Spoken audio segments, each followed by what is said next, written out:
Winesburg, Ohio, by Sherwood Anderson. Introduction by Irving Howe. I must have been no more than 15 or 16 years old when I first chanced upon Winesburg, Ohio. Gripped by these stories and sketches of Sherwood Anderson's small-town grotesques, I felt that he was opening for me new depths of experience, touching upon half-buried truths which nothing in my young life had prepared me for. A New York City boy who never saw the crops grow or spent time in the small towns that lay sprinkled across America, I found myself overwhelmed by the scenes of wasted life, wasted love. Was this the real America that Anderson sketched in Winesburg? In those days, only one other book seemed to offer so powerful a revelation, and that was Thomas Hardy's Jude the Obscure. Several years later, as I was about to go overseas as a soldier, I spent my last weekend pass on a somewhat chaotic journey to Clyde, Ohio, the town upon which Winesburg was partly modeled. Clyde looked, I suppose, not very different from most other American towns, and the few of its residents I tried to engage in talk about Anderson seemed quite uninterested. This indifference would not have surprised him. It certainly should not surprise anyone who reads his book. Once freed from the Army, I started to write literary criticism, and in 1951 I published a critical biography of Anderson. It came shortly after Lionel Trilling's influential essay attacking Anderson, an attack from which Anderson's reputation would never quite recover. Trilling charged Anderson with indulging a vaporous sentimentalism, a kind of vague emotional meandering in stories that lacked social or spiritual solidity. There was a certain cogency in Trilling's attack, at least with regard to Anderson's inferior work, most of which he wrote after Winesburg, Ohio. In my book, I tried, somewhat awkwardly, to bring together the kinds of judgment Trilling had made with my still keen affection for the best of Anderson's writings. By then, I had read writers more complex, perhaps more distinguished than Anderson. But his muted stories kept a firm place in my memories, and the book I wrote might be seen as a gesture of thanks for the light. A glow of darkness, you might say, that he had brought to me. Decades passed. I no longer read Anderson, perhaps fearing I might have to surrender an admiration of youth. There are some writers one should never return to. But now, in the fullness of age, when asked to say a few introductory words about Anderson and his work, I have again fallen under the spell of Winesburg, Ohio, again responded to the half-spoken desires, the flickers of longing that spot its pages. Naturally, I now have some changes of response. A few of the stories no longer haunt me as once they did, but the long story, Godliness, which years ago I considered a failure, I now see as a quaintly effective account of the way religious fanaticism and material acquisitiveness can become intertwined in American experience. Sherwood Anderson was born in Ohio in 1876. His childhood and youth in Clyde, a town with perhaps 3,000 souls, were scarred by bouts of poverty, but he also knew some of the pleasures of pre-industrial American society. The country was then experiencing what he would later call a sudden and almost universal turning of men from the old handicrafts towards our modern life of machines. There were still people in Clyde who remembered the frontier, and like America itself, the town lived by a mixture of diluted Calvinism and a strong belief in progress. Young Sherwood, known as Jobby, the boy always ready to work, showed the kind of entrepreneurial spirit that Clyde respected. Folks expected him to become a go-getter, and for a time he did. Moving to Chicago in his early 20s, he worked in an advertising agency where he proved adept at turning out copy. "I create nothing. I boost, he said about himself, even as on the side he was trying to write short stories. In 1904, Anderson married, and 3 years later moved to Elyria, a town 40 miles west of Cleveland, where he established a firm that sold paint. "I was going to be a rich man. Next year, a bigger house, and after that, presumably a country estate." Later he would say about his years in Elyria, "I was a good deal of a Babbitt, but never completely one." Something drove him to write. Perhaps one of those shapeless hungers, a need for self-expression, a wish to find a more authentic kind of experience, that would become a recurrent motif in his fiction. And then in 1912 occurred the great turning point in Anderson's life. Plainly put, he suffered a nervous breakdown, though in his memoirs he would elevate this into a moment of liberation, in which he abandoned the sterility of commerce and turned to the rewards of literature. Nor was this, I believe, merely a deception on Anderson's part, since the breakdown, painful as it surely was, did help precipitate a basic change in his life. At the age of 36, he left behind his business and moved to Chicago, becoming one of the rebellious writers and cultural bohemians in the group that has since come to be called the Chicago Renaissance. Anderson soon adopted the posture of a free, liberated spirit, and like many writers of the time, he presented himself as a sardonic critic of American provincialism and materialism. It was in the freedom of the city, in its readiness to put up with deviant styles of life, that Anderson found the strength to settle accounts with, but also to release his affection for the world of small-town America. The dream of an unconditional personal freedom, that hazy American version of utopia, would remain central throughout Anderson's life and work. It was an inspiration. It was a delusion. In 1916 and 1917, Anderson published 2 novels, mostly written in Illyria, Windy McPherson's Son and Marching Men, both by now largely forgotten. They show patches of talent, but also a crudity of thought and unsteadiness of language. No one reading these novels was likely to suppose that its author could soon produce anything as remarkable as Winesburg, Ohio. Occasionally, there occurs in a writer's career a sudden, almost mysterious leap of talent, beyond explanation, perhaps beyond any need for explanation. In 1915 to 1916, Anderson had begun to write, and in 1919 he published the stories that comprise Winesburg, Ohio, stories that form, in sum, a sort of loosely strung episodic novel. The book was an immediate critical success, and soon Anderson was being ranked as a significant literary figure. In 1921, the distinguished literary magazine The Dial awarded him its first annual literary prize of $2,000, the significance of which is perhaps best understood if one also knows that the second recipient was T.S. Eliot. But Anderson's moment of glory was brief, no more than a decade, and, sadly, the remaining years until his death in 1940 were marked by a sharp decline in his literary standing. Somehow, except for an occasional story like the haunting Death in the Woods, he was unable to repeat or surpass his early success. Still, about Winesburg, Ohio, and a small number of stories like The Egg and The Man Who Became a Woman, there has rarely been any critical doubt. No sooner did Winesburg, Ohio make its appearance than a number of critical labels were fixed on it: the revolt against the village, the espousal of sexual freedom, the deepening of American realism. Such tags may once have had their point, but by now they seem dated and stale. The revolt against the village, about which Anderson was always ambivalent, has faded into history. The espousal of sexual freedom would soon be exceeded in boldness by other writers. And as for the effort to place Winesburg, Ohio, in a tradition of American realism, that now seems dubious. Only rarely is the object of Anderson's story concerning verisimilitude or the foographing of familiar appearances, in the sense, say, that one might use to describe a novel by Theodore Dreiser or Sinclair Lewis. Only occasionally, and then with a very light touch, does Anderson try to fill out the social arrangements of his imaginary town, although the fact that his stories are set in a mid-American place like Winesburg does constitute an important formative condition. You might even say, with only slight overstatement, that what Anderson is doing in Winesburg, Ohio, could be described as anti-realistic, fictions notable less for precise locale and social detail than for a highly personal, even strange vision of American life. Narrow, intense, almost claustrophobic, the result is a book about extreme states of being, the collapse of men and women who have lost their psychic bearings and now hover, at best tolerated, at the edge of the little community in which they live.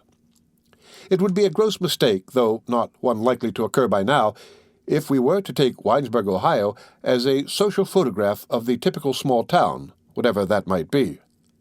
Anderson evokes a depressed landscape in which lost souls wander about. They make their flitting appearances mostly in the darkness of night, these stumps and shades of humanity. This vision has its truth, and at its best it is a terrible if narrow truth, but it is itself also grotesque with the tone of the authorial voice, and the mode of composition forming muted signals of the book's content. Figures like Dr. Parzival, Kate Swift, and Wash Williams are not, nor are they meant to be, fully rounded characters such as we can expect in realistic fiction. They are the shards of life, glimpsed for a moment, the debris of suffering and defeat. In each story, one of them emerges shyly or with a false assertiveness, trying to reach out to companionship and love, driven almost mad by the search for human connection. In the economy of Winesburg, these grotesques matter less in their own right than as agents or symptoms of that indefinable hunger for meaning which is Anderson's preoccupation. Brushing against one another, passing one another in the streets or the fields, they see bodies and hear voices, but it does not really matter. They are disconnected, psychically lost. Is this due to the particular circumstances of small-town America as Anderson saw it at the turn of the century? Or does he feel that he is sketching an inescapable human condition which makes all of us bear the burden of loneliness? Alice Hinman, in the story Adventure, turns her face to the wall and tries to force herself to face the fact that many people must live and die alone, even in Winesburg. Or, especially in Winesburg? Such impressions have been put in more general terms in Anderson's only successful novel, Poor White. All men lead their lives behind a wall of misunderstanding they have themselves built, and most men die in silence and unnoticed behind the walls. Now and then a man, cut off from his fellows by the peculiarities of his nature, becomes absorbed in doing something that is personal, useful, and beautiful. Word of his activities is carried over the walls. These walls of misunderstanding are only seldom due to physical deformities, Wing Biddlebaum in Hands, or oppressive social arrangements, Kate Swift in The Teacher. Misunderstanding, loneliness, the inability to articulate are all seen by Anderson as virtually a root condition, something deeply set in our natures. Nor are these people, the grotesques, simply to be pitied and dismissed. At some point in their lives, they have known desire, have dreamt of ambition, have hoped for friendship. In all of them, there was once something sweet, like the twisted little apples that grow in the orchards in Winesburg. Now, broken and adrift, they clutch at some rigid notion or idea, a truth which turns out to bear the stamp of monomania, leaving them helplessly sputtering, desperate to speak out, but unable to. Winesburg, Ohio, registers the losses inescapable to life, and it does so with a deep fraternal sadness, a sympathy casting a mild glow over the entire book. Words, as the American writer Paula Fox has said, are nets through which all truth escapes. Yet, what do we have but words? They want, these Winesburg grotesques, to unpack their hearts, to release emotions buried and festering. Wash Williams tries to explain his eccentricity, but hardly can. Louise Bentley tried to talk, but could say nothing. Enoch Robinson retreats to a fantasy world, inventing his own people to whom he could really talk, and to whom he explained the things he had been unable to explain to living people. In his own somber way, Anderson has here touched upon one of the great themes of American literature, especially Midwestern literature, in the late 19th and early 20th centuries. The struggle for speech, as it entails a search for the self. Perhaps the central Winesburg story, tracing the basic movements of the book, is Paper Pills, in which the old Dr. Reefy sits in his empty office close by a window that was covered with cobwebs, writes down some thoughts on slips of paper, pyramids of truth he calls them, and then stuffs them into his pockets where they become round, hard balls, soon to be discarded. What Dr. Reefy's truths may be, we never know. Anderson simply persuades us that, to this lonely old man, they are utterly precious and thereby incommunicable, forming a kind of blurred moral signature. After a time, the attentive reader will notice in these stories a recurrent pattern of theme and incident. The grotesques, gathering up a little courage, venture out into the streets of Winesburg, often in the dark, there to establish some initiatory relationship with George Willard, the young reporter who hasn't yet lived long enough to become a grotesque.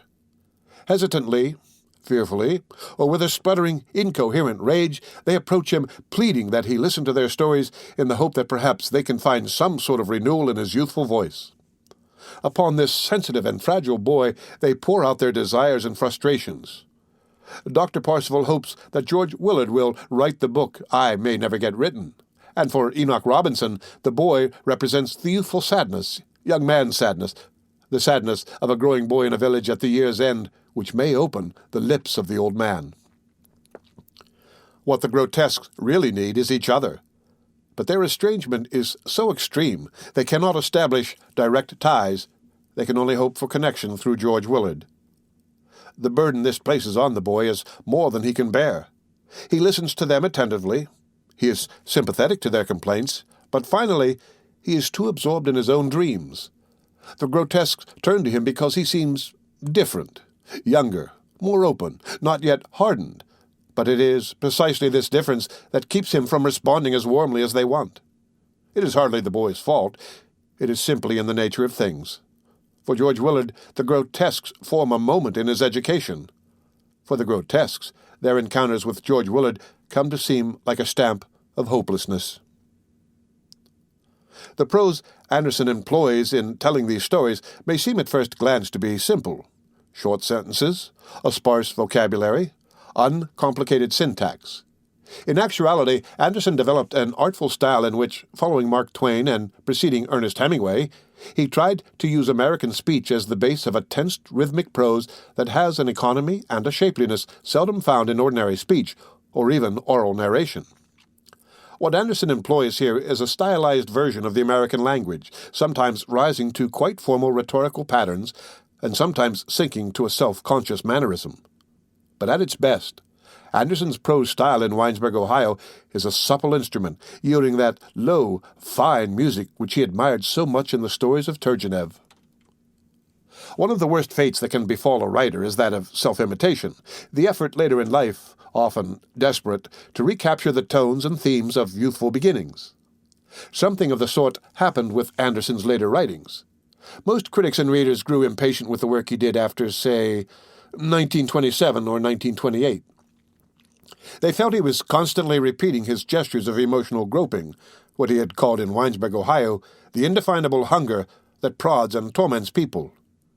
It became the critical fashion to see Anderson's gropings as a sign of delayed adolescence, a failure to develop as a writer. Once, he wrote a chilling reply to those who dismissed him in this way. "I don't think it matters much, all this calling a man a muddler, a groper, and so forth. The very man who throws such words as these knows in his heart that he is also facing a wall."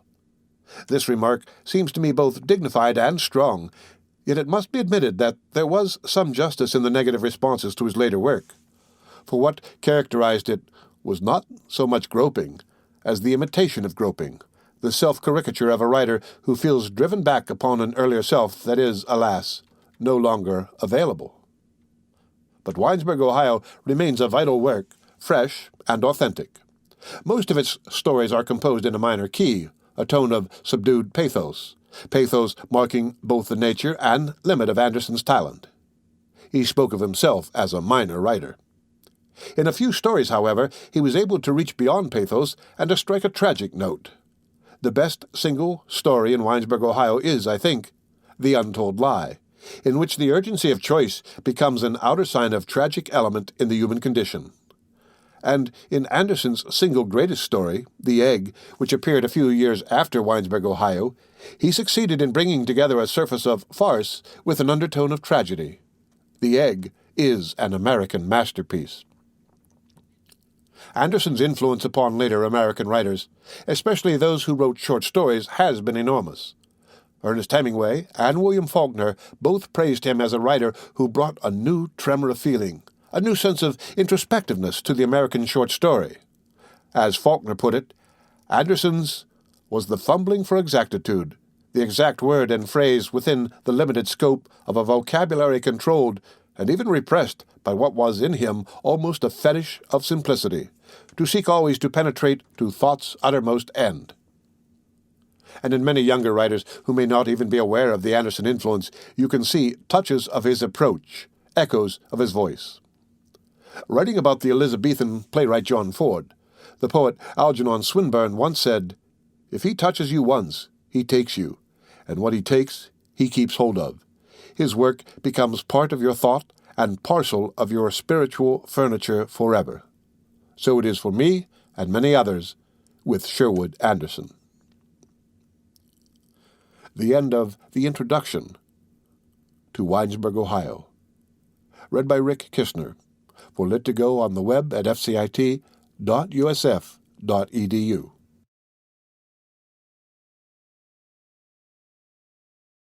Winesburg, Ohio, by Sherwood Anderson.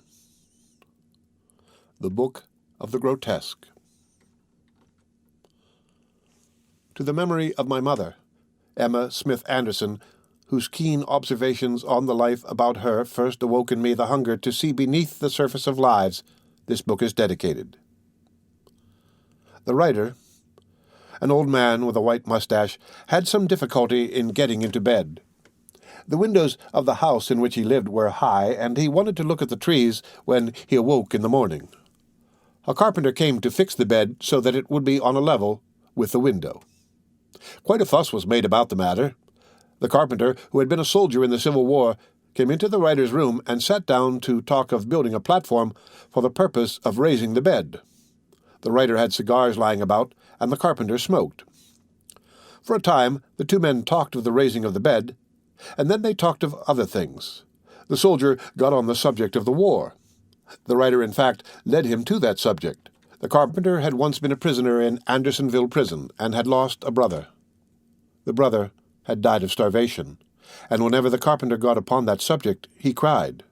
He, like the old writer, had a white mustache, and when he cried he puckered up his lips, and the mustache bobbed up and down. The weeping old man with a cigar in his mouth was ludicrous. The plan the writer had for the raising of his bed was forgotten, and later the carpenter did it in his own way, and the writer, who was past 60, had to help himself with a chair when he went to bed at night. In his bed, the writer rolled over on his side and lay quite still. For years he had been beset with notions concerning his heart. He was a hard smoker, and his heart fluttered. The idea had got into his mind that he would sometime die unexpectedly, and always when he got into bed he thought of that. It did not alarm him. The effect, in fact, was quite a special thing, and not easily explained. It made him more alive there in bed than at any other time. Perfectly still, he lay, and his body was old, and not of much use any more, but something inside him was altogether young. He was like a pregnant woman, only that the thing inside him was not a baby, but a youth. No, it wasn't a youth. It was a woman, young, and wearing a coat of mail like a knight. It is absurd, you see, to try to tell what was inside the old writer as he lay on his high bed and listened to the fluttering of his heart. The thing to get at is what the writer, or the young thing within the writer, was thinking about. The old writer, like all of the people in the world, had got, during his long life, a great many notions in his head. He had once been quite handsome, and a number of women had been in love with him. And then, of course, he had known people, many people, known them in a peculiarly intimate way that was different from the way in which you and I know people. At least, that is what the writer thought, and the thought pleased him. Why quarrel with an old man concerning his thoughts? In the bed, the writer had a dream that was not a dream. As he grew somewhat sleepy, but was still conscious, figures began to appear before his eyes. He imagined the young, indescribable thing within himself was driving a long procession of figures before his eyes. You see, the interest in all this lies in the figures that went before the eyes of the writer. They were all grotesques. All of the men and women the writer had ever known had become grotesques. The grotesques were not all horrible. Some were amusing, some almost beautiful, and one, a woman all drawn out of shape, hurt the old man by her grotesqueness. When she passed, he made a noise like a small dog whimpering. Had you come into the room, you might have supposed the old man had unpleasant dreams, or perhaps indigestion. For an hour, the procession of grotesques passed before the eyes of the old man, and then, although it was a painful thing to do, he crept out of bed and began to write. One of the grotesques had made a deep impression on his mind, and he wanted to describe it. At his desk, the writer worked for an hour. In the end, he wrote a book which he called The Book of the Grotesque. It was never published, but I saw it once, and it made an indelible impression on my mind. The book had one central thought that is very strange and has always remained with me. By remembering it, I have been able to understand many people and things that I was never able to understand before. The thought was involved, but a simple statement of it would be something like this: that in the beginning, when the world was young, there were a great many thoughts, but no such thing as a truth. Man made the truths himself, and each truth was a composite of a great many vague thoughts. All about in the world were the truths, and they were all beautiful. The old man had listed hundreds of the truths in his book. I will not try to tell you of all of them. There was the truth of virginity, and the truth of passion, the truth of wealth and of poverty, of thrift and of profligacy, of carelessness and abandon. Hundreds and hundreds were the truths, and they were all beautiful. And then the people came along. Each, as he appeared, snatched up one of the truths, and some, who were quite strong, snatched up a dozen of them. It was the truths that made the people grotesques. The old man had quite an elaborate theory concerning the matter. It was his notion that the moment one of the people took one of the truths to himself, called it his truth, and tried to live his life by it, he became a grotesque, and the truth he embraced became a falsehood. You can see for yourself how the old man, who had spent all of his life writing and was filled with words, would write hundreds of pages concerning this matter.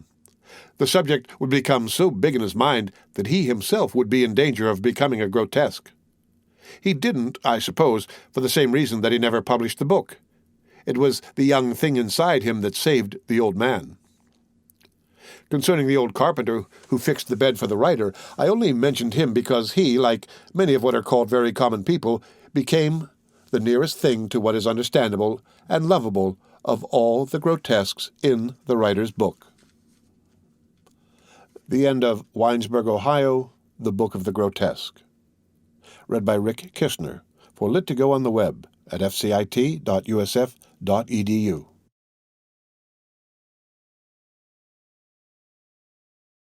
Winesburg, Ohio, by Sherwood Anderson. Hans, concerning Wing Biddlebaum. Upon the half-decayed veranda of a small frame house that stood near the edge of a ravine near the town of Winesburg, Ohio, a fat little old man walked nervously up and down. Across a long field that had been seeded for clover, but that had produced only a dense crop of yellow mustard weeds, he could see the public highway along which went a wagon filled with berry-pickers returning from the fields. The berry-pickers, youths and maidens, laughed and shouted boisterously. A boy clad in a blue shirt leaped from the wagon and attempted to drag after him one of the maidens, who screamed and protested shrilly. The feet of the boy in the road kicked up a cloud of dust that floated across the face of the departing sun. Over the long field came a thin, girlish voice. "Oh, you, Wing Biddlebaum, comb your hair, it's falling into your eyes," commanded the voice to the man, who was bald and whose nervous little hands fiddled about the bare, white forehead as though arranging a mass of tangled locks. Wing Biddlebaum, forever frightened and beset by a ghostly band of doubts, did not think of himself as in any way a part of the life of the town where he had lived for 20 years. Among all the people of Winesburg, but one had come close to him. With George Willard, son of Tom Willard, the proprietor of the new Willard house, he had formed something like a friendship. George Willard was the reporter on the Winesburg Eagle, and sometimes in the evenings he walked out along the highway to Wing Biddlebaum's house. Now, as the old man walked up and down on the veranda, his hands moving nervously about, he was hoping that George Willard would come and spend the evening with him. After the wagon containing the berry-pickers had passed, he went across the field through the tall mustard weeds and, climbing a rail fence, peered anxiously along the road to the town.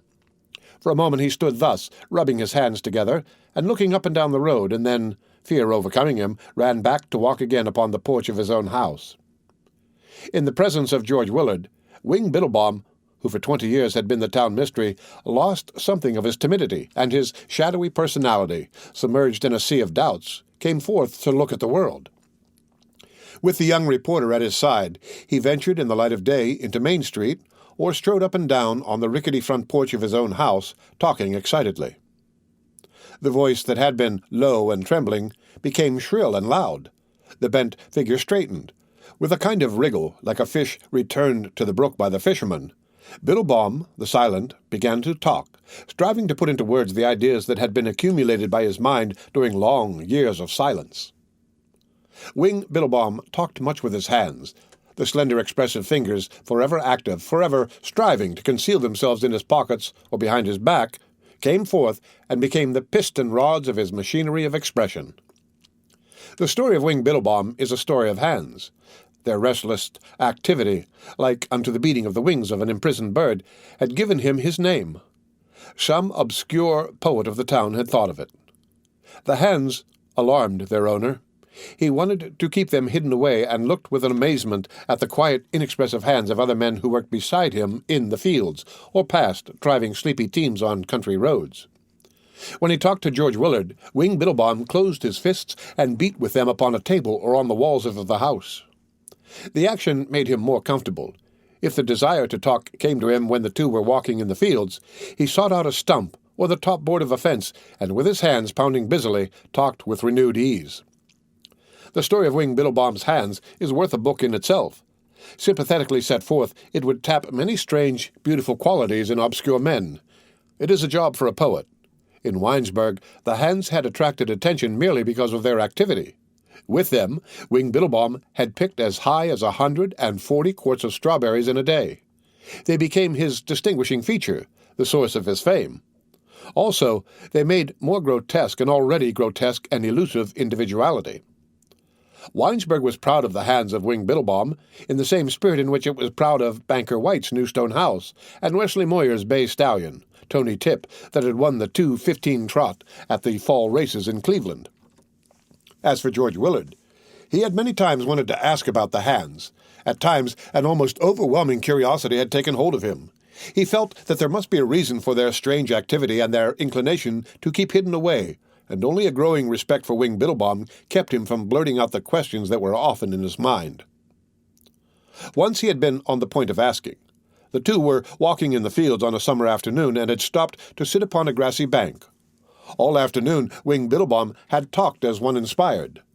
By a fence, he had stopped, and beating like a giant woodpecker upon the top board, had shouted at George Willard, condemning his tendency to be too much influenced by the people about him. "You are destroying yourself," he cried. "You have the inclination to be alone and to dream, and you are afraid of dreams. You want to be like others in town here. You hear them talk, and you try to imitate them." On the grassy bank, Wing Biddlebaum had tried again to drive his point home. His voice became soft and reminiscent, and with a sigh of contentment, he launched into a long, rambling talk, speaking as one lost in a dream. Out of the dream, Wing Biddlebaum made a picture for George Willard. In the picture, men lived again in a kind of pastoral golden age. Across a green open country came clean-limbed young men, some afoot, some mounted upon horses. In crowds, the young men came to gather about the feet of an old man, who sat beneath a tree in a tiny garden and who talked to them. Wing Biddlebaum became wholly inspired. For once he forgot the hands. Slowly they stole forth and lay upon George Willard's shoulders. Something new and bold came into the voice that talked. "You must try to forget all you have learned," said the old man. "You must begin to dream. From this time on, you must shut your ears to the roaring of the voices." Pausing in his speech, Wing Biddlebaum looked long and earnestly at George Willard. His eyes glowed. Again he raised the hands to caress the boy, and then a look of horror swept over his face. With a convulsive movement of his body, Wing Biddlebaum sprang to his feet and thrust his hands deep into his trousers pockets. Tears came to his eyes. "I must be getting along home. I can talk no more with you," he said nervously. Without looking back, the old man had hurried down the hillside and across a meadow, leaving George Willard perplexed and frightened upon the grassy slope. With a shiver of dread, the boy arose and went along the road toward town. "I'll not ask him about his hands," he thought, touched by the memory of the terror he had seen in the man's eyes. "There's something wrong, but I don't know what it is. His hands have something to do with his fear of me and of everyone else." And George Willard was right. Let us look briefly into the story of the hands. Perhaps our talking of them will arouse the poet who will tell the hidden wonder story of the influence for which the hands were but fluttering pennants of promise. In his youth, Wing Biddlebaum had been a schoolteacher in a town in Pennsylvania. He was not then known as Wing Biddlebaum, but went by the less euphonic name of Adolph Myers. As Adolph Myers, he was much loved by the boys of his school. Adolph Myers was meant by nature to be a teacher of youth. He was one of those rare, little-understood men who rule by a power so gentle that it passes as a lovable weakness. In their feeling for the boys under their charge, such men are not unlike the finer sort of women in their love of men, and yet that is but crudely stated. It needs the poet there. With the boys of his school, Adolph Myers had walked in the evening, or had sat talking until dusk upon the schoolhouse steps, lost in a kind of dream. Here and there went his hands, caressing the shoulders of the boys playing about the tousled heads. As he talked, his voice became soft and musical. There was a caress in that also. In a way, the voice and the hands, the stroking of the shoulders, and the touching of the hair were a part of the schoolmaster's effort to carry a dream into the young minds. By the caress that was in his fingers, he expressed himself. He was one of those men in whom the force that creates life is diffused, not centralized. Under the caress of his hands, doubt and disbelief went out of the minds of the boys, and they began also to dream. And then the tragedy. A half-witted boy of the school became enamored of the young master. In his bed at night he imagined unspeakable things, and in the morning went forth to tell his dreams as facts. Strange, hideous accusations fell from his loose-hung lips. Through the Pennsylvania town went a shiver. Hidden, shadowy doubts that had been in men's minds concerning Adolph Myers were galvanized into beliefs. The tragedy did not linger. Trembling lads were jerked out of bed and questioned. "He put his arms about me," said one. "His fingers were always playing in my hair," said another. One afternoon, a man of the town, Henry Bradford, who kept a saloon, came to the schoolhouse door. Calling Adolph Myers into the schoolyard, he began to beat him with his fists. As his hard knuckles beat down into the frightened face of the schoolmaster, his wrath became more and more terrible. Screaming with dismay, the children ran here and there like disturbed insects. "I'll teach you to put your hands on my boy, you beast!" roared the saloon-keeper, who, tired of beating the master, had begun to kick him about the yard. Adolph Myers was driven from the Pennsylvania town in the night. With lanterns in their hands, a dozen men came to the door of the house where he lived alone and commanded that he dress and come forth. It was raining, and one of the men had a rope in his hands. They had intended to hang the schoolmaster, but something in his figure, so small, white, and pitiful, touched their hearts, and they let him escape.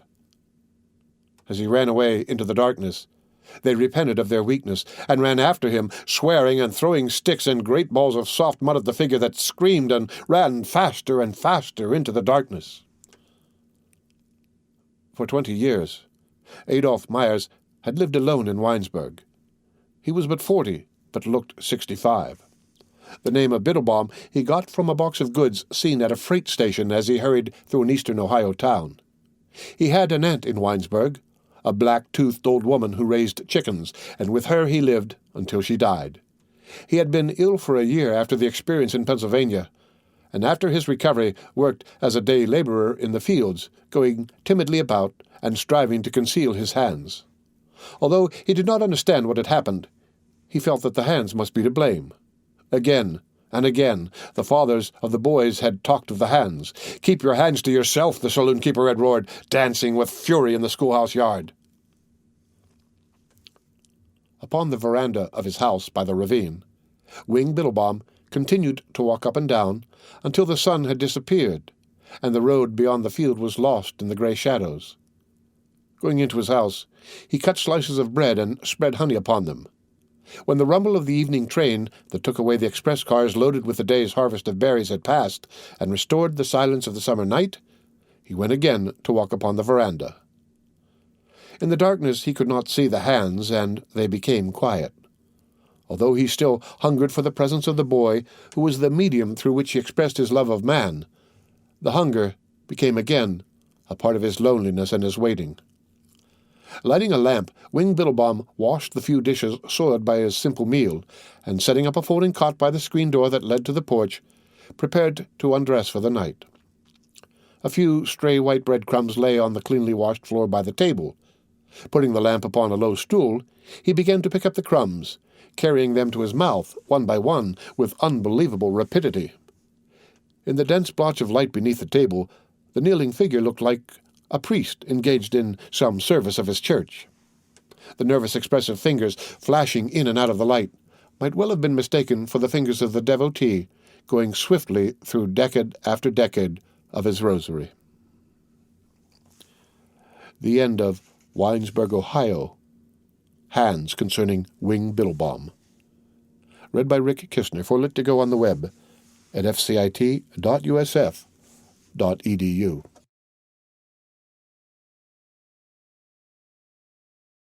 Winesburg, Ohio, by Sherwood Anderson. Paper Pills, concerning Dr. Reefy. He was an old man with a white beard and huge nose and hands. Long before the time during which we will know him, he was a doctor and drove a jaded white horse from house to house through the streets of Winesburg. Later he married a girl who had money. She had been left a large, fertile farm when her father died. The girl was quiet, tall, and dark, and to many people she seemed very beautiful.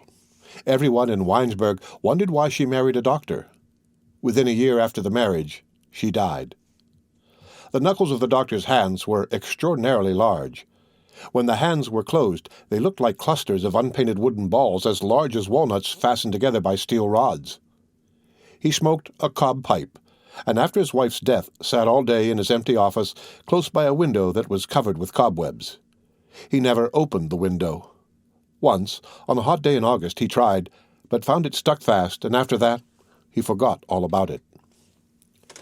Winesburg had forgotten the old man, but in Dr. Reefy there were the seeds of something very fine. Alone in his musty office in the Hefner block above the Paris Dry Goods Company's store, he worked ceaselessly, building up something that he himself destroyed. Little pyramids of truth he erected, and after erecting, knocked them down again, that he might have the truths to erect other pyramids. Dr. Reefy was a tall man who had worn one suit of clothes for 10 years. It was frayed at the sleeves, and little holes had appeared at the knees and elbows. In the office, he wore also a linen duster with huge pockets into which he continually stuffed scraps of paper. After some weeks, the scraps of paper became little, hard, round balls, and when the pockets were filled, he dumped them out upon the floor. For 10 years he had but one friend, another old man named John Spaniard, who owned a tree nursery. Sometimes, in a playful mood, old Dr. Reefy took from his pockets a handful of the paper balls and threw them at the nurseryman. "That is to confound you, you blathering old sentimentalist," he cried, shaking with laughter. The story of Dr. Reefy and his courtship of the tall, dark girl who became his wife and left her money to him is a very curious story. It is delicious, like the twisted little apples that grow in the orchards of Winesburg. In the fall one walks in the orchards, and the ground is hard with frost underfoot. The apples have been taken from the trees by the pickers. They have been put in barrels and shipped to the cities, where they will be eaten in apartments that are filled with books, magazines, furniture, and people.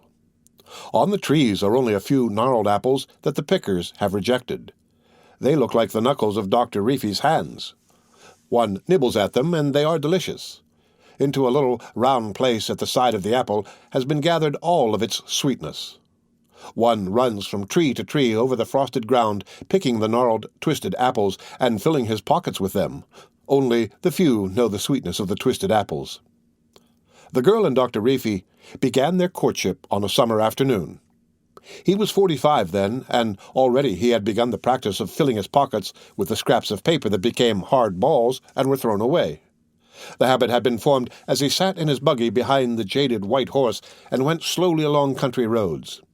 On the papers were written thoughts, ends of thoughts, beginnings of thoughts. One by one, the mind of Dr. Reefy had made the thoughts. Out of many of them he formed a truth that arose gigantic in his mind. The truth clouded the world. It became terrible, and then faded away, and the little thoughts began again. The tall, dark girl came to see Dr. Reefy because she was in the family way, and had become frightened. She was in that condition because of a series of circumstances also curious. The death of her father and mother, and the rich acres of land that had come down to her, had set a train of suitors on her heels. For 2 years she saw suitors almost every evening. Except 2, they were all alike. They talked to her of passion, and there was a strained, eager quality in their voices and in their eyes when they looked at her. The 2 who were different were much unlike each other. One of them, a slender young man with white hands, the son of a jeweler in Winesburg, talked continually of virginity. When he was with her, he was never off the subject. The other, a black-haired boy with large ears, said nothing at all, but always managed to get her into the darkness, where he began to kiss her. For a time, the tall, dark girl thought she would marry the jeweler's son. For hours she sat in silence listening as he talked to her, and then she began to be afraid of something. Beneath his talk of virginity, She began to think there was a lust greater than in all the others. At times, it seemed to her that as he talked, he was holding her body in his hands. She imagined him turning it slowly about in the white hands and staring at it. At night, she dreamed that he had bitten into her body and that his jaws were dripping. She had the dream 3 times. Then she became, in a family way, to the one who said nothing at all, but who in the moment of his passion actually did bite her shoulders, so that for days the marks of his teeth showed. After the tall, dark girl came to know Dr. Reefy, it seemed to her that she never wanted to leave him again. She went into his office one morning, and without her saying anything, he seemed to know what had happened to her. In the office of the doctor there was a woman, the wife of the man who kept the bookstore in Winesburg. Like all old-fashioned country practitioners, Dr. Reefy pulled teeth, and the woman who waited held a handkerchief to her teeth and groaned. Her husband was with her, and when the tooth was taken out, they both screamed, and blood ran down on the woman's white dress. The tall, dark girl did not pay any attention. When the woman and the man had gone, the doctor smiled. "I will take you driving into the country with me," he said. For several weeks the tall, dark girl and the doctor were together almost every day. The condition that had brought her to him passed in an illness, but she was like one who has discovered the sweetness of the twisted apples. She could not get her mind fixed again upon the round, perfect fruit that is eaten in the city apartments. In the fall, after the beginning of her acquaintanceship with him, she married Dr. Reefy, and in the following spring she died. During the winter he read to her all of the odds and ends of thoughts he had scribbled on the bits of paper. After he had read them, he laughed and stuffed them away in his pockets to become hard, round balls. The end of Winesburg, Ohio, Paper Pills Concerning Dr. Reefy. Read by Rick Kishner for Lit2Go on the web at fcit.usf.edu.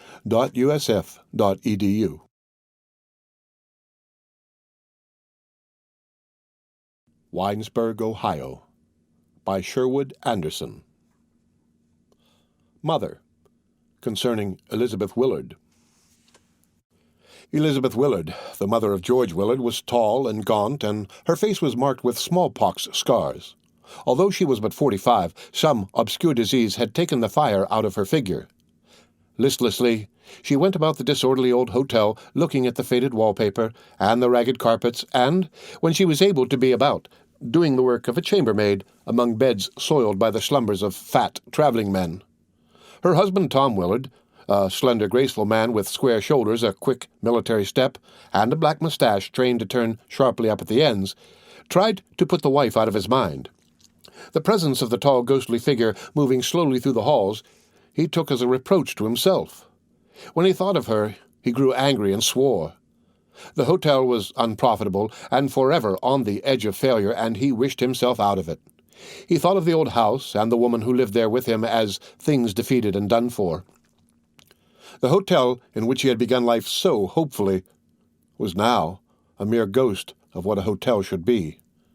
As he went spruce and businesslike through the streets of Winesburg, he sometimes stopped and turned quickly about as though fearing that the spirit of the hotel and of the woman would follow him even into the streets.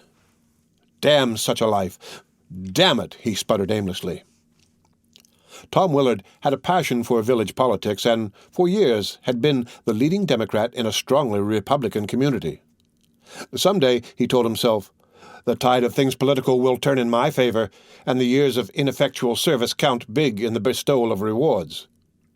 He dreamed of going to Congress and even of becoming governor. Once, when a younger member of the party arose at a political conference and began to boast of his faithful service, Tom Willard grew white with fury. "Shut up, you!" he roared, glaring about. "What do you know of service? What are you but a boy? Look at what I've done here. I was a Democrat here in Winesburg when it was a crime to be a Democrat. In the old days they fairly hunted us with guns." Between Elizabeth and her one son, George, there was a deep, unexpressed bond of sympathy based on a girlhood dream that had long ago died. In the son's presence, she was timid and reserved. But sometimes, while he hurried about town intent upon his duties as a reporter, she went into his room and, closing the door, knelt by a little desk made of a kitchen table that sat near a window. In the room, by the desk, She went through a ceremony that was half a prayer, half a demand addressed to the skies. In the boyish figure, she yearned to see something half-forgotten that had once been a part of herself recreated. The prayer concerned that. "Even though I die, I will in some way keep defeat from you," she cried, and so deep was her determination that her whole body shook. Her eyes glowed, and she clenched her fists. "If I am dead and see him becoming a meaningless drab figure like myself, I will come back," she declared. "I ask God now to give me that privilege. I demand it. I will pay for it. God may beat me with his fists. I will take any blow that may befall it, if but my boy be allowed to express something for us both." Pausing uncertainly, the woman stared about the boy's room. "And do not let him become smart and successful either," she added vaguely. The communion between George Willard and his mother was outwardly a formal thing without meaning. When she was ill and sat by the window in her room, he sometimes went in the evening to make her a visit. They sat by a window that looked over the roof of a small frame building into Main Street. By turning their heads, they could see through another window along an alleyway that ran behind the Main Street stores and into the back door of Abner Groff's bakery. Sometimes, as they sat thus, a picture of village life presented itself to them. At the back door of his shop appeared Abner Groff with a stick or an empty milk bottle in his hand. For a long time there was a feud between the baker and a gray cat that belonged to Sylvester West, the druggist. The boy and his mother saw the cat creep into the door of the bakery and presently emerge, followed by the baker, who swore and waved his arms about. The baker's eyes were small and red, and his black hair and beard were filled with flour dust. Sometimes he was so angry that, although the cat had disappeared, he hurled sticks, bits of broken glass, and even some of the tools of his trade about. Once he broke a window at the back of Sinning's hardware store. In the alley, the gray cat crouched behind barrels filled with torn paper and broken bottles, above which flew a black swarm of flies. Once, when she was alone, and after watching a prolonged and ineffectual outburst on the part of the baker, Elizabeth Willard put her head down on her long white hands and wept. After that, she did not look along the alleyway any more, but tried to forget the contest between the bearded man and the cat. It seemed like a rehearsal of her own life, terrible in its vividness. In the evening, when the son sat in the room with his mother, the silence made them both feel awkward. Darkness came on, and the evening train came in at the station. In the street below, feet tramped up and down upon a board sidewalk. In the station yard, after the evening train had gone, there was a heavy silence. Perhaps Skinner Leeson, the express agent, moved a truck the length of the station platform. Over on Main Street sounded a man's voice, laughing. The door of the express office banged. George Willard arose, and crossing the room, fumbled for the doorknob. Sometimes he knocked against a chair, making it scrape along the floor. By the window sat the sick woman, perfectly still, listless. Her long hands, white and bloodless, could be seen drooping over the ends of the arms of the chair. "I think you had better be out among the boys. You are too much indoors," she said, striving to relieve the embarrassment of the departure. "I thought I would take a walk," replied George Willard, who felt awkward and confused. One evening in July, when the transient guest who made the new Willard house their temporary home had become scarce, and the hallways, lighted only by kerosene lamps turned low, were plunged in gloom, Elizabeth Willard had an adventure. She had been ill in bed for several days, and her son had not come to visit her. She was alarmed.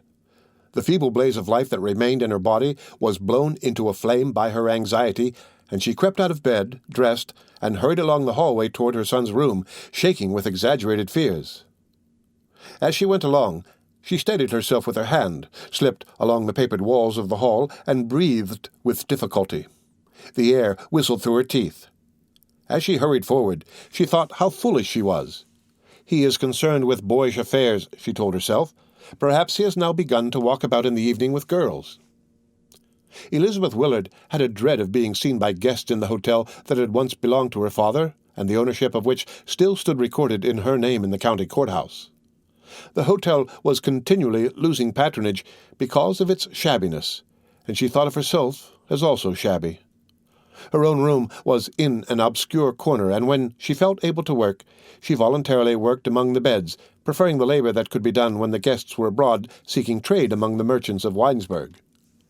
By the door of her son's room, the mother knelt upon the floor and listened for some sound from within. When she heard the boy moving about, and talking in low tones, a smile came to her lips. George Willard had a habit of talking aloud to himself, and to hear him doing so had always given his mother a peculiar pleasure. The habit in him, she felt, strengthened the secret bond that existed between them. 1,000 times she had whispered to herself of the matter.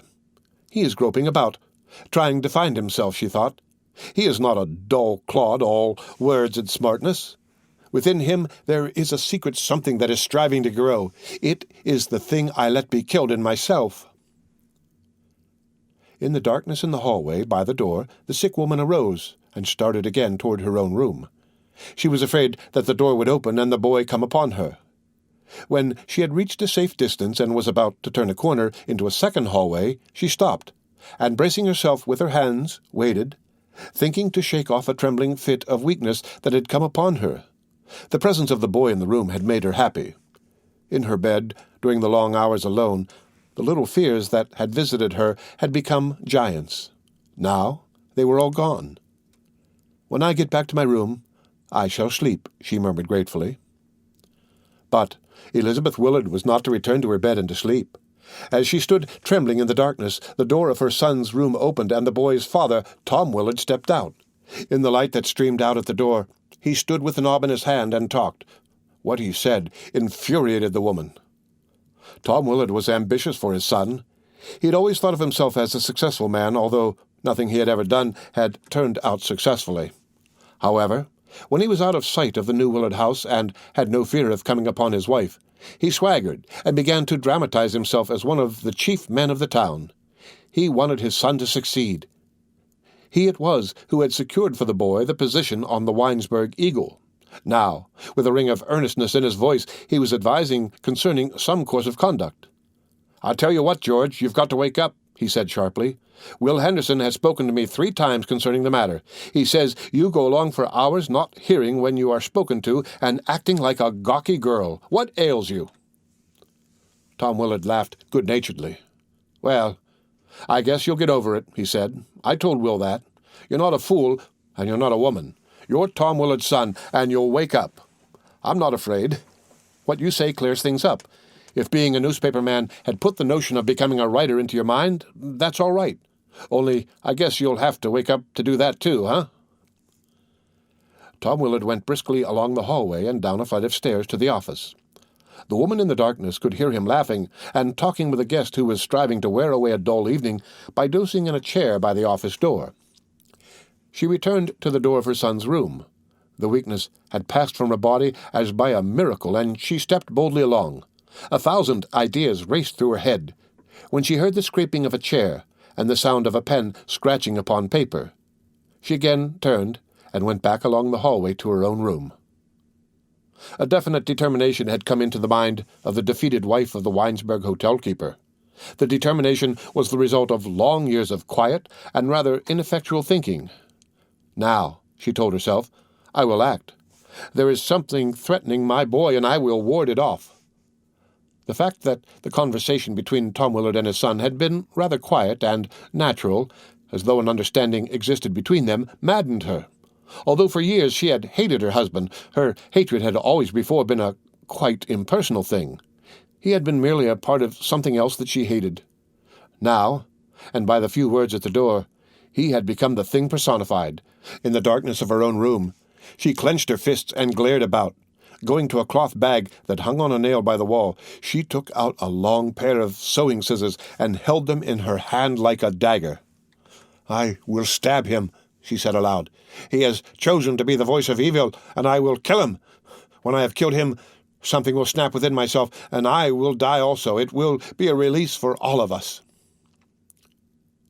In her girlhood, and before her marriage with Tom Willard, Elizabeth had borne a somewhat shaky reputation in Winesburg. For years she had been what is called stage-struck, and had paraded through the streets with traveling men guests at her father's hotel, wearing loud clothes and urging them to tell her of life in the cities out of which they had come.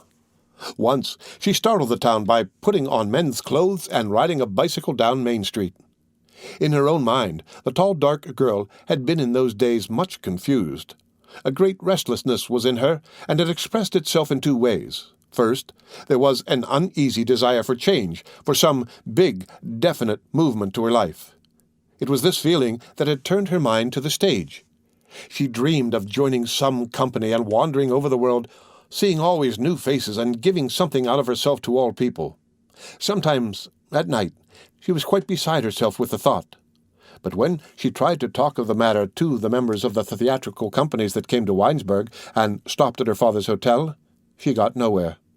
They did not seem to know what she meant, or, if she did get something of her passion expressed, they only laughed. "It's not like that," they said. "It's as dull and uninteresting as this here. Nothing comes of it." With the traveling men, when she walked about with them, and later with Tom Willard, it was quite different. Always they seemed to understand and sympathize with her. On the side streets of the village, in the darkness under the trees, they took hold of her hand, and she thought that something unexpressed in herself came forth and became a part of an unexpressed something in them. And then there was the second expression of her restlessness. When that came, she felt for a time released and happy. She did not blame the men who walked with her, and later she did not blame Tom Willard. It was always the same, beginning with kisses, and ending, after strange, wild emotions, with peace, and then sobbing repentance. When she sobbed, she put her hand upon the face of the man, and had always the same thought. Even though he were large and bearded, she thought he had become suddenly a little boy. She wondered why he did not sob also. In her room, tucked away in a corner of the old Willard house, Elizabeth Willard lighted a lamp and put it on a dressing-table that stood by the door. A thought had come into her mind, and she went to a closet and brought out a small square box and set it on the table. The box contained material for makeup and had been left with other things by a theatrical company that had once been stranded in Winesburg. Elizabeth Willard had decided that she would be beautiful. Her hair was still black, and there was a great mass of it braided and coiled about her head. The scene in the office below began to grow in her mind. No ghostly worn-out figure should confront Tom Willard, but something quite unexpected and startling. Tall, and with dusky cheeks and hair that fell in a mass from her shoulders, a figure should come striding down the stairway before the startled loungers in the hotel office. The figure would be silent. It would be swift and terrible. As a tigress whose cub had been threatened would she appear, coming out of the shadows, stealing noiselessly along, and holding the long, wicked scissors in her hand. With a little broken sob in her throat, Elizabeth Willard blew out the light that stood upon the table, and stood weak and trembling in the darkness. The strength that had been as a miracle in her body left, and she half reeled across the floor, clutching at the back of the chair in which she had spent so many long days, staring out over the tin roofs into the main street of Winesburg. In the hallway there was the sound of footsteps, and George Willard came in at the door. Sitting in a chair beside his mother, he began to talk. "I'm going to get out of here," he said. "I don't know where I shall go or what I shall do, but I am going away." The woman in the chair waited and trembled. An impulse came to her. "I suppose you had better wake up," she said. "You think that? You will go to the city and make money, eh? It will be better for you, you think, to be a businessman, to be brisk and smart and alive?" She waited and trembled. The son shook his head. "I suppose I can't make you understand, but I wish I could," he said earnestly. "I can't even try to talk to Father about it. I don't try. There isn't any use. I don't know what I shall do. I just want to go away and look at people and think." Silence fell upon the room where the boy and woman sat together. Again, as on the other evenings, they were embarrassed. After a time, the boy tried again to talk. "I suppose it won't be for a year or two, but I've been thinking about it," he said, rising and going toward the door. "Something Father said makes it sure that I shall have to go away." He fumbled with the doorknob. In the room, the silence became unbearable to the woman. She wanted to cry out with joy because of the words that had come from the lips of her son, but the expression of joy had become impossible to her. "I think you had better go out among the boys. You are too much indoors," she said. "I thought I would go for a little walk," replied the son, stepping awkwardly out of the room and closing the door. The end of Mother, concerning Elizabeth Willard. Read by Rick Kishner for Lit2Go. On the web at fcit.usf.edu.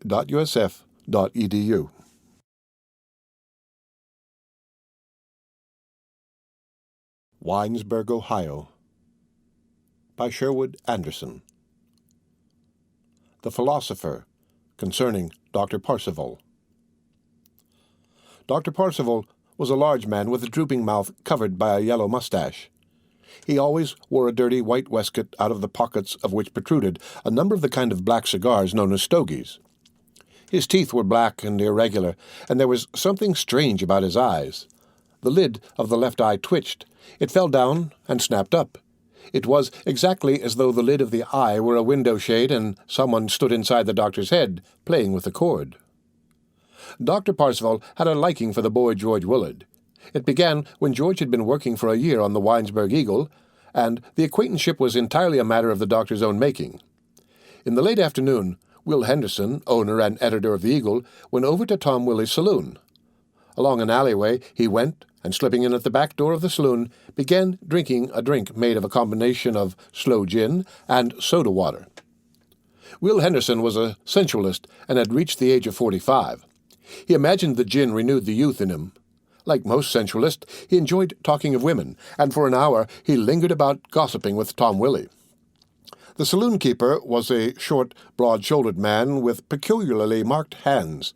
That flaming kind of birthmark that sometimes paints with red the faces of men and women had touched with red Tom Willie's fingers and the backs of his hands.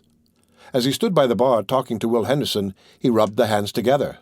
As he grew more and more excited, the red of his fingers deepened. It was as though the hands had been dipped in blood that had dried and faded. As Will Henderson stood at the bar looking at the red hands and talking of women, his assistant, George Willard, sat in the office of the Winesburg Eagle and listened to the talk of Dr. Parzival. Dr. Parzival appeared immediately after Will Henderson had disappeared. One might have supposed that the doctor had been watching from his office window and had seen the editor going along the alleyway. Coming in at the front door, and finding himself a chair, he lighted one of the stogies, and crossing his legs began to talk. He seemed intent upon convincing the boy of the advisability of adopting a line of conduct that he was himself unable to define. "If you have your eyes open, you will see that, although I call myself a doctor, I have mighty few patients," he began. "There is a reason for that. It is not an accident, and it is not because I do not know as much of medicine as anyone here. I do not want patients. The reason, you see, does not appear on the surface. It lies, in fact, in my character, which has, if you think about it, many strange turns. Why I want to talk to you of the matter, I don't know. I might keep still and get more credit in your eyes. I have a desire to make you admire me, that's a fact. I don't know why. That's why I talk. It's very amusing, eh?" Sometimes the doctor launched into long tales concerning himself. To the boy, the tales were very real and full of meaning. He began to admire the fat, unclean-looking man, and, in the afternoon when Will Henderson had gone, looked forward with keen interest to the doctor's coming. Dr. Parzival had been in Winesburg about 5 years. He came from Chicago, and when he arrived was drunk and got into a fight with Albert Longworth, the baggageman. The fight concerned a trunk and ended by the doctor's being escorted to the village lockup. When he was released, he rented a room above a shoe-repairing shop at the lower end of Main Street and put out the sign that announced himself as a doctor. Although he had but few patients, and these of the poorer sort who were unable to pay, he seemed to have plenty of money for his needs. He slept in the office that was unspeakably dirty and dined at Biff Carter's lunchroom in a small frame building opposite the railroad station. In the summer, the lunchroom was filled with flies, and Biff Carter's white apron was more dirty than his floor. Dr. Parzival did not mind. Into the lunchroom he stalked and deposited 20 cents upon the counter. "Feed me what you wish for that," he said, laughing. "Use up food that you wouldn't otherwise sell. It makes no difference to me. I am a man of distinction, you see. Why should I concern myself with what I eat?" The tales that Dr. Parzival told George Willard began nowhere and ended nowhere. Sometimes the boy thought they must all be inventions, a pack of lies. And then again he was convinced that they contained the very essence of truth. "I was a reporter like you here," Dr. Parzival began. "It was in a town in Iowa. Or was it Illinois? I don't remember, and anyway, it makes no difference. Perhaps I am trying to conceal my identity and don't want to be very definite. Have you ever thought it strange that I have money for my needs, although I do nothing? I may have stolen a great sum of money or been involved in a murder before I came here. There's food for thought in that, eh? If you were a really smart newspaper reporter, you would look me up. In Chicago, there was a Dr. Cronin who was murdered. Have you heard of that? Some men murdered him and put him in a trunk. In the early morning, they hauled the trunk across the city. It sat on the back of an express wagon, and they were on the seat as unconcerned as anything. Along they went through quiet streets where everyone was asleep. The sun was just coming up over the lake. Funny. Just to think of them smoking pipes and chattering as they drove along, as unconcerned as I am now. Perhaps I was one of those men. That would be a strange turn of things now, wouldn't it, eh?" Again, Dr. Parzival began his tale. "Well, anyway, there I was, a reporter on a paper, just as you are here, running about and getting little items to print. My mother was poor. She took in washing. Her dream was to make me a Presbyterian minister, and I was studying with that end in view. My father had been insane for a number of years. He was in an asylum over at Dayton, Ohio. There, you see, I have let it slip out. All of this took place in Ohio, right here in Ohio. There's a clue there if you ever get the notion of looking me up.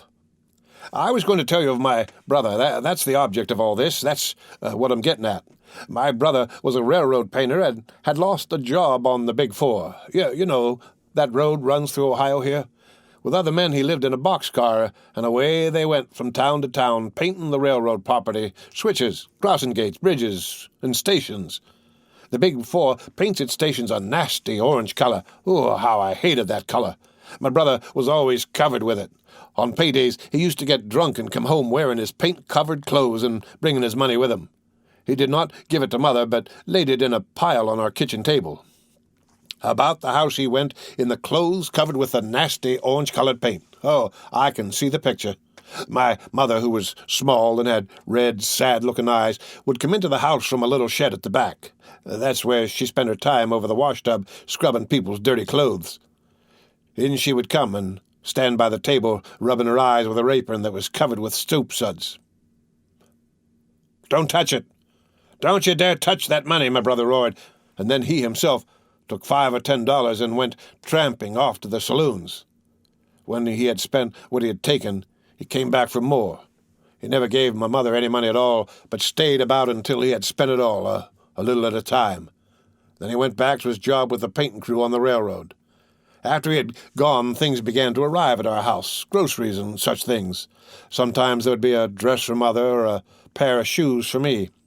Strange, eh? My mother loved my brother much more than she did me, although he never said a kind word to either of us, and always raved up and down, threatening us if we dared so much as touch the money that sometimes lay on the table 3 days. We got along pretty well. I studied to be a minister and prayed. I was a regular ass about saying prayers. You should have heard me. When my father died, I prayed all night, just as I did sometimes when my brother was in town drinking and going about buying the things for us. In the evening after supper, I knelt by the table where the money lay and prayed for hours. When no one was looking, I stole $1 or $2 and put it in my pocket. That makes me laugh now, but then it was terrible. It was on my mind all the time. I got $6 a week for my job on the paper and always took it straight home to Mother. The few dollars I stole from my brother's pile I spent on myself. Oh, you know, for trifles, candy, cigarettes, and such things. Well, when my father died at the asylum over at Dayton, I went over there. I borrowed some money from the man for whom I worked and went on the train at night. It was raining. In the asylum, they treated me as though I were a king. The men who had jobs in the asylum had found out I was a newspaper reporter. That made them afraid. There had been some negligence, some careless, you see, when Father was ill. They thought perhaps I would write it up in the paper and make a fuss. I never intended to do anything of the kind. Anyway, in I went to the room where my father lay dead and blessed the dead body. I wonder what put that notion into my head. Wouldn't my brother the painter have laughed, though? There I stood over the dead body and spread out my hands. The superintendent of the asylum and some of his helpers came in and stood about, looking sheepish. It was very amusing. I spread out my hands and said, 'Let peace brood over this carcass.' That's what I said." Jumping to his feet and breaking off the tail, Dr. Parsival began to walk up and down in the office of the Winesburg Eagle, where George Willard sat listening. He was awkward and, as the office was small, continually knocked against things. "What a fool I am to be talking," he said. "That is not my object in coming here and forcing my acquaintanceship upon you. I have something else in mind. You are a reporter just as I was once, and you have attracted my attention. You may end up becoming just such another fool. I want to warn you and keep on warning you. That's why I seek you out." Dr. Parsival began talking of George Willard's attitude toward men. It seemed to the boy that the man had but one object in view, to make everyone seem despicable. "I want to fill you with hatred and contempt so that you will be a superior being," he declared. "Look at my brother. There was a fellow, huh? He despised everyone, you see. You have no idea with what contempt he looked upon Mother and me. And was he not our superior? You know he was. You have not seen him, and yet I have made you feel that. I have given you a sense of it. He's dead. Once, when he was drunk, he lay down on the tracks, and the car in which he lived with the other painters ran over him." One day in August, Dr. Parsival had an adventure in Winesburg. For a month, George Willard had been going each morning to spend an hour in the doctor's office. The visits came about through a desire on the part of the doctor to read to the boy from the pages of a book he was in the process of writing. To write the book, Dr. Parsival declared, was the object of his coming to Winesburg to live. On the morning in August before the coming of the boy, an incident had happened in the doctor's office. There had been an accident on Main Street. A team of horses had been frightened by a train and had run away. A little girl, the daughter of a farmer, had been thrown from a buggy and killed. On Main Street, everyone had become excited, and a cry for doctors had gone up. All three of the active practitioners of the town had come quickly, but had found the child dead. From the crowd, someone had run to the office of Dr. Parsival, who had bluntly refused to go down out of his office to the dead child. The useless cruelty of his refusal had passed unnoticed. Indeed, the man who had come up the stairway to summon him had hurried away without hearing the refusal. All of this Dr. Parsival did not know, and when George Willard came to his office, he found the man shaking with terror. "What I have done will arouse the people of this town," he declared excitedly. "Do I not know human nature? Do I not know what will happen? Word of my refusal will be whispered about. Presently men will get together in groups and talk of it. They will come here. We'll quarrel, and there will be talk of hanging. Then they will come again bearing a rope in their hands." Dr. Parsival shook with fright. "I have a presentiment," he declared emphatically. "It may be that what I am talking about will not occur this morning. It may be put off until tonight, but I will be hanged. Everyone will get excited. I'll be hanged to a lamppost on Main Street." Going to the door of his dirty office, Dr. Parsival looked timidly down the stairway leading to the street. When he returned, the fright that had been in his eyes was beginning to be replaced by doubt. Coming on tiptoe across the room, he tapped George Willard on the shoulder. "If not now, sometime," he whispered, shaking his head. "In the end, I will be crucified, uselessly crucified." Dr. Parsival began to plead with George Willard. "You must pay attention to me," he urged. "If something happens, perhaps you will be able to write the book that I may never get written. The idea is very simple, so simple that if you are not careful, you will forget it. It is this, that everyone in the world is Christ, and they are all crucified. That's what I want to say. Don't you forget that. Whatever happens, don't you dare let yourself forget." The end of The Philosopher Concerning Dr. Parsival. Read by Rick Kishner for Lit2Go. On the web at fcit.usf.edu.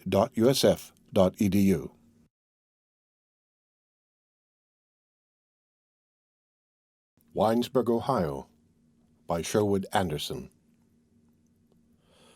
Nobody knows. Concerning Louise Trunnion. Looking cautiously about, George Willard arose from his desk in the office of the Winesburg Eagle and went hurriedly out at the back door. The night was warm and cloudy, and although it was not yet 8 o'clock, the alleyway back of the Eagle office was pitch dark. A team of horses tied to a post somewhere in the darkness stamped on the hard-baked ground. A cat sprang from under George Willard's feet and ran away into the night. The young man was nervous. All day he had gone about his work like one dazed by a blow. In the alleyway he trembled as though with fright. In the darkness George Willard walked along the alleyway, going carefully and cautiously. The back doors of the Winesburg stores were open, and he could see men sitting about under the store lamps. In Meyerbaum's notion store, Mrs. Willie, the saloon-keeper's wife, stood by the counter with a basket on her arm. Sid Green, the clerk, was waiting on her. He leaned over the counter and talked earnestly. George Willard crouched, and then jumped through the path of light that came out at the door. He began to run forward in the darkness. Behind Ed Griffith's saloon, old Jerry Bird, the town drunkard, lay asleep on the ground. The runner stumbled over the sprawling legs. He laughed brokenly. George Willard had set forth upon an adventure. All day he had been trying to make up his mind to go through with the adventure, and now he was acting. In the office of the Winesburg Eagle he had been sitting since 6 o'clock, trying to think. There had been no decision. He had just jumped to his feet, hurried past Will Henderson, who was reading proof in the print shop, and started to run along the alleyway. Through street after street went George Willard, avoiding the people who passed. He crossed and recrossed the road. When he passed a street lamp, he pulled his hat down over his face. He did not dare think. In his mind there was a fear, but it was a new kind of fear. He was afraid the adventure on which he had set out would be spoiled, that he would lose courage and turn back. George Willard found Louise Trunnion in the kitchen of her father's house. She was washing dishes by the light of a kerosene lamp. There she stood behind the screen door in the little shed-like kitchen at the back of the house. George Willard stopped by a picket fence and tried to control the shaking of his body. Only a narrow potato patch separated him from the adventure. 5 minutes passed before he felt sure enough of himself to call to her. "Louise! Oh, Louise!" he called. The cry stuck in his throat. His voice became a hoarse whisper. Louise Trunnion came out across the potato patch, holding the dishcloth in her hand. "How do you know I want to go out with you?" she said sulkily. "What makes you so sure?" George Willard did not answer. In silence, the two stood in the darkness with the fence between them. "You go on along," she said. "Pause in there. I'll come along. You wait by Williams's barn." The young newspaper reporter had received a letter from Louise Trunnion. It had come that morning to the office of the Winesburg Eagle. The letter was brief. "I'm yours if you want me," it said. He thought it annoying that in the darkness by the fence she had pretended there was nothing between them. "She has a nerve. Well, gracious sakes, she has a nerve," he muttered as he went along the street and passed a row of vacant lots where corn grew. The corn was shoulder-high and had been planted right down to the sidewalk. When Louise Trunnion came out of the front door of her house, she still wore the gingham dress in which she had been washing dishes. There was no hat on her head. The boy could see her standing with the doorknob in her hand, talking to someone within, no doubt to old Jake Trunnion, her father. Old Jake was half deaf, and she shouted. The door closed, and everything was dark and silent in the little side street. George Willard trembled more violently than ever. In the shadows by Williams's barn, George and Louise stood, not daring to talk. She was not particularly comely, and there was a black smudge on the side of her nose. George thought she must have rubbed her nose with her finger after she had been handling some of the kitchen pots. The young man began to laugh nervously. "It's warm," he said. He wanted to touch her with his hand. "I'm not very bold," he thought. Just to touch the folds of the soiled gingham dress would, he decided, be an exquisite pleasure. She began to quibble. "You think you're better than I am. Don't tell me. I guess I know," she said, drawing closer to him. A flood of words burst from George Willard. He remembered the look that had lurked in the girl's eyes when they had met on the streets, and thought of the note she had written him. Doubt left him. The whispered tales concerning her that had gone about town gave him confidence. He became wholly the male, bold and aggressive. In his heart there was no sympathy for her. "Ah, come on. It'll be all right. There won't be anyone know anything. How can they know?" he urged. They began to walk along a narrow brick sidewalk, between the cracks of which tall weeds grew. Some of the bricks were missing, and the sidewalk was rough and irregular. He took hold of her hand, that was also rough, and thought it delightfully small. "I can't go far," she said, and her voice was quiet, unperturbed. They crossed a bridge that ran over a tiny stream and passed another vacant lot in which corn grew. The street ended. In the path at the side of the road they were compelled to walk one behind the other. Will Overton's berry field lay beside the road, and there was a pile of boards. "Will is going to build a shed to store berry crates here," said George, and they sat down upon the boards. When George Willard got back into Main Street, it was past 10 o'clock and had begun to rain. 3 times he walked up and down the length of Main Street. Sylvester West's drugstore was still open, and he went in and bought a cigar. When Shorty Crandall, the clerk, came out of the door with him, he was pleased. For 5 minutes the two stood in the shelter of the store awning and talked. George Willard felt satisfied. He had wanted more than anything else to talk to some man. Around a corner toward the new Willard house he went, whistling softly. On the sidewalk at the store of Winnie's dry goods store, where there was a high board fence covered with circus pictures, he stopped whistling and stood perfectly still in the darkness, attentive, listening as though for a voice calling his name. Then again he laughed nervously. "She hasn't got anything on me." "Nobody knows," he muttered doggedly, and went on his way. The end of Nobody Knows. Read by Rick Kistner. For Lit to Go on the web at fcit.usf.edu.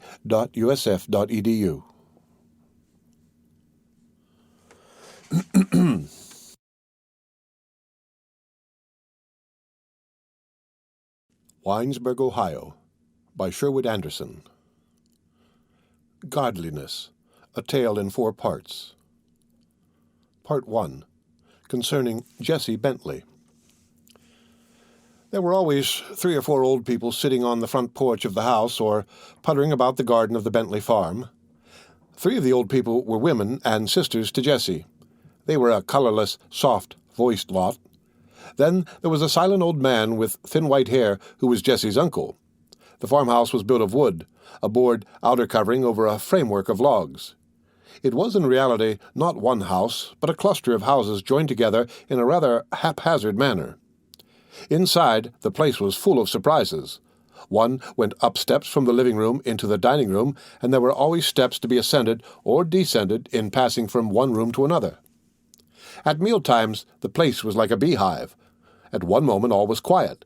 Then doors began to open, feet clattered on stairs, a murmur of soft voices arose, and people appeared from a dozen obscure corners. Beside the old people, already mentioned, many others lived in the Bentley house. There were 4 hired men, a woman named Aunt Callie Beebe, who was in charge of the housekeeping, a dull-witted girl named Eliza Stoughton, who made beds and helped with the milking, a boy who worked in the stables, and Jesse Bentley himself, the owner and overlord of it all. By the time the American Civil War had been over for 20 years, that part of northern Ohio where the Bentley farms lay had begun to emerge from pioneer life. Jesse then owned machinery for harvesting grain. He had built modern barns, and most of his land was drained with carefully laid tile drain. But in order to understand the man, we will have to go back to an earlier day. The Bentley family had been in northern Ohio for several generations before Jesse's time. They came from New York State and took up land when the country was new and land could be had at a low price. For a long time they, in common with all the other Middle Western people, were very poor. The land they had settled upon was heavily wooded and covered with fallen logs and underbrush. After the long, hard labor of clearing these away and cutting the timber, there were still the stumps to be reckoned with. Plows run through the fields cut on hidden roots. Stones lay all about on the low places water gathered, and the young corn turned yellow, sickened, and died. When Jesse Bentley's father and brothers had come into their ownership of the place, much of the harder part of the work of clearing had been done. But they clung to old traditions and worked like driven animals. They lived as practically all of the farming people of the time lived. In the spring and through most of the winter, the highways leading into the town of Winesburg were a sea of mud. The 4 young men of the family worked hard all day in the fields. They ate heavily of coarse, greasy food, and at night slept like tired beasts on beds of straw. Into their lives came little that was not coarse and brutal, and outwardly they were themselves coarse and brutal. On Saturday afternoons, they hitched a team of horses to a 3-seated wagon and went off to town. In town, they stood about the stoves in the stores talking to other farmers or to the storekeepers. They were dressed in overalls and in the winter wore heavy coats that were flecked with mud. Their hands, as they stretched them out to the heat of the stoves, were cracked and red. It was difficult for them to talk, and so they for the most part kept silent. When they had bought meat, flour, sugar, and salt, they went into one of the Winesburg saloons and drank beer. Under the influence of drink, the naturally strong lusts of their natures, kept suppressed by the heroic labor of breaking up new ground, were released. A kind of crude and animal-like poetic fervor took possession of them. On the road home, they stood up on the wagon seats and shouted at the stars. Sometimes they fought long and bitterly, and at other times they broke forth into songs. Once Enoch Bentley, the older one of the boys, struck his father, old Tom Bentley, with the butt of a teamster's whip, and the old man seemed likely to die. For days Enoch lay hid in the straw in the loft of the stable, ready to flee if the result of his momentary passion turned out to be murder. He was kept alive with food brought by his mother, who also kept him informed of the injured man's condition. When all turned out well, he emerged from his hiding place and went back to the work of clearing land as though nothing had happened. The Civil War brought a sharp turn to the fortunes of the Bentleys and was responsible for the rise of the youngest son, Jesse. Enoch, Edward, Harry, and Will Bentley all enlisted, and before the long war ended, they were all killed. For a time after, they went away to the south. Old Tom tried to run the place, but he was not successful. When the last of the four had been killed, he sent word to Jesse that he would have to come home. Then the mother, who had not been well for a year, died suddenly, and the father became altogether discouraged. He talked of selling the farm and moving into town. All day he went about shaking his head and muttering. The work in the fields was neglected, and weeds grew high in the corn. Old Tim hired men, but he did not use them intelligently. When they had gone away to the fields in the morning, he wandered into the woods and sat down on a log. Sometimes he forgot to come home at night, and one of the daughters had to go in search of him. When Jesse Bentley came home to the farm and began to take charge of things, he was a slight, sensitive-looking man of 22. At 18 he had left home to go to school to become a scholar, and eventually to become a minister of the Presbyterian Church. All through his boyhood he had been what in our country was called an odd sheep, and had not got on with his brothers. Of all the family, only his mother had understood him, and she was now dead. When he came home to take charge of the farm that had at that time grown to more than 600 acres, everyone on the farms about and in the nearby town of Winesburg smiled at the idea of his trying to handle the work that had been done by his 4 strong brothers. There was indeed good cause to smile. By the standards of his day, Jesse did not look like a man at all. He was small and very slender and womanish of body, and, true to the traditions of young ministers, wore a long black coat and a narrow black string tie. The neighbors were amused when they saw him, after the years away, and they were even more amused when they saw the woman he had married in the city. As a matter of fact, Jesse's wife did soon go under. That was perhaps Jesse's fault. A farm in northern Ohio in the hard years after the Civil War was no place for a delicate woman, and Catherine Bentley was delicate. Jesse was hard with her, as he was with everybody about him in those days. She tried to do such work as all the neighbor women about her did, and he let her go on without interference. She helped to do the milking and did part of the housework. She made the beds for the men and prepared their food. For a year she worked every day from sunrise until late at night, and then, after giving birth to a child, she died. As for Jesse Bentley, although he was a delicately built man, there was something within him that could not easily be killed. He had brown curly hair and gray eyes that were at times hard and direct, at times wavering and uncertain. Not only was he slender, but he was also short of stature. His mouth was like the mouth of a sensitive and very determined child. Jesse Bentley was a fanatic. He was a man born out of his time and place, and for this he suffered and made others suffer. Never did he succeed in getting what he wanted out of life, and he did not know what he wanted. Within a very short time after he came home to the Bentley farm, he made everyone there a little afraid of him, and his wife, who should have been close to him as his mother had been, was afraid also. At the end of 2 weeks after his coming, old Tom Bentley made over to him the entire ownership of the place and retired into the background. Everyone retired into the background. In spite of his youth and inexperience, Jesse had the trick of mastering the souls of his people. He was so in earnest in everything he did, and said that no one understood him. He made everyone on the farm work as they had never worked before, and yet there was no joy in the work. If things went well, they went well for Jesse, and never for the people who were his dependents. Like 1,000 other strong men who have come into the world here in America in these later times, Jesse was but half strong.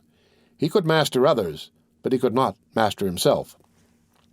The running of the farm, as it had never been run before, was easy for him.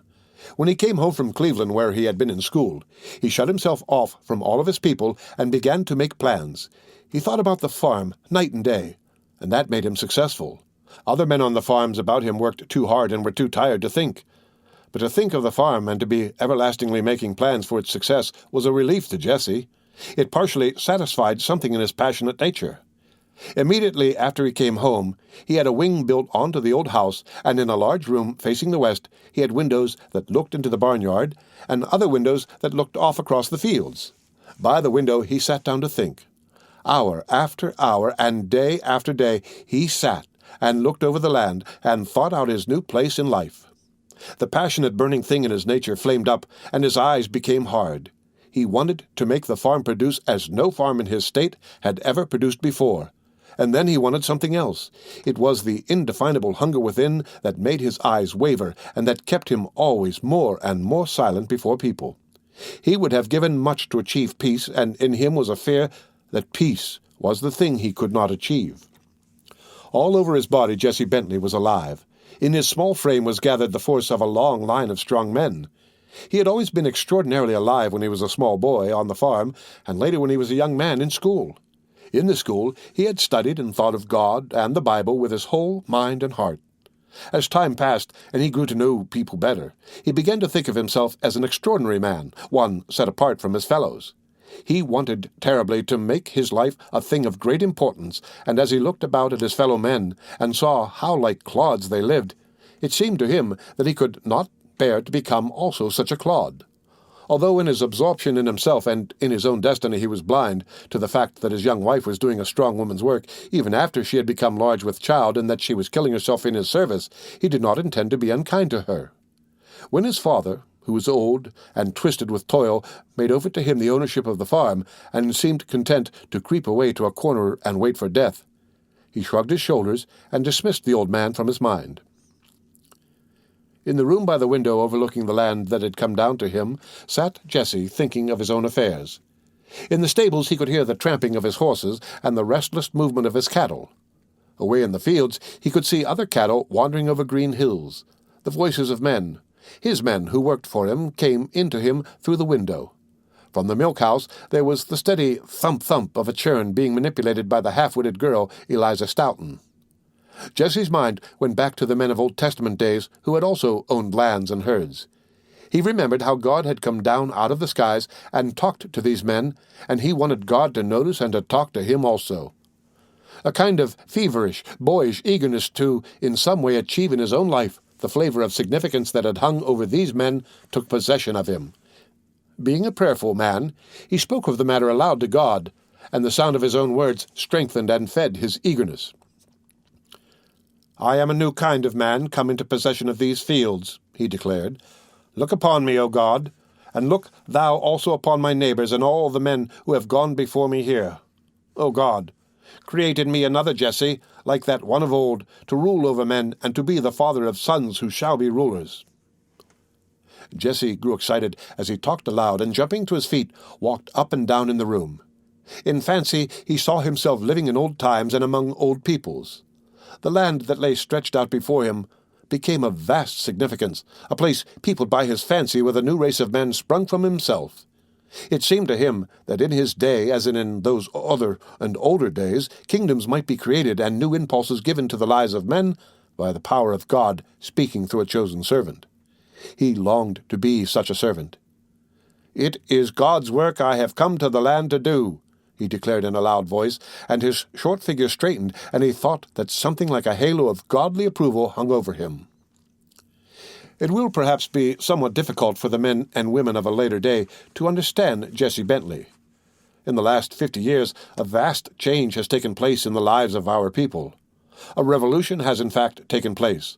The coming of industrialism, attended by all the roar and rattle of affairs, the shrill cries of millions of new voices that have come among us from overseas, the going and coming of trains, the growth of cities, the building of the interurban car lines that weave in and out of towns and past farmhouses, and now in these latter days, the coming of the automobiles has worked a tremendous change in the lives and in the habits of thought of our people of mid-America.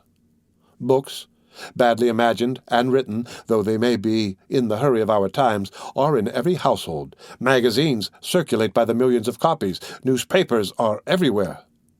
In our day, a farmer standing by the stove in the store in his village has his mind filled to overflowing with the words of other men. The newspapers and the magazines have pumped him full. Much of the old brutal ignorance that had in it also a kind of beautiful childlike innocence is gone forever. The farmer by the stove is brother to the men of the cities, and if you listen, you will find him talking as glibly and as senselessly as the best city man of us all.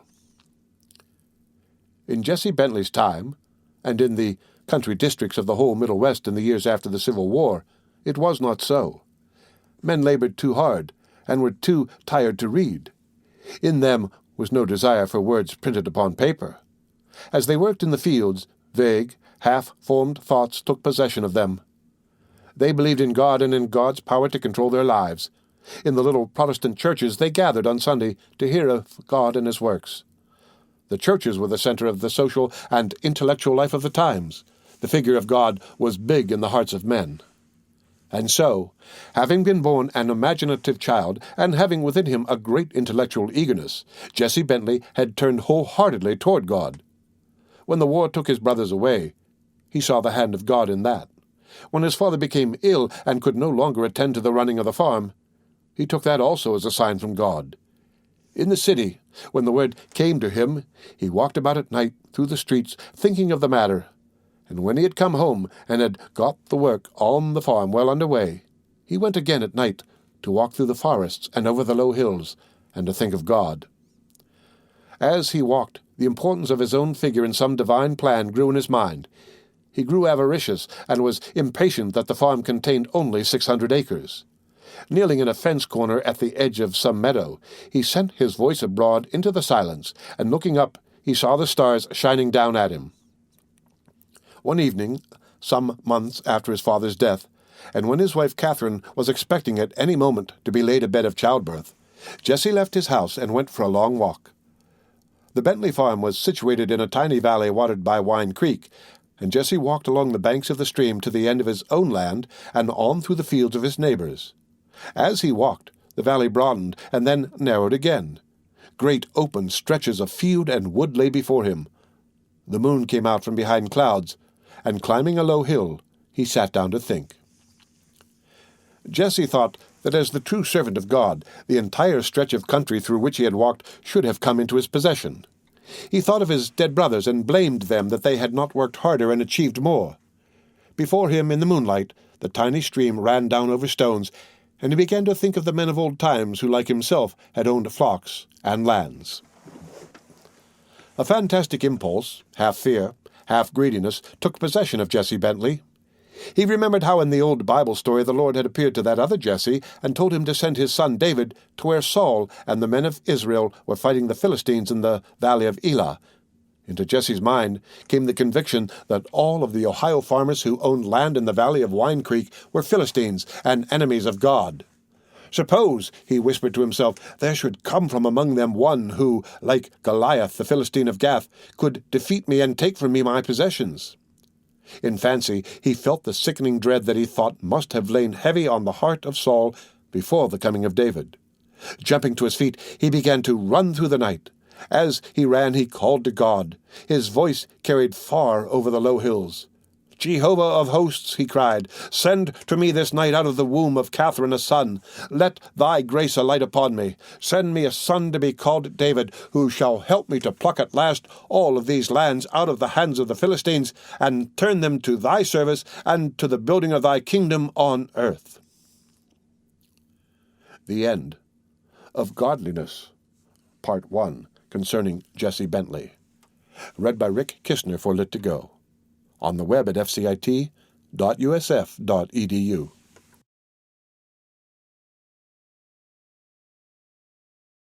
Winesburg, Ohio, by Sherwood Anderson.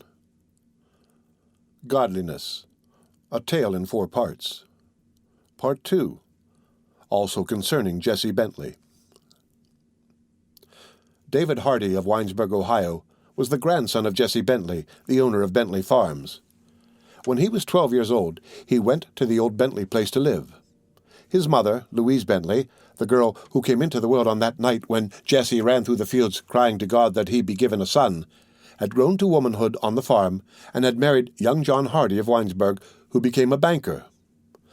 Louise and her husband did not live happily together, and everyone agreed that she was to blame. She was a small woman with sharp gray eyes and black hair. From childhood she had been inclined to fits of temper, and when not angry she was often morose and silent. In Winesburg it was said that she drank. Her husband, the banker, who was a careful, shrewd man, tried hard to make her happy. When he began to make money, he bought for her a large brick house on Elm Street in Winesburg, and he was the first man in that town to keep a manservant to drive his wife's carriage. But Louise could not be made happy. She flew into half-insane fits of temper, during which she was sometimes silent, sometimes noisy, and quarrelsome. She swore and cried out in her anger. She got a knife from the kitchen and threatened her husband's life. Once she deliberately set fire to the house, and often she hid herself away for days in her own room and would see no one. Her life, lived as a half-recluse, gave rise to all sorts of stories concerning her. It was said that she took drugs, and that she hid herself away from people because she was often so under the influence of drink that her condition could not be concealed. Sometimes, on summer afternoons, she came out of the house and got into her carriage. Dismissing the driver, she took the reins in her own hands and drove off at top speed through the streets.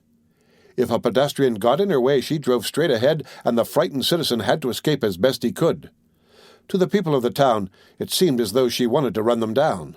When she had driven through several streets, tearing around corners and beating the horses with the whip, she drove off into the country. On the country roads, after she had gotten out of sight of the houses, she let the horses slow down to a walk, and her wild, reckless mood passed. She became thoughtful, and muttered words. Sometimes tears came into her eyes. And then, when she came back into town, she again drove furiously through the quiet streets. But for the influence of her husband and the respect he inspired in people's minds, she would have been arrested more than once by the town marshal.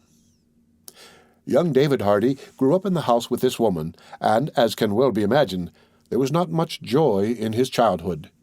He was too young then to have opinions of his own about people, but at times it was difficult for him not to have very definite opinions about the woman who was his mother.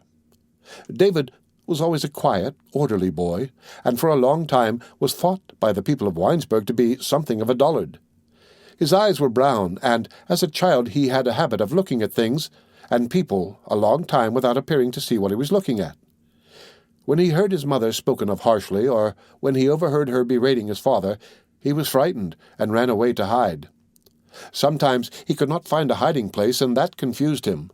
Turning his face toward a tree, or, if he was indoors, toward the wall, he closed his eyes and tried not to think of anything. He had a habit of talking aloud to himself, and early in life a spirit of quiet sadness often took possession of him. On the occasions when David went to visit his grandfather on the Bentley farm, he was altogether contented and happy. Often he wished that he would never have to go back to town, and once, when he had come home from the farm after a long visit, something happened that had a lasting effect on his mind. David had come back into town with one of the hired men. The man was in a hurry to go about his own affairs, and left the boy at the head of the street in which the Hardy house stood. It was early dusk of a fall evening, and the sky was overcast with clouds. Something happened to David. He could not bear to go into the house where his mother and father lived, and, on an impulse, he decided to run away from home. He intended to go back to the farm and to his grandfather, but lost his way, and for hours he wandered weeping and frightened on country roads. It started to rain, and lightning flashed in the sky. The boy's imagination was excited, and he fancied that he could see and hear strange things in the darkness. Into his mind came the conviction that he was walking and running in some terrible void where no one had ever been before. The darkness about him seemed limitless. The sound of the wind blowing in trees was terrifying. When a team of horses approached along the road in which he walked, he was frightened and climbed a fence. Through a field he ran until he came into another road, and getting upon his knees, felt of the soft ground with his fingers. But for the figure of his grandfather, whom he was afraid he would never find in the darkness, he thought the world must be altogether empty. When his cries were heard by a farmer who was walking home from town, and he was brought back to his father's house, he was so tired and excited that he did not know what was happening to him. By chance, David's father knew that he had disappeared. On the street he had met the farmhand from the Bentley place and knew of his son's return to town. When the boy did not come home, an alarm was set up, and John Hardy, with several men of the town, went to search the country. The report that David had been kidnapped ran about through the streets of Winesburg. When he came home, there were no lights in the house, but his mother appeared and clutched him eagerly in her arms. David thought she had suddenly become another woman. He could not believe that so delightful a thing had happened. With her own hands, Louise Hardy bathed his tired young body and cooked him food. She would not let him go to bed, but when he had put on his nightgown, blew out the lights and sat down in a chair to hold him in her arms. For an hour the woman sat in the darkness and held her boy. All the time she kept talking in a low voice. David could not understand what had so changed her. Her habitually dissatisfied face had become, he thought, the most peaceful and lovely thing he had ever seen. When he began to weep, she held him more and more tightly. On and on went her voice. It was not harsh or shrill as when she talked to her husband, but was like rain falling on trees. Presently men began coming to the door to report that he had not been found, but she made him hide and be silent until she had sent them away. He thought it must be a game his mother and the men of the town were playing with him, and laughed joyously. Into his mind came the thought that his having been lost and frightened in the darkness was an altogether unimportant matter. He thought that he would have been willing to go through the frightful experience 1,000 times to be sure of finding at the end of the long black road a thing so lovely as his mother had suddenly become. During the last years of young David's boyhood, he saw his mother but seldom, and she became for him just a woman with whom he had once lived. Still, he could not get her figure out of his mind, and as he grew older, it became more definite. When he was 12 years old, he went to the Bentley farm to live. Old Jesse came into town and fairly demanded that he be given charge of the boy. The old man was excited and determined on having his own way. He talked to John Hardy in the office of the Winesburg Savings Bank, and then the two men went to the house on Elm Street to talk with Louise. They both expected her to make trouble, but were mistaken. She was very quiet, and when Jesse had explained his mission and had gone on at some length about the advantages to come through having the boy out of doors and in the quiet atmosphere of the old farmhouse, she nodded her head in approval. "It is an atmosphere not corrupted by my presence," she said sharply. Her shoulders shook, and she seemed about to fly into a fit of temper. "It is a place for a man-child, although it was never a place for me," she went on. "You never wanted me there, and of course the air of your house did me no good. It was like poison in my blood. But it will be different with him." Louise turned and went out of the room, leaving the two men to sit in embarrassed silence. As very often happened, she later stayed in her room for days. Even when the boy's clothes were packed and he was taken away, she did not appear. The loss of her son made a sharp break in her life, and she seemed less inclined to quarrel with her husband. John Hardy thought it had all turned out very well indeed. And so young David went to live in the Bentley farmhouse with Jessie. Two of the old farmer's sisters were alive and still lived in the house. They were afraid of Jessie and rarely spoke when he was about. One of the women, who had been noted for her flaming red hair when she was younger, was a born mother and became the boy's caretaker. Every night, when he had gone to bed, she went into his room and sat on the floor until he fell asleep. When he became drowsy, she became bold and whispered things that he later thought he must have dreamed. Her soft, low voice called him endearing names, and he dreamed that his mother had come to him and that she had changed so that she was always as she had been that time after he ran away. He also grew bold, and reaching out his hand, stroked the face of the woman on the floor so that she was ecstatically happy. Everyone in the old house became happy after the boy went there. The hard, insistent thing in Jessie Bentley that had kept the people in the house silent and timid, and that had never been dispelled by the presence of the girl Louise, was apparently swept away by the coming of the boy. It was as though God had relented and sent a son to the man. The man who had proclaimed himself the only true servant of God in all the valley of Wine Creek, and who had wanted God to send him a sign of approval by way of a son out of the womb of Catherine, began to think that, at last, his prayers had been answered. Although he was at that time only 55 years old, he looked 70, and was worn out with much thinking and scheming.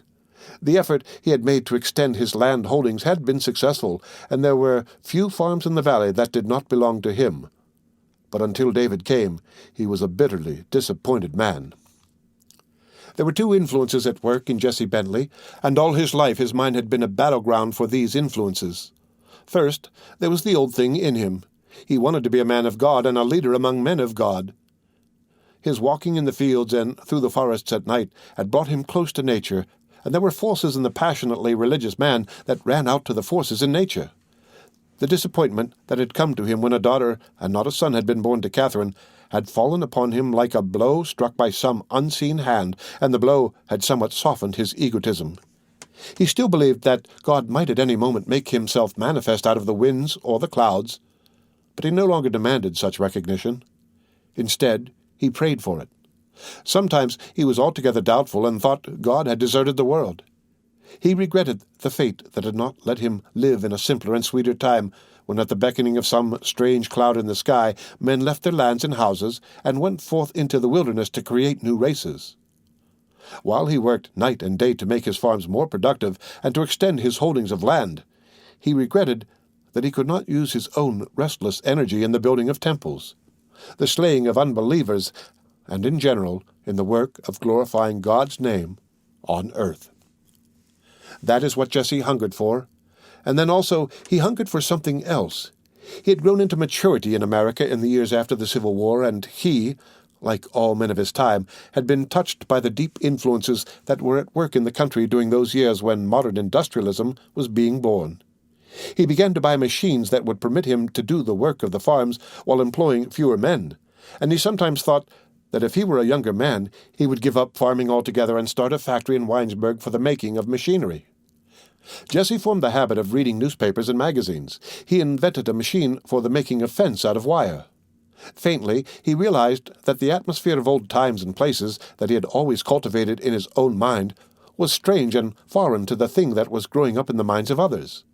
The beginning of the most materialistic age in the history of the world, when wars would be fought without patriotism, when men would forget God and only pay attention to moral standards, when the will to power would replace the will to serve, and beauty would be well nigh forgotten in the terrible headlong rush of mankind toward the acquiring of possessions, was telling in its story to Jesse, the man of God, as it was to the men about him. The greedy thing in him wanted to make money faster than it could be made by tilling the land. More than once he went into Winesburg to talk with his son-in-law John Hardy about it. "You are a banker, and you will have chances I never had," he said, and his eyes shone. "I am thinking about it all the time. Big things are going to be done in the country, and there will be more money to be made than I ever dreamed of. You get into it. I wish I were younger and had your chance." Jesse Bentley walked up and down in the bank office and grew more and more excited as he talked. At one time in his life he had been threatened with paralysis, and his left side remained somewhat weakened. As he talked, his left eyelid twitched. Later, when he drove back home, and when night came on and the stars came out, it was harder to get back the old feeling of a close and personal God who lived in the sky overhead, and who might at any moment reach out his hand, touch him on the shoulder, and appoint for him some heroic task to be done. Jesse's mind was fixed upon the things read in newspapers and magazines, on fortunes to be made almost without effort by shrewd men who bought and sold. For him, the coming of the boy David did much to bring back with renewed force the old faith, and it seemed to him that God had at last looked with favor upon him. As for the boy on the farm, life began to reveal itself to him in 1,000 new and delightful ways. The kindly attitude of all about him expanded his quiet nature, and he lost the half-timid, hesitating manner he had always had with his people. At night, when he went to bed after a long day of adventures in the stables, in the fields, or driving about from farm to farm with his grandfather, he wanted to embrace everyone in the house. If Shirley Bentley, the woman who came each night to sit on the floor by his bedside, did not appear at once, he went to the head of the stairs and shouted, his young voice ringing through the narrow halls where for so long there had been a tradition of silence. In the morning, when he awoke and lay still in bed, the sounds that came into him through the windows filled him with delight. He thought with a shudder of the life in the house in Winesburg and of his mother's angry voice that had always made him tremble. There, in the country, all sounds were pleasant sounds. When he awoke at dawn, the barnyard back of the house also awoke. In the house, people stirred about. Eliza Stoughton, the half-witted girl, was poked in the ribs by a farm hand and giggled noisily. In some distant field, a cow bawled and was answered by the cattle in the stables, and one of the farm hands spoke sharply to the horse he was grooming by the stable door. David leaped out of bed and ran to a window. All of the people stirring about excited his mind, and he wondered what his mother was doing in the house in town. From the windows of his own room, he could not see directly into the barnyard where the farm hands had now all assembled to do the morning chores, but he could hear the voices of the men and the neighing of the horses. When one of the men laughed, he laughed also. Leaning out at the open window, he looked into an orchard where a fat sow wandered about him with a litter of tiny pigs at her heels. Every morning he counted the pigs. 4, 5, 6, 7, he said slowly, wetting his finger and making straight up and down marks on the window ledge. David ran to put on his trousers and shirt. A feverish desire to get out of doors took possession of him. Every morning he made such a noise coming downstairs that Aunt Callie, the housekeeper, declared he was trying to tear the house down. When he had run through the long old house, shutting the doors behind him with a bang, he came into the barnyard and looked about with an amazed air of expectancy. It seemed to him that in such a place tremendous things might have happened during the night. The farmhands looked at him and laughed. Henry Strader, an old man who had been on the farm since Jesse came into possession, and who before David's time had never been known to make a joke, made the same joke every morning. It amused David so that he laughed and clapped his hands. "See, come here and look," cried the old man. "Grandfather Jesse's white mare has torn the black stocking she wears on her foot." Day after day, through the long summer, Jesse Bentley drove from farm to farm up and down the valley of Wine Creek, and his grandson went with him. They rode in a comfortable old phaeton drawn by the white horse. The old man scratched his thin white beard and talked to himself of his plans for increasing the productiveness of the fields they visited and of God's part in the plans all men made. Sometimes he looked at David and smiled happily, and then for a long time he appeared to forget the boy's existence. More and more every day now, his mind turned back again to the dreams that had filled his mind when he had first come out of the city to live on the land. One afternoon he startled David by letting his dreams take entire possession of him. With the boy as a witness, he went through a ceremony and brought about an accident that nearly destroyed the companionship that was growing between them. Jesse and his grandson were driving in a distant part of the valley some miles from home. A forest came down to the road, and through the forest Wine Creek wriggled its way over stones toward a distant river. All the afternoon Jesse had been in a meditative mood, and now he began to talk. His mind went back to the night when he had been frightened by thoughts of a giant that might come to rob and plunder him of his possessions, and again, as on that night when he had run through the fields crying for a son, he became excited to the edge of insanity. Stopping the horse, he got out of the buggy and asked David to get out also. The two climbed over a fence and walked along the bank of the stream. The boy paid no attention to the muttering of his grandfather, but ran along beside him and wondered what was going to happen.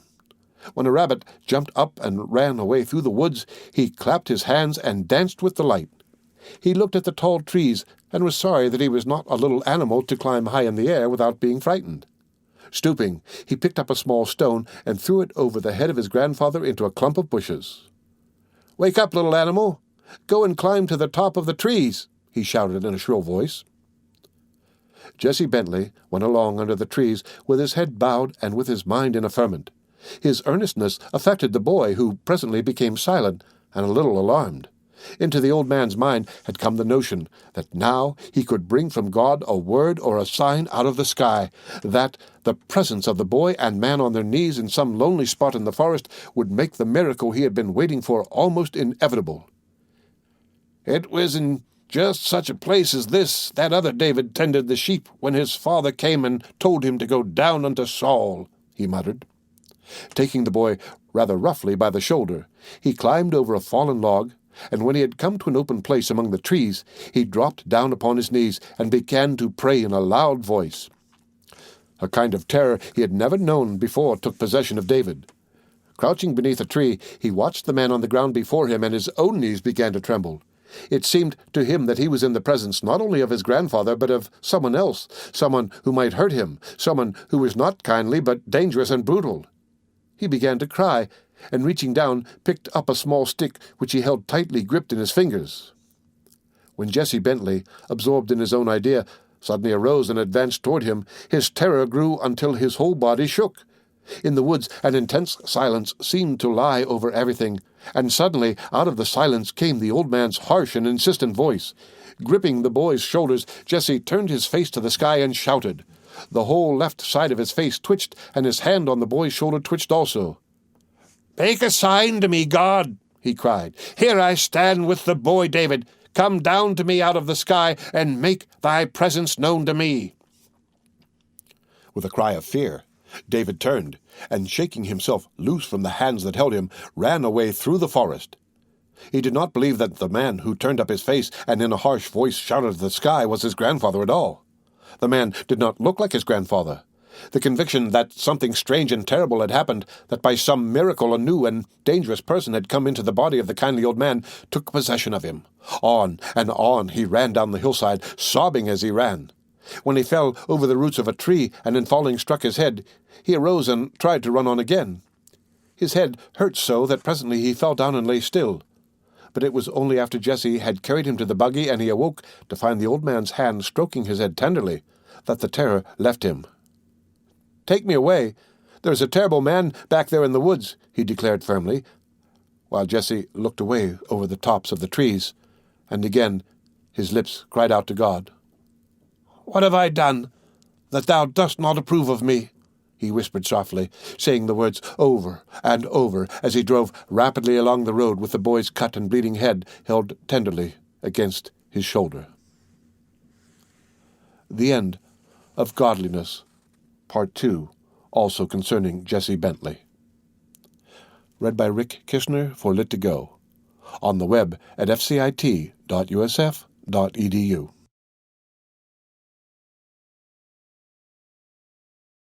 Winesburg, Ohio, by Sherwood Anderson. Godliness, a tale in 4 parts. Part 3, Surrender, concerning Louise Bentley. The story of Louise Bentley, who became Mrs. John Hardy and lived with her husband in a brick house on Elm Street in Winesburg, is a story of misunderstanding. Before such women as Louise can be understood and their lives made livable, much will have to be done. Thoughtful books will have to be written and thoughtful lives lived by people about them. Born of a delicate and overworked mother and an impulsive, hard, imaginative father who did not look with favor upon her coming into the world, Louise was from childhood a neurotic one of the race of oversensitive women that in later days industrialism was to bring in such great numbers into the world. During her early years she lived on the Bentley farm, a silent, moody child, wanting love more than anything else in the world, and not getting it. When she was 15, she went to live in Winesburg with the family of Albert Hardy, who had a store for the sale of buggies and wagons, and who was a member of the town board of education. Louise went into town to be a student in the Winesburg High School, and she went to live at the Hardys because Albert Hardy and her father were friends. Hardy, the vehicle merchant of Winesburg, like thousands of other men of his times, was an enthusiast on the subject of education. He had made his own way in the world without learning got from books, but he was convinced that had he but known books, things would have gone better with him.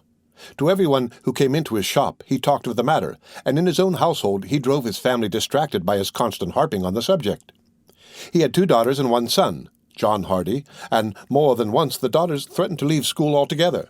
As a matter of principle, they did just enough work in their classes to avoid punishment. "I hate books, and I hate anyone who likes books," Harriet, the younger of the 2 girls, declared passionately.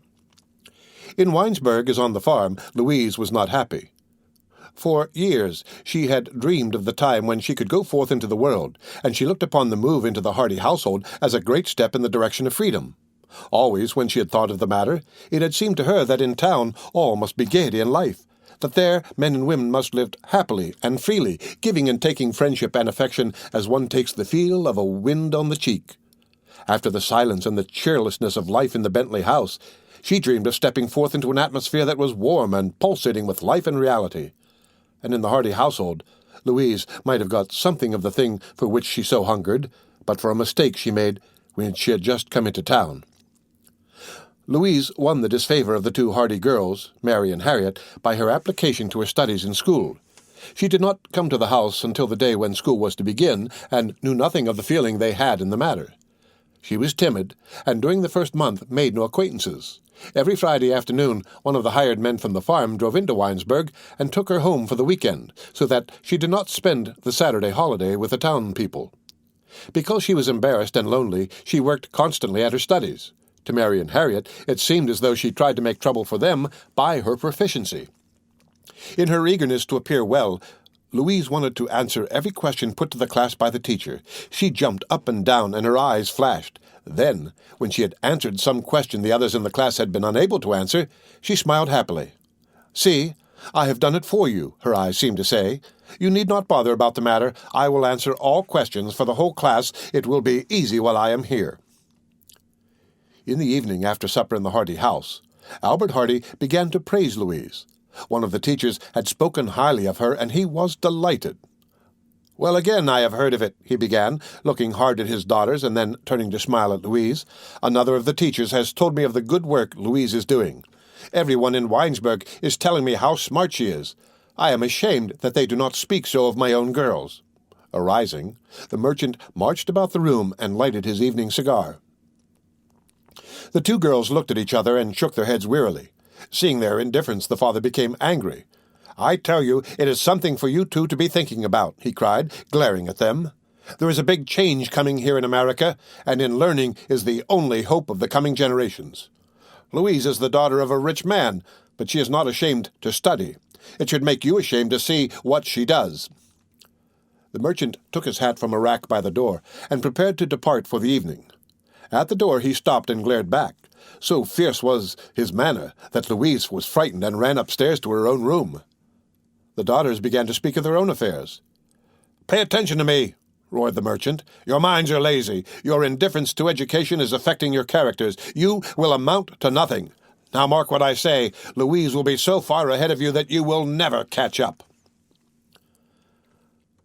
The distracted man went out of the house and into the street, shaking with wrath. He went along muttering words and swearing, but when he got into Main Street his anger passed. He stopped to talk of the weather, or the crops with some other merchant, or with a farmer who had come into town and forgot his daughters altogether, or, if he thought of them, only shrugged his shoulders. "Ah, well, girls will be girls," he muttered philosophically. In the house, when Louise came down into the room where the two girls sat, they would have nothing to do with her. One evening, after she had been there for more than 6 weeks, and was heartbroken because of the continued air of coldness with which she was always greeted, she burst into tears. "Shut up your crying and go back to your own room and to your books," Mary Hardy said sharply. The room occupied by Louise was on the second floor of the Hardy house, and her window looked out upon an orchard. There was a stove in the room, and every evening young John Hardy carried up an armful of wood and put it in a box that stood by the wall. During the second month after she came to the house, Louise gave up all hope of getting on a friendly footing with the Hardy girls, and went to her own room as soon as the evening meal was at an end. Her mind began to play with thoughts of making friends with John Hardy. When he came into the room with the wood in his arms, she pretended to be busy with her studies, but watched him eagerly. When he had put the wood in the box and turned to go out, she put down her head and blushed. She tried to make talk, but could say nothing, and after he had gone she was angry at herself for her stupidity. The mind of the country girl became filled with the idea of drawing close to the young man. She thought that in him might be found the quality she had all her life been seeking in people. It seemed to her that between herself and all the other people in the world a wall had been built up, and that she was living just on the edge of some warm inner circle of life that must be quite open and understandable to others. She became obsessed with the thought that it wanted but a courageous act on her part to make all of her association with people something quite different, and that it was possible by such an act to pass into a new life as one opens a door and goes into a room. Day and night she thought of the matter, but although the thing she wanted so earnestly was something very warm and close, it had as yet no conscious connection with sex. It had not become that definite, and her mind had only alighted upon the person of John Hardy because he was at hand, and unlike his sisters, had not been unfriendly to her. The Hardy sisters, Mary and Harriet, were both older than Louise. In a certain kind of knowledge of the world, they were years older. They lived as all of the young women of Middle Western towns lived. In those days, young women did not go out of our towns to Eastern colleges, and ideas in regard to social classes had hardly begun to exist. A daughter of a laborer was in much the same social position as a daughter of a farmer or a merchant, and there were no leisure classes. A girl was nice, or she was not nice. If a nice girl, she had a young man who came to her house to see her on Sunday and on Wednesday evenings.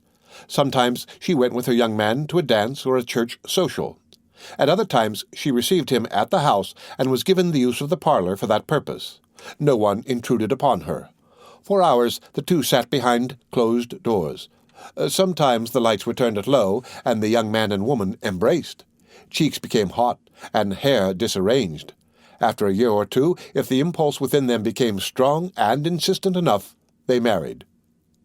One evening, during her first winter in Winesburg, Louise had an adventure that gave a new impulse to her desire to break down the wall that she thought stood between her and John Hardy. It was Wednesday, and immediately after the evening meal, Albert Hardy put on his hat and went away. Young John brought the wood and put it in the box in Louise's room. "You do work hard, don't you?" he said awkwardly, and then, before she could answer, he also went away. Louise heard him go out of the house, and had a mad desire to run after him. Opening her window, she leaned out and called softly, "John, dear John, come back, don't go away."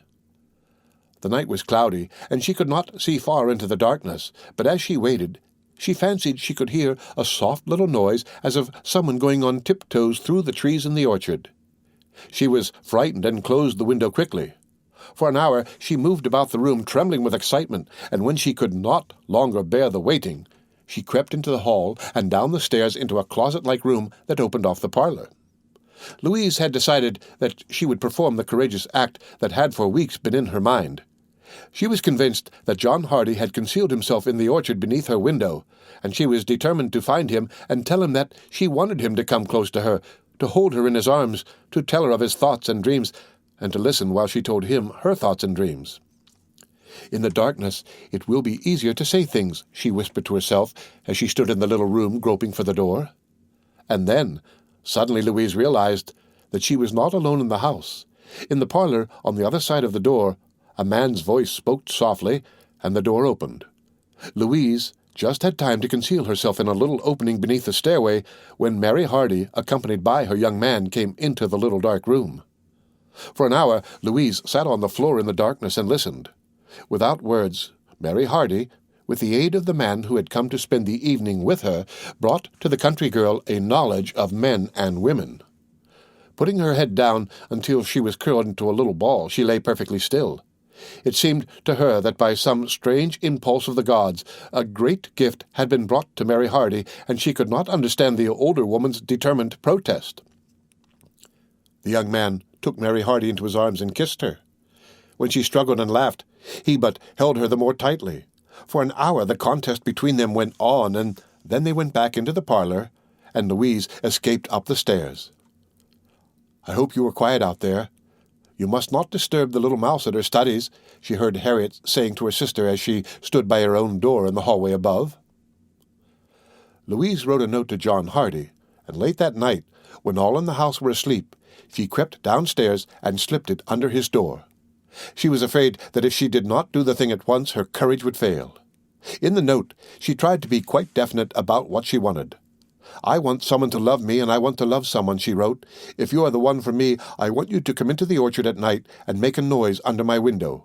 It will be easy for me to crawl down over the shed and come to you.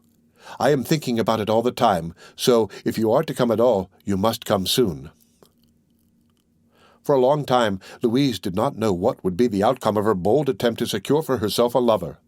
In a way, she still did not know whether or not she wanted him to come. Sometimes it seemed to her that to be held tightly and kissed was the whole secret of life, and then a new impulse came, and she was terribly afraid. The age-old woman's desire to be possessed had taken possession of her. But so vague was her notion of life that it seemed to her just the touch of John Hardy's hand upon her own hand would satisfy.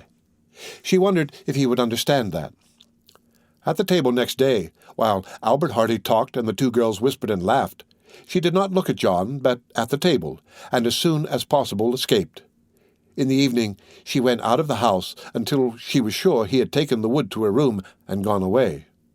When after several evenings of intense listening she heard no call from the darkness in the orchard, she was half beside herself with grief and decided that for her there was no way to break through the wall that had shut her off from the joy of life. And then on a Monday evening, 2 or 3 weeks after the writing of the note, John Hardy came for her. Louise had so entirely given up the thought of his coming that for a long time she did not hear the call that came up from the orchard.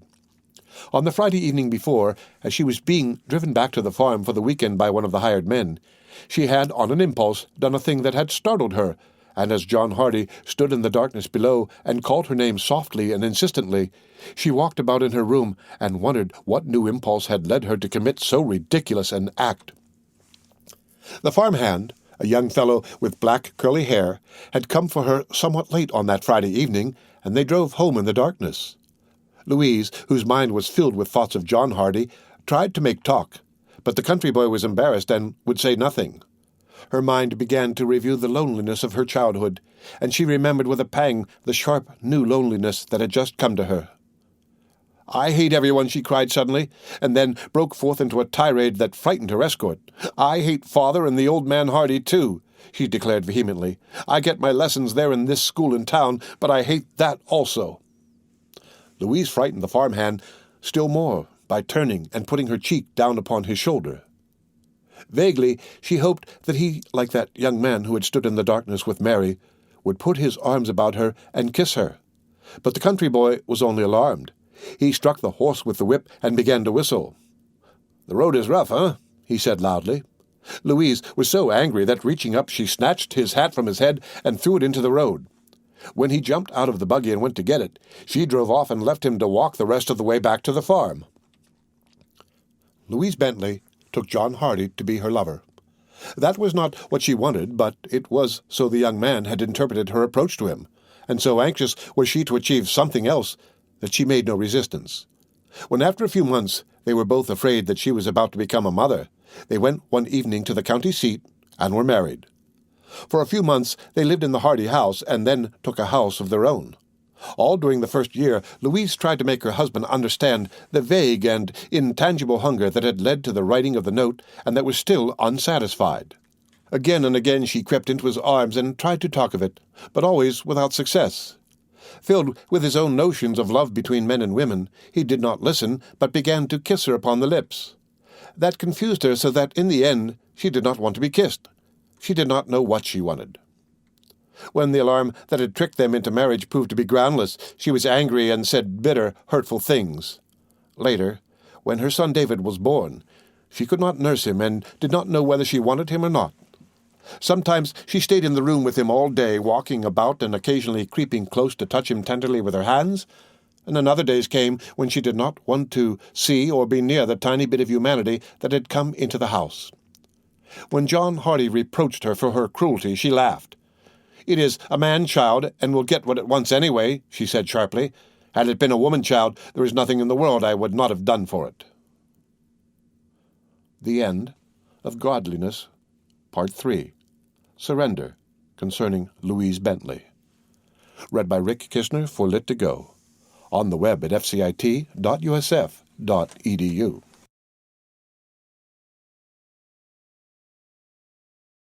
Winesburg, Ohio, by Sherwood Anderson. Godliness, a tale in 4 parts.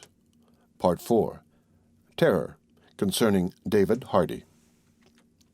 When David Hardy was a tall boy of 15, he, like his mother, had an adventure that changed the whole current of his life and sent him out of his quiet corner into the world.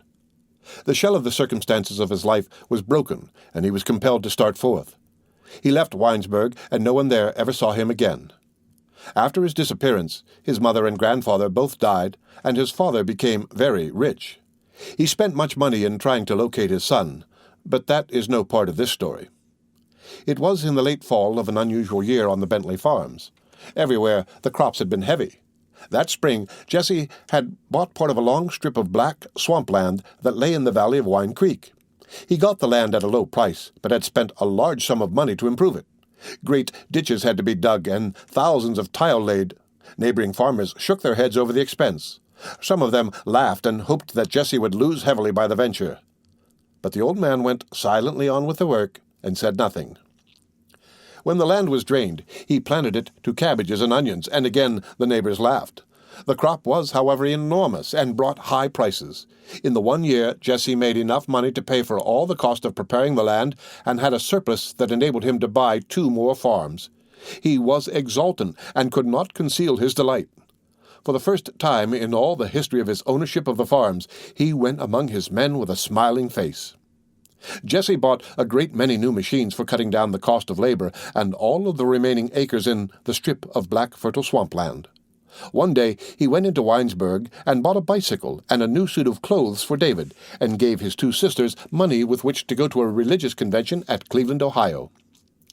In the fall of that year, when the frost came and the trees in the forests along Wine Creek were golden brown, David spent every moment when he did not have to attend school out in the open. Alone or with other boys, he went every afternoon into the woods to gather nuts. The other boys of the countryside, most of them sons of laborers on the Bentley farms, had guns with which they went hunting rabbits and squirrels. But David did not go with them. He made himself a sling with rubber bands and a forked stick and went off by himself to gather nuts. As he went about, thoughts came to him. He realized that he was almost a man and wondered what he would do in life. But before they came to anything, the thoughts passed, and he was a boy again. One day he killed a squirrel that sat on one of the lower branches of a tree and chattered at him. Home he ran with the squirrel in his hands. One of the Bentley sisters cooked the little animal, and he ate it with great gusto.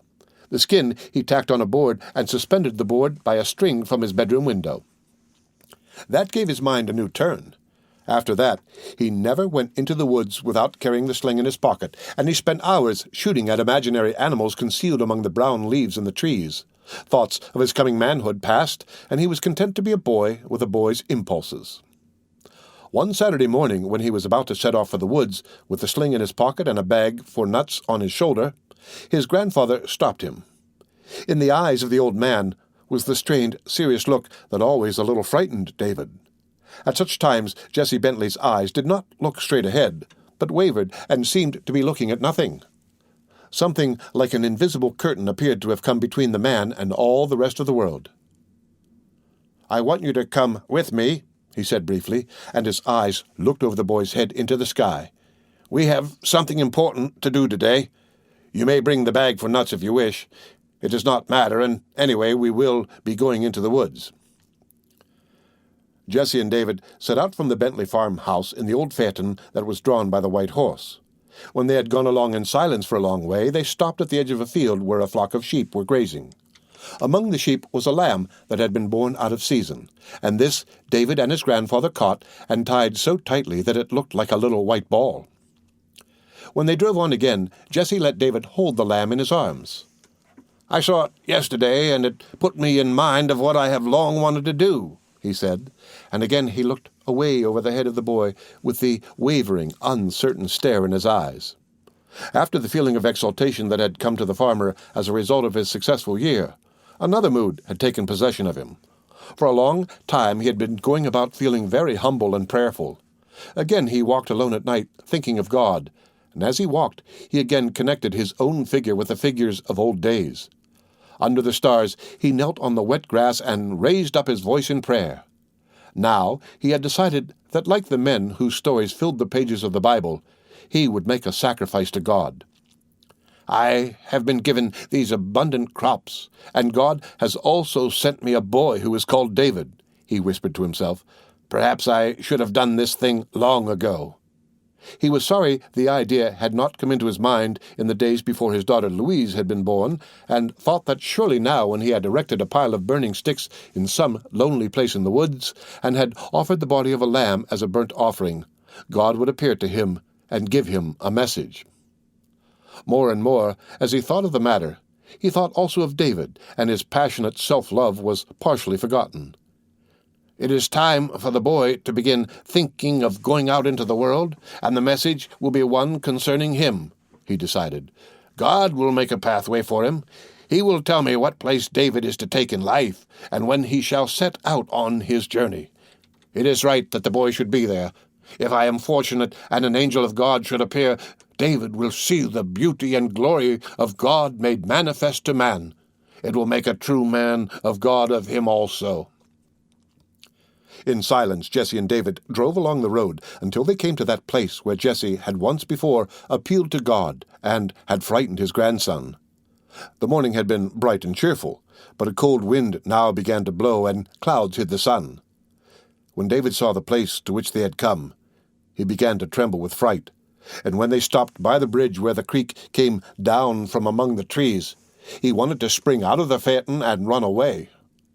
A dozen plans for escape ran through David's head, but when Jesse stopped the horse and climbed over the fence into the wood, he followed. "It is foolish to be afraid. Nothing will happen," he told himself as he went along with the lamb in his arms. There was something in the helplessness of the little animal held so tightly in his arms that gave him courage. He could feel the rapid beating of the beast's heart, and that made his own heart beat less rapidly. As he walked swiftly along behind his grandfather, he untied the string which held the 4 legs of the lamb. "If anything happens, we will run away together," he thought. In the woods, after they had gone a long way from the road, Jesse stopped in an opening among the trees where a clearing overgrown with small bushes ran up from the creek. He was still silent, but began at once to erect a heap of dry sticks which he presently set afire. The boy sat on the ground with the lamb in his arms. His imagination began to invest every movement of the old man with significance, and he became every moment more afraid. "I must put the blood of the lamb on the head of the boy," Jesse muttered, when the sticks had begun to blaze greedily, and taking a long knife from his pocket, he turned and walked rapidly across the clearing toward David. Terror seized upon the soul of the boy. He was sick with it. For a moment he sat perfectly still, and then his body stiffened, and he sprang to his feet. His face became as white as the fleece of the lamb that now, finding itself suddenly released, ran down the hill. David ran also. Fear made his feet fly. Over the low bushes and logs he leaped frantically. As he ran, he put his hand into his pocket and took out the branched stick from which the sling for shooting squirrels was suspended. When he came to the creek that was shallow and splashed down over the stones, he dashed into the water and turned to look back. And when he saw his grandfather still running toward him with the long knife held tightly in his hand, he did not hesitate, but reaching down, selected a stone and put it in the sling. With all his strength he drew back the heavy rubber bands, and the stone whistled through the air. It hit Jesse, who had entirely forgotten the boy and was pursuing the lamb, squarely in the head. With a groan he pitched forward and fell almost at the boy's feet. When David saw that he lay still and that he was apparently dead, his fright increased immeasurably. It became an insane panic. With a cry, he turned and ran off through the woods, weeping convulsively. "I don't care. I killed him, but I don't care," he sobbed. As he ran on and on, he decided suddenly that he would never go back again to the Bentley Farms or to the town of Winesburg. "I have killed the man of God, and now I will myself be a man and go into the world," he said stoutly as he stopped running and walked rapidly down a road that followed the windings of Wine Creek as it ran through fields and forests into the west. On the ground by the creek, Jesse Bentley moved uneasily about. He groaned and opened his eyes. For a long time he lay perfectly still and looked at the sky. When at last he got to his feet, his mind was confused, and he was not surprised by the boy's disappearance. By the roadside he sat down on a log and began to talk about God. That is all they ever got out of him. Whenever David's name was mentioned, he looked vaguely at the sky and said that a messenger from God had taken the boy. "It happened because I was too greedy for glory," he declared, and would have no more to say in the matter. The end of Godliness Part 4, Terror, concerning David Hardy. Read by Rick Kistner for Lit2Go on the web at fcit.usf.edu.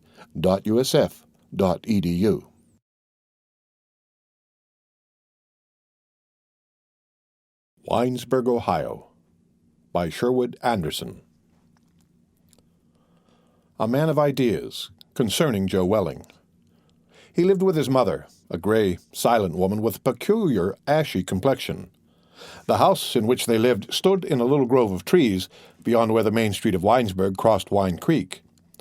His name was Joe Welling, and his father had been a man of some dignity in the community, a lawyer, and a member of the state legislature at Columbus. Joe himself was small of body, and in his character unlike anyone else in town. He was like a tiny little volcano that lies silent for days and then suddenly spouts fire. No, he wasn't like that. He was like a man who is subject to fits, one who walks among his fellow men inspiring fear because a fit may come upon him suddenly and blow him away into a strange, uncanny physical state in which his eyes roll and his legs and arms jerk. He was like that, only that the visitation that descended upon Joe Welling was a mental and not a physical thing. He was beset by ideas, and in the throes of one of his ideas was uncontrollable. Words rolled and tumbled from his mouth. A peculiar smile came upon his lips. The edges of his teeth that were tipped with gold glistened in the light. Pouncing upon a bystander, he began to talk. For the bystander, there was no escape. The excited man breathed into his face, peered into his eyes, pounded upon his chest with a shaking forefinger, demanded, compelled attention. In those days, the Standard Oil Company did not deliver oil to the consumer in big wagons and motor trucks as it does now, but delivered instead to retail grocers, hardware stores, and the like. Joe was the Standard Oil agent in Winesburg and in several towns up and down the railroad that went through Winesburg. He collected bills, booked orders, and did other things. His father, the legislator, had secured the job for him. In and out of the stores of Winesburg went Joe Welling, silent, excessively polite, intent upon his business. Men watched him with eyes in which lurked amusement, tempered by alarm. They were waiting for him to break forth, preparing to flee. Although the seizures that came upon him were harmless enough, they could not be laughed away. They were overwhelming. Astride an idea, Joe was overmastering. His personality became gigantic. It overrode the man to whom he talked, swept him away, swept away, all who stood within sound of his voice. In Sylvester West's drugstore stood 4 men who were talking of horse racing. Wesley Moyer's stallion, Tony Tip, was to race at the June meeting at Tiffin, Ohio, and there was a rumor that he would meet the stiffest competition of his career. It was said that Pop Gears, the great racing driver, would himself be there. A doubt of the success of Tony Tip hung heavy in the air of Winesburg. Into the drugstore came Joe Welling, brushing the screen door violently aside. With a strange, absorbed light in his eyes, he pounced upon Ed Thomas, he who knew Pop Gears and whose opinion of Tony Tip's chances was worth considering. "The water is up in Wine Creek," cried Joe Welling with the air of Phidippides, bringing news of the victory of the Greeks in the struggle at Marathon. His finger beat a tattoo upon Ed Thomas's broad chest. "By Trunnion Bridge it is within 11.5 inches of the flooring," he went on, the words coming quickly and with a little whistling noise from between his teeth. An expression of helpless annoyance crept over the faces of the 4. "I have my facts correct. Depend upon that. I went to Sinning's hardware store and got a rule. Then I went back and measured. I could hardly believe my own eyes. It hasn't rained, you see, for 10 days. At first, I didn't know what to think. Thoughts rushed through my head. I thought of subterranean passages and springs. Down under the ground went my mind, delving about. I sat on the floor of the bridge and rubbed my head. There wasn't a cloud in the sky, not one. Come out into the street and you'll see. There wasn't a cloud. There isn't a cloud now. Yes, there was a cloud. I don't want to keep back any facts. There was a cloud in the west, down near the horizon, a cloud no bigger than a man's hand. Not that I think that has anything to do with it. There it is, you see?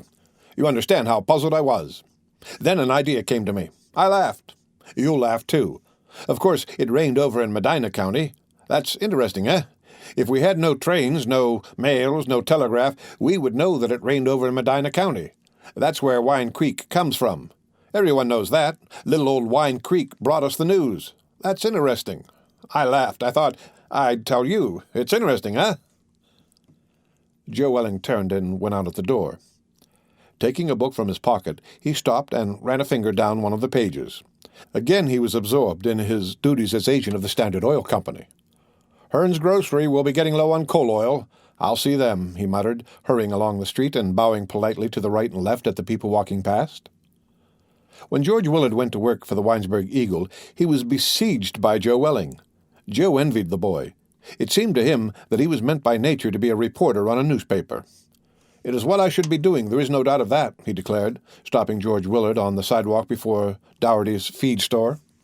His eyes began to glisten and his forefinger to tremble.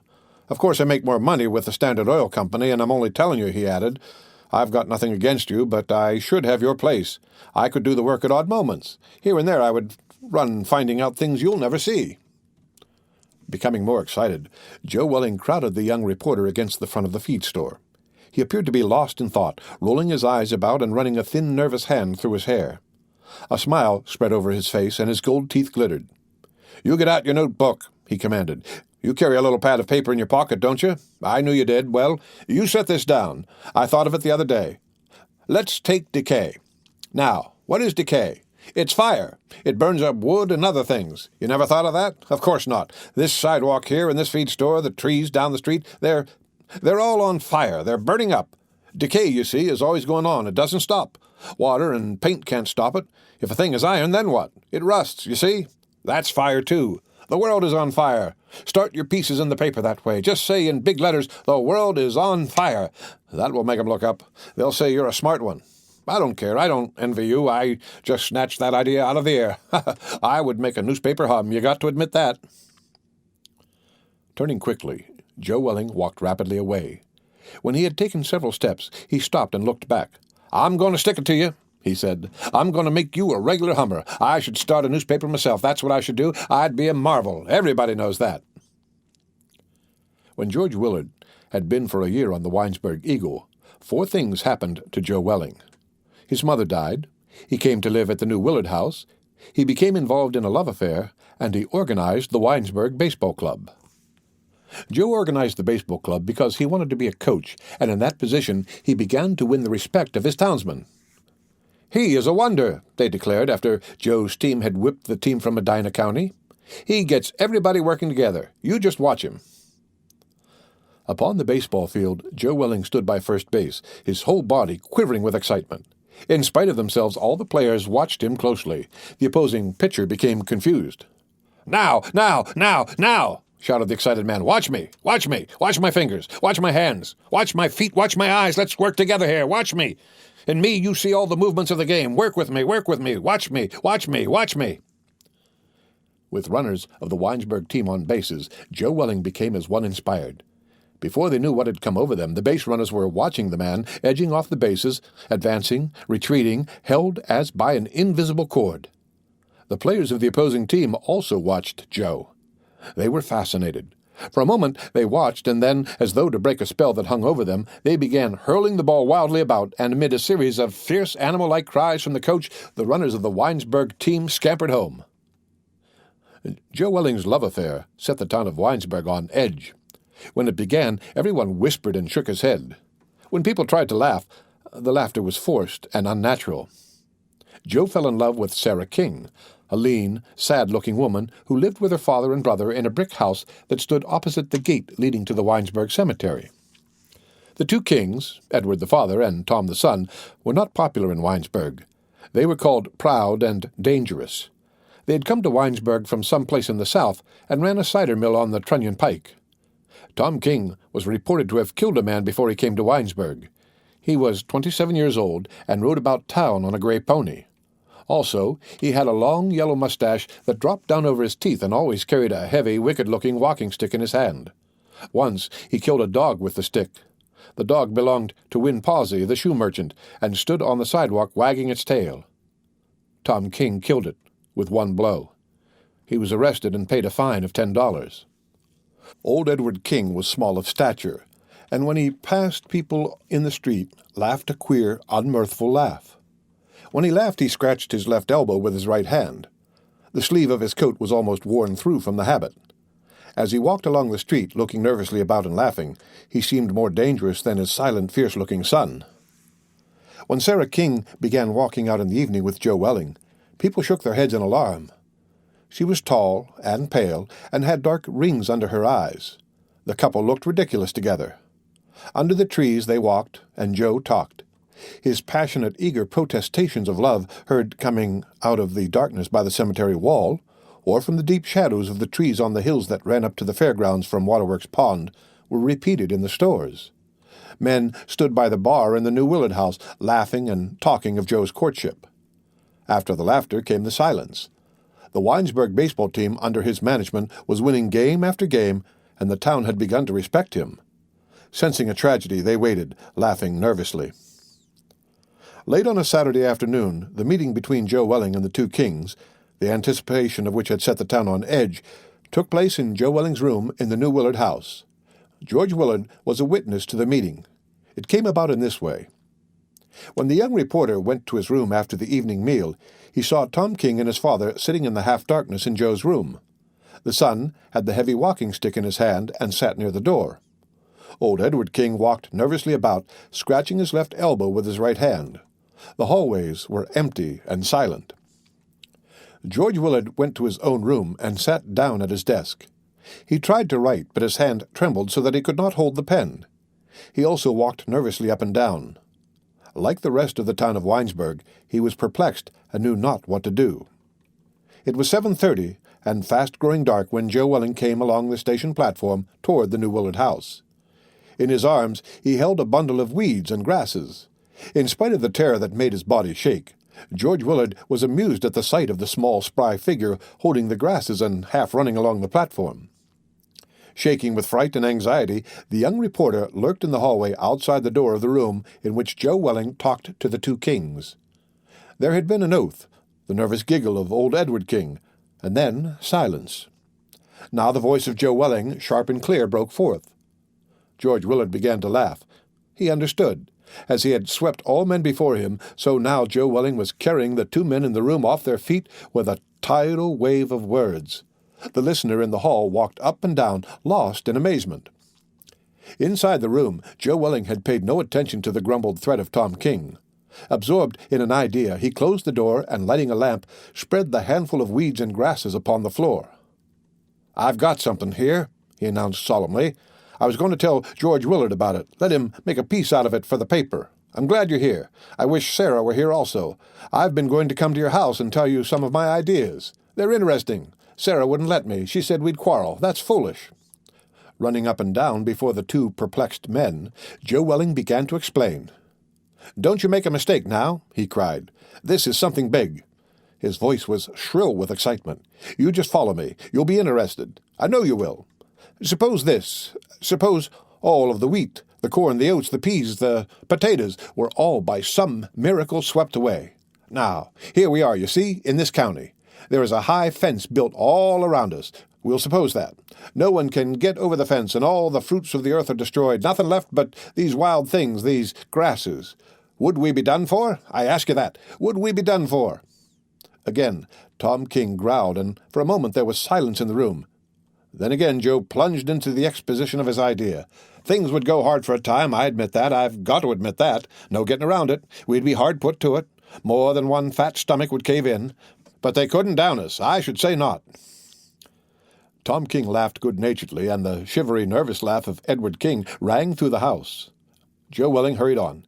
"We'd begin, you see, to breed up new vegetables and fruits. Soon we'd regain all we had lost. Mind, I don't say the new things would be the same as the old. They wouldn't. Maybe they'd be better, maybe not so good. That's interesting, huh? You can think about that. It starts your mind working now, don't it?" In the room there was silence, and then again old Edward King laughed nervously. "Say, I wish Sarah was here," cried Joe Welling. "Let's go up to your house. I want to tell her of this." There was a scraping of chairs in the room.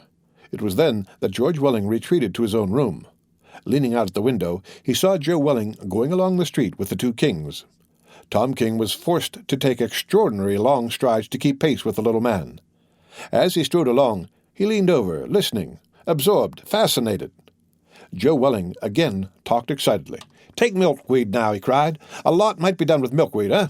It's almost unbelievable. I want you to think about it. I want you two to think about it. There would be a new vegetable kingdom, you see. It's interesting, eh? It's an idea. Wait till you see Sarah. She'll get the idea. She'll be interested. Sarah is always interested in ideas. You can't be too smart for Sarah now, can you? Of course you can't. You know that." The end of Winesburg, Ohio, A Man of Ideas. Read by Rick Kishner for Lit2Go. On the web at fcit.usf.edu.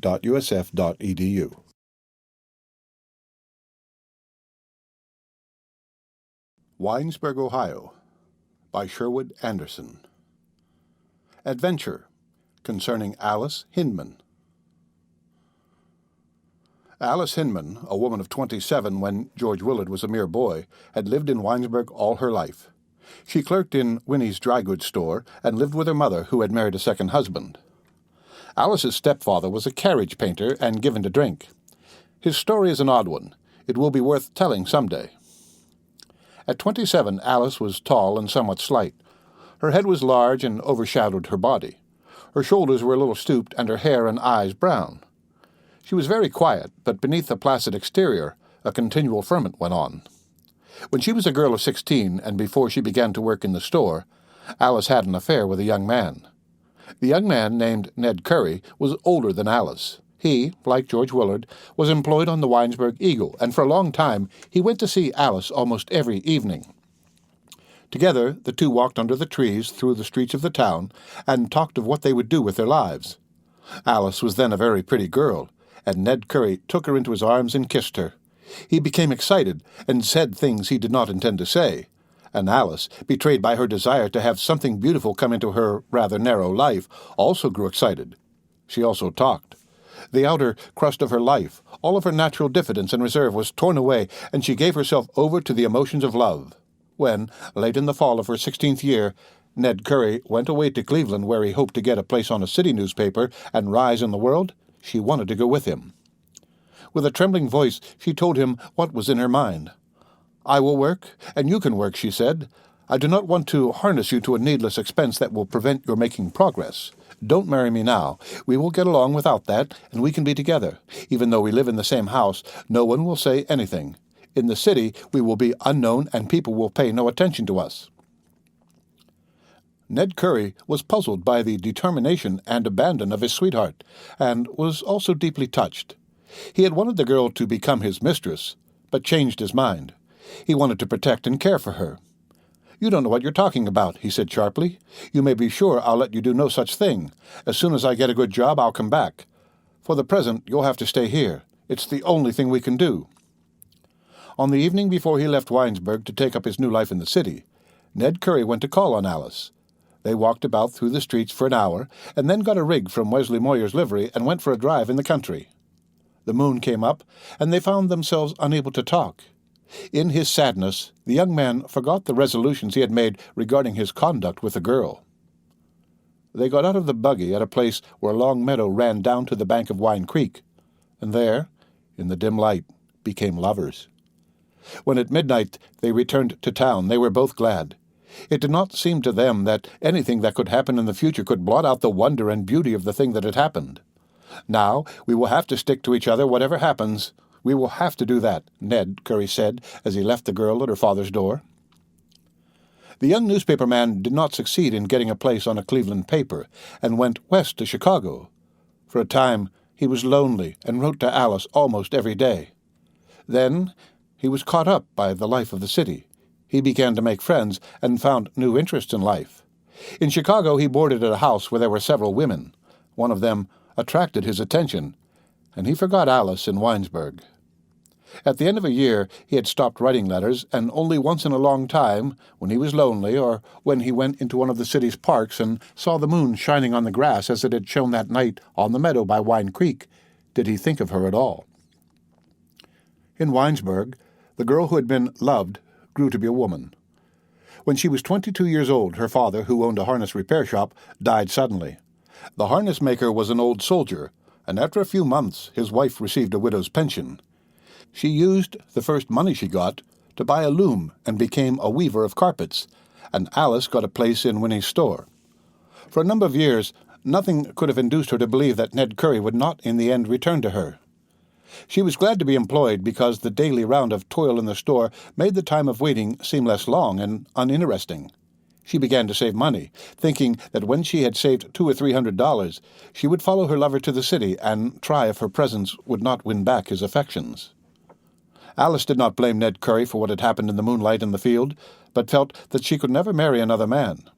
To her, the thought of giving to another what she still felt could belong only to Ned seemed monstrous. When other young men tried to attract her attention, she would have nothing to do with them.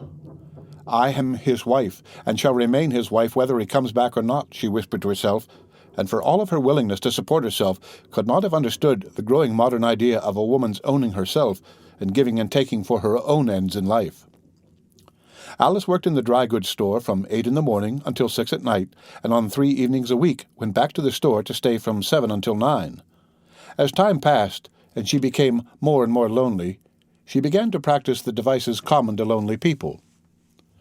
When at night she went upstairs into her own room, she knelt on the floor to pray, and in her prayers whispered things she wanted to say to her lover. She became attached to inanimate objects, and because it was her own, could not bear to have anyone touch the furniture of her room. The trick of saving money, begun for a purpose, was carried on after the scheme of going to the city to find Ned Curry had been given up. It became a fixed habit, and when she needed new clothes, she did not get them. Sometimes on rainy afternoons in the store, she got out her bank book and, letting it lie open before her, spent hours dreaming impossible dreams of saving money enough so that the interest would support both herself and her future husband.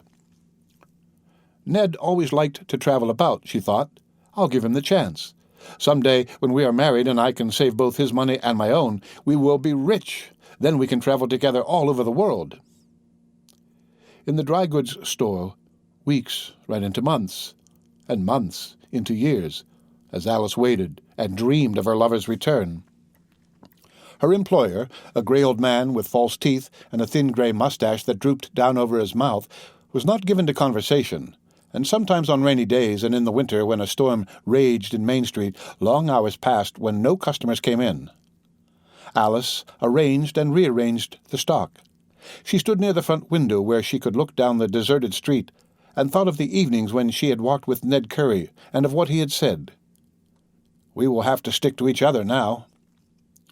The words echoed and re-echoed through the mind of the maturing woman. Tears came into her eyes. Sometimes, when her employer had gone out and she was alone in the store, she put her head on the counter and wept. "Oh, Ned, I am waiting," she whispered over, and all the time the creeping fear that he would never come back grew stronger within her. In the spring, when the rains have passed, and before the long hot days of summer had come, the country about Winesburg is delightful. The town lies in the midst of open fields, but beyond the fields are pleasant patches of woodlands. In the wooded places are many little cloistered nooks, quiet places where lovers go to sit on Sunday afternoons. Through the trees they look out across the fields and see farmers at work about the barns or people driving up and down on the roads. In the town, bells ring, and occasionally a train passes, looking like a toy thing in the distance. For several years after Ned Curry went away, Alice did not go into the wood with the other young people on Sunday. But one day, after he had been gone for 2 or 3 years, and when her loneliness seemed unbearable, she put on her best dress and set out. Finding a little sheltered place from which she could see the town and a long stretch of the fields, she sat down. Fear of age and ineffectuality took possession of her. She could not sit still, and arose.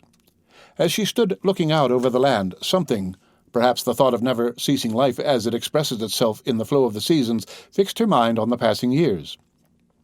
With a shiver of dread, she realized that for her the beauty and freshness of youth had passed. For the first time, she felt that she had been cheated. She did not blame Ned Curry, and did not know what to blame. Sadness swept over her.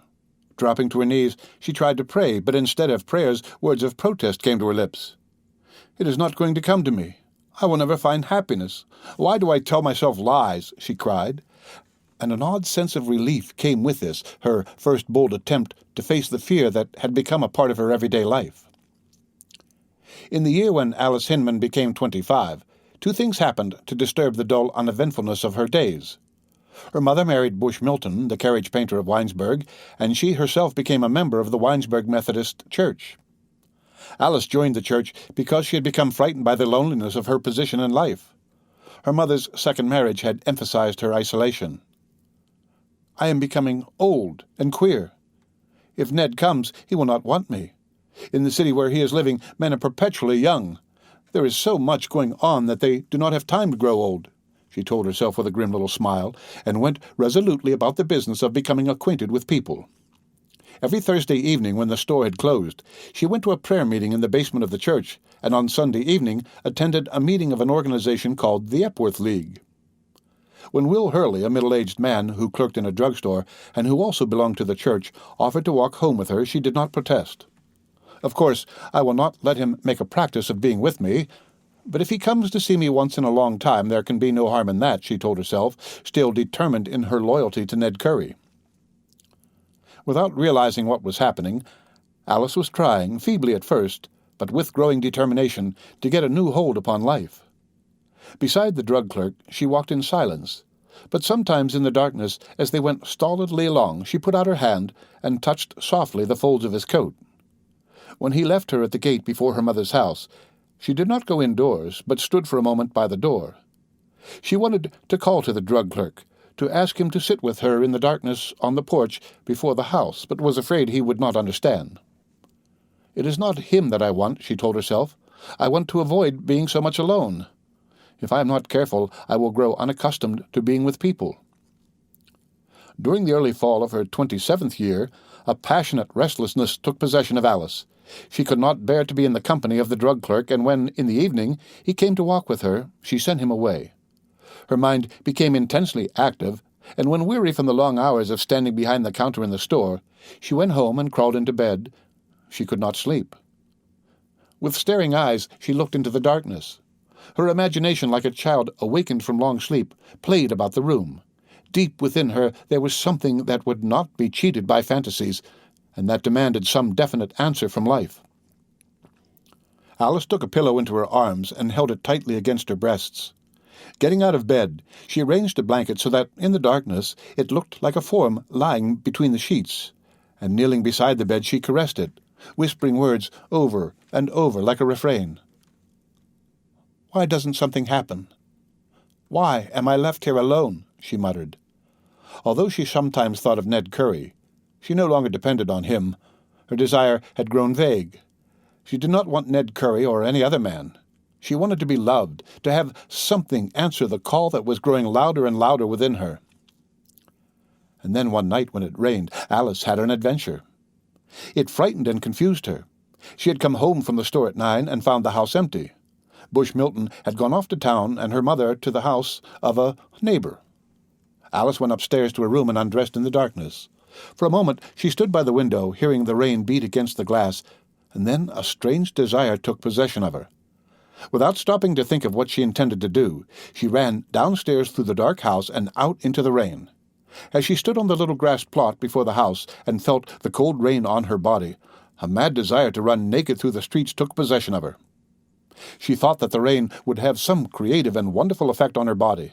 Not for years had she felt so full of youth and courage. She wanted to leap and run, to cry out, to find some other lonely human and embrace him. On the brick sidewalk before the house, a man stumbled homeward. Alice started to run. A wild, desperate mood took possession of her. "What do I care who it is? He is alone, and I will go to him," she thought. And then, without stopping to consider the possible result of her madness, called softly, "Wait!" she cried. "Don't go away. Whoever you are, you must wait." The man on the sidewalk stopped and stood listening. He was an old man and somewhat deaf. Putting his hand to his mouth, he shouted, "What? What say?" he called. Alice dropped to the ground and lay trembling. She was so frightened at the thought of what she had done that, when the man had gone on his way, she did not dare get to her feet, but crawled on hands and knees through the grass to the house. When she got to her own room, she bolted the door and drew her dressing-table across the doorway. Her body shook as with a chill, and her hands trembled so that she had difficulty getting into her nightdress. When she got into bed, she buried her face in the pillow and wept broken-heartedly.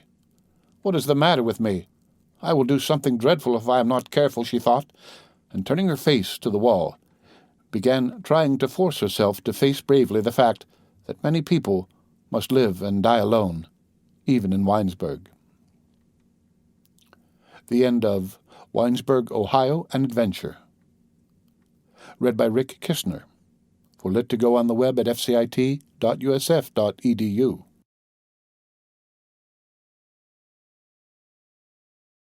Winesburg, Ohio, by Sherwood Anderson. Respectability, concerning Wash Williams. If you have lived in cities and have walked in the park on a summer afternoon, you have perhaps seen, blinking in a corner of his iron cage, a huge, grotesque kind of monkey, a creature with ugly, sagging, hairless skin below his eyes and a bright purple underbody. This monkey is a true monster. In the completeness of his ugliness, he achieved a kind of perverted beauty. Children stopping before the cage are fascinated. Men turn away with an air of disgust, and women linger for a moment, trying perhaps to remember which one of their male acquaintances the thing in some faint way resembles. Had you been in the earlier years of your life a citizen of the village of Winesburg, Ohio, there would have been for you no mystery in regard to the beast in his cage. "It is like Wash Williams," you would have said, "as he sits in the corner there. The beast is exactly like old Wash sitting on the grass in the station yard on a summer evening after he has closed his office for the night." Wash Williams, the telegraph operator of Winesburg, was the ugliest thing in town. His girth was immense, his neck thin, his legs feeble. He was dirty. Everything about him was unclean. Even the whites of his eyes looked soiled. I go too fast. Not everything about Wash was unclean. He took care of his hands. His fingers were fat, but there was something sensitive and shapely in the hand that lay on the table by the instrument in the telegraph office. In his youth, Wash Williams had been called the best telegraph operator in the state, and in spite of his degradement to the obscure office at Winesburg, he was still proud of his ability. Wash Williams did not associate with the men of the town in which he lived. "I'll have nothing to do with them," he said, looking with bleary eyes at the men who walked along the station platform past the telegraph office. Up along Main Street, he went in the evening to Ed Griffith's saloon, and after drinking unbelievable quantities of beer, staggered off to his room in the New Willard house and to his bed for the night. Wash Williams was a man of courage. A thing had happened to him that made him hate life, and he hated it wholeheartedly with the abandon of a poet. First of all, he hated women. Bitches, he called them. His feeling toward men was somewhat different. He pitied them. "Does not every man let his life be managed for him by some bitch or another?" he asked. In Winesburg, no attention was paid to Wash Williams and his hatred of his fellows.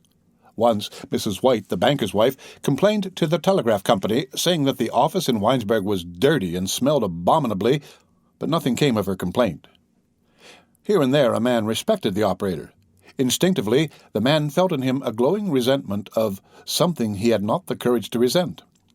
When Wash walked through the streets, such a one had an instinct to pay him homage, to raise his hat or to bow before him. The superintendent, who had supervision over the telegraph operators on the railroad that went through Winesburg, felt that way.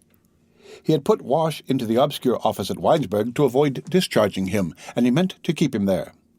When he received the letter of complaint for the banker's wife, he tore it up and laughed unpleasantly. For some reason, he thought of his own wife as he tore up the letter. Wash Williams once had a wife. When he was still a young man, he married a woman at Dayton, Ohio. The woman was tall and slender and had blue eyes and yellow hair.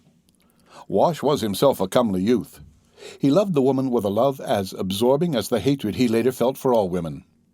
In all of Winesburg, there was but one person who knew the story of the thing that had made ugly the person and the character of Wash Williams. He once told the story to George Willard, and the telling of the tale came about in this way. George Willard went one evening to walk with Belle Carpenter, a trimmer of women's hats who worked in a millinery shop kept by Mrs. Kate McHugh. The young man was not in love with the woman, who in fact had a suitor who worked as bartender in Ed Griffith's saloon, but as they walked about under the trees, they occasionally embraced. The night and their own thoughts had aroused something in them. As they were returning to Main Street, they passed the little lawn beside the railroad station and saw Wash Williams apparently asleep on the grass beneath a tree. On the next evening, the operator and George Willard walked out together. Down the railroad they went and sat on a pile of decaying railroad ties beside the tracks. It was then that the operator told the young reporter his story of hate.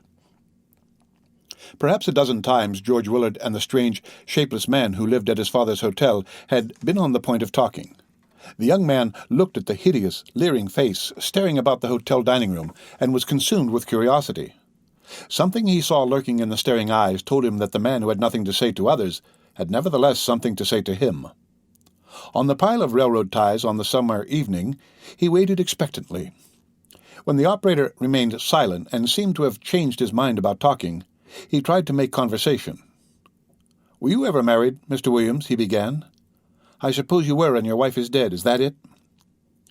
Wash Williams spat forth a succession of vile oaths. "Yes, she is dead," he agreed. "She is dead as all women are dead. She is a living dead thing, walking in the sight of men and making the earth foul by her presence." Staring into the boy's eyes, the man became purple with rage. "Don't have fool notions in your head," he commanded. "My wife, she is dead, surely, yes. I tell you all women are dead. My mother, your mother, that tall, dark woman who works in the millinery store and with whom I saw you walking about yesterday, all of them. They're all dead. I tell you, there's something rotten about them. I was married, sure. My wife was dead before she married me. She was a foul thing, come out a woman more foul. She was a thing sent to make life unbearable to me. I was a fool, do you see, as you are now, and so I married this woman. I would like to see men a little begin to understand women. They are sent to prevent men making the world worthwhile. It is a trick in nature. Ah! They are creeping, crawling, squirming things, they with their soft hands and their blue eyes. The sight of a woman sickens me. Why I don't kill every woman I see, I don't know." Half frightened, and yet fascinated by the light burning in the eyes of the hideous old man, George Willard listened, afire with curiosity. Darkness came on, and he leaned forward, trying to see the face of the man who talked. When in the gathering darkness he could no longer see the purple bloated face and the burning eyes, a curious fancy came to him. Wash Williams talked in low, even tones that made his words seem the more terrible. In the darkness, the young reporter found himself imagining that he sat on the railroad ties beside a comely young man with black hair and black shining eyes. There was something almost beautiful in the voice of Wash Williams, the hideous, telling his story of hate. The telegraph operator of Winesburg, sitting in the darkness on the railroad ties, had become a poet. Hatred had raised him to that elevation. "It is because I saw you kissing the lips of that Bell carpenter that I tell you my story," he said. "What happened to me may next happen to you. I want to put you on your guard. Already you may be having dreams in your head. I want to destroy them." Wash Williams began telling the story of his married life with the tall blonde girl with the blue eyes whom he had met when he was a young operator at Dayton, Ohio. Here and there his story was touched with moments of beauty intermingled with strings of vile curses. The operator had married the daughter of a dentist who was the youngest of 3 sisters. On his marriage day, because of his ability, he was promoted to a position as dispatcher at an increased salary and sent to an office at Columbus, Ohio. There he settled down with his young wife and began buying a house on the installment plan. The young telegraph operator was madly in love. With a kind of religious fervor, he had managed to go through the pitfalls of his youth and to remain virginal until after his marriage. He made for George Willard a picture of his life in the house at Columbus, Ohio, with the young wife. "In the garden back of our house we planted vegetables," he said. "You know, peas and corn and such things. We went to Columbus in early March, and as soon as the days became warm, I went to work in the garden. With a spade I turned up the black ground while she ran around laughing and pretending to be afraid of the worms I uncovered. Late in April came the planting. In the little paths among the seed beds she stood holding a paper bag in her hand. The bag was filled with seeds. A few at a time she handed me the seeds that I might thrust them into the warm, soft ground." For a moment there was a catch in the voice of the man talking in the darkness. "I loved her," he said. "I don't claim not to be a fool. I love her yet. There in the dusk in the spring evening I crawled along the black ground to her feet and groveled before her. I kissed her shoes and the ankles above her shoes. When the hem of her garment touched my face, I trembled. When after 2 years of that life I found she had managed to acquire 3 other lovers who came regularly to our house when I was away at work, I didn't want to touch them or her. I just sent her home to her mother and said nothing. There was nothing to say. I had $400 in the bank, and I gave her that. I didn't ask her reasons. I didn't say anything. When she had gone, I cried like a silly boy. Pretty soon I had a chance to sell the house, and I sent that money to her." Wash Williams and George Willard arose from the pile of railroad ties and walked along the tracks toward town. The operator finished his tale quickly, breathlessly. "Her mother sent for me," he said. She wrote me a letter and asked me to come to their house at Dayton. When I got there, it was evening, about this time." Wash Williams' voice rose to a half-scream. "I sat in the parlor of that house 2 hours. Her mother took me in there and left me. Their house was stylish. They were what is called respectable people. There was plush chairs and a couch in the room, and I was trembling all over. I hated the men I thought had wronged her. I was sick of living alone, and I wanted her back. The longer I waited, the more raw and tender I became. I thought that if she just came in and just touched me with her hand, I would perhaps faint away. I ached to forgive and forget." Wash Williams stopped and stood staring at George Willard. The boy's body shook as from a chill. Again, the man's voice became soft and low. "She came into the room naked," he went on. "Her mother did that. While I sat there, she was taking the girl's clothes off, perhaps coaxing her to do it. First, I heard voices at the door that led into a little hallway, and then it opened softly. The girl was ashamed and stood perfectly still, staring at the floor. The mother didn't come into the room. When she had pushed the girl in through the door, she stood in the hallway waiting, hoping we would, waiting." George Willard and the telegraph operator came into the main street of Winesburg. The lights from the store windows lay bright and shining on the sidewalks. People moved about, laughing and talking. The young reporter felt ill and weak. In imagination, he also became old and shapeless. "I didn't get the mother killed," said Wash Williams, staring up and down the street. "I struck her once with a chair, and then the neighbors came in and took it away. She screamed so loud, you see. I won't ever have a chance to kill her now. She died of a fever a month after that happened." The end of Winesburg, Ohio, Respectability. Read by Rick Kistner for Lit2Go. On the web at fcit.usf.edu.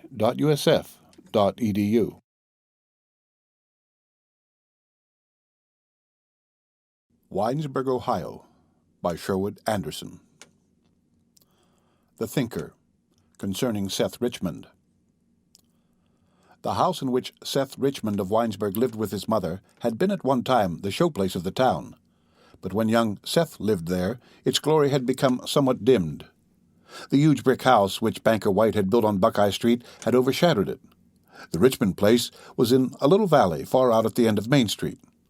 Farmers coming into town by a dusty road from the south passed by a grove of walnut trees, skirted the fairground with its high board fence covered with advertisements, and trotted their horses down through the valley past the Richmond place into town. As much of the country north and south of Winesburg was devoted to fruit and berry raising, Seth saw wagon loads of berry pickers, boys, girls, and women, going to the fields in the morning and returning covered with dust in the evening. The chattering crowd with their rude jokes cried out from wagon to wagon, sometimes irritated him sharply. He regretted that he also could not laugh boisterously, shout meaningless jokes, and make himself a figure in the endless stream of moving, giggling activity that went up and down the road. The Richmond house was built of limestone, and although it was said in the village to have become run down, had in reality grown more beautiful with every passing year. Already time had begun a little to color the stone, lending a golden richness to its surface, and in the evening, or on dark days, touching the shaded places beneath the eaves with wavering patches of browns and blacks. The house had been built by Seth's grandfather, a stone quarryman, and it, together with the stone quarries on Lake Erie 18 miles to the north, had been left to his son, Clarence Richmond, Seth's father. Clarence Richmond, a quiet, passionate man extraordinarily admired by his neighbors, had been killed in a street fight with the editor of a newspaper in Toledo, Ohio.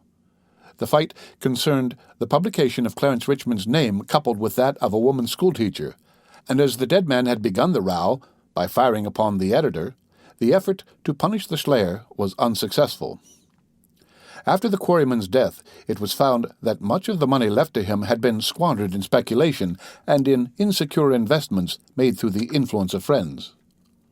Left with but a small income, Virginia Richmond had settled down to a retired life in the village and to the raising of her son.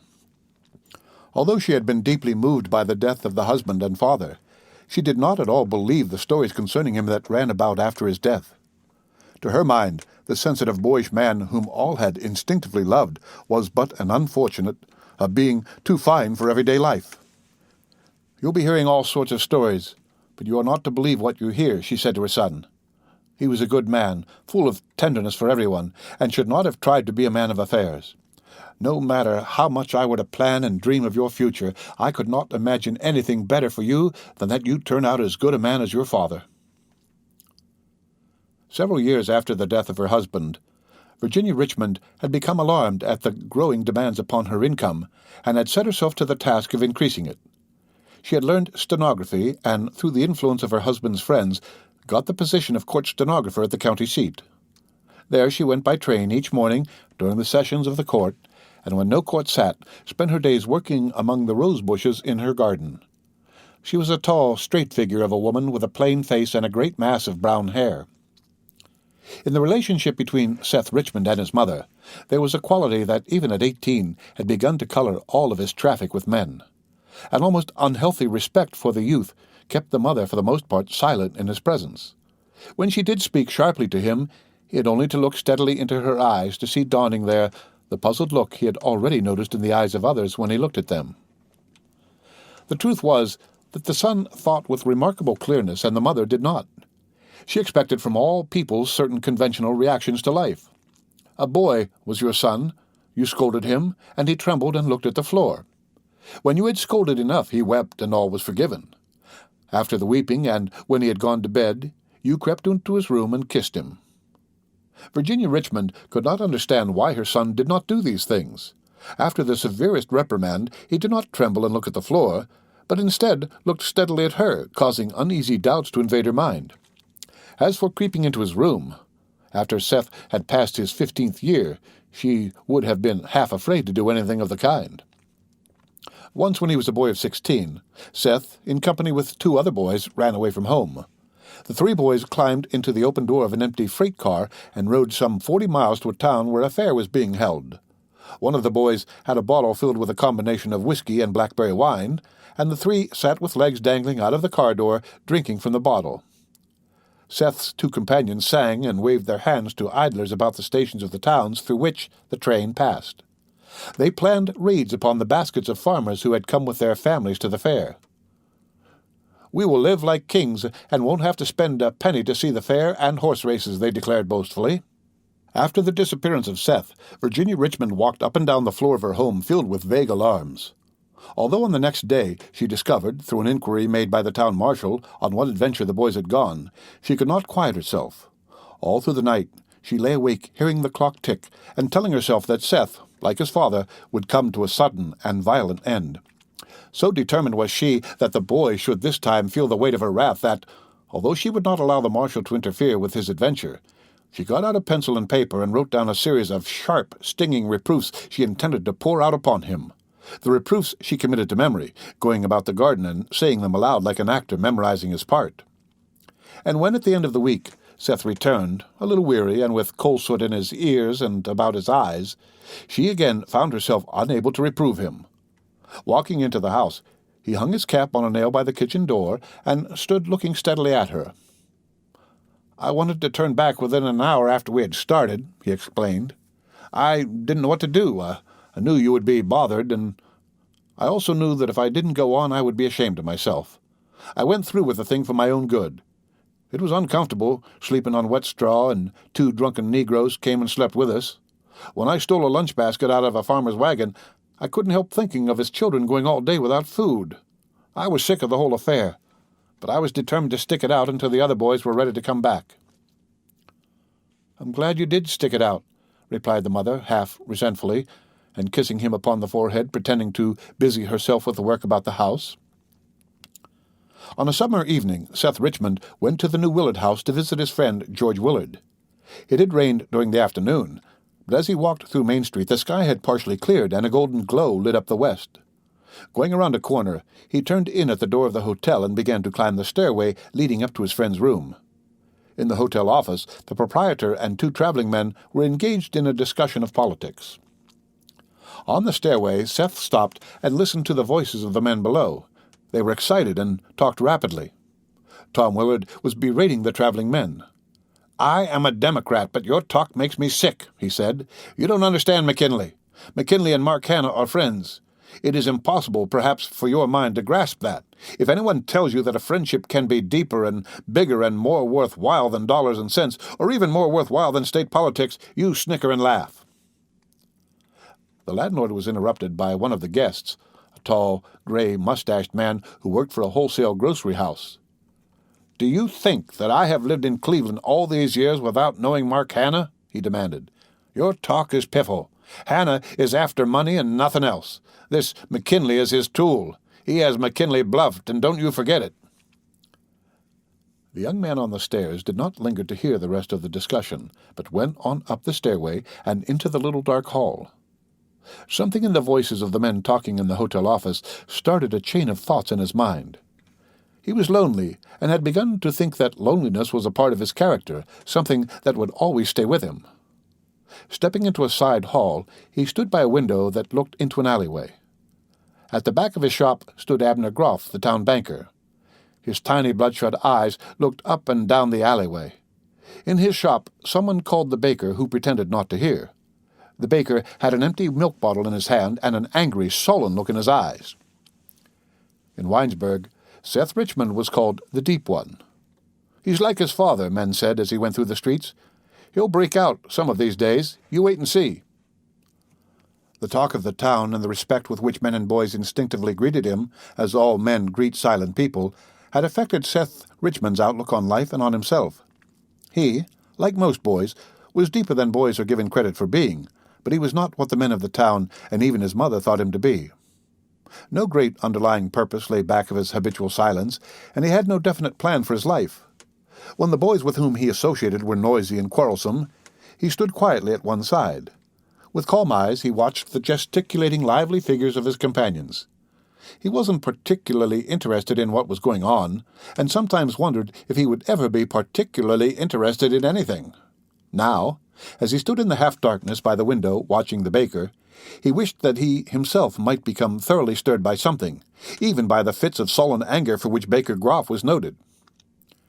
"It would be better for me if I could become excited and wrangle about politics like windy old Tom Willard," he thought, as he left the window and went again along the hallway to the room occupied by his friend George Willard. George Willard was older than Seth Richmond, but in the rather odd friendship between the two, it was he who was forever courting and the younger boy who was being courted. The paper in which George worked had one policy.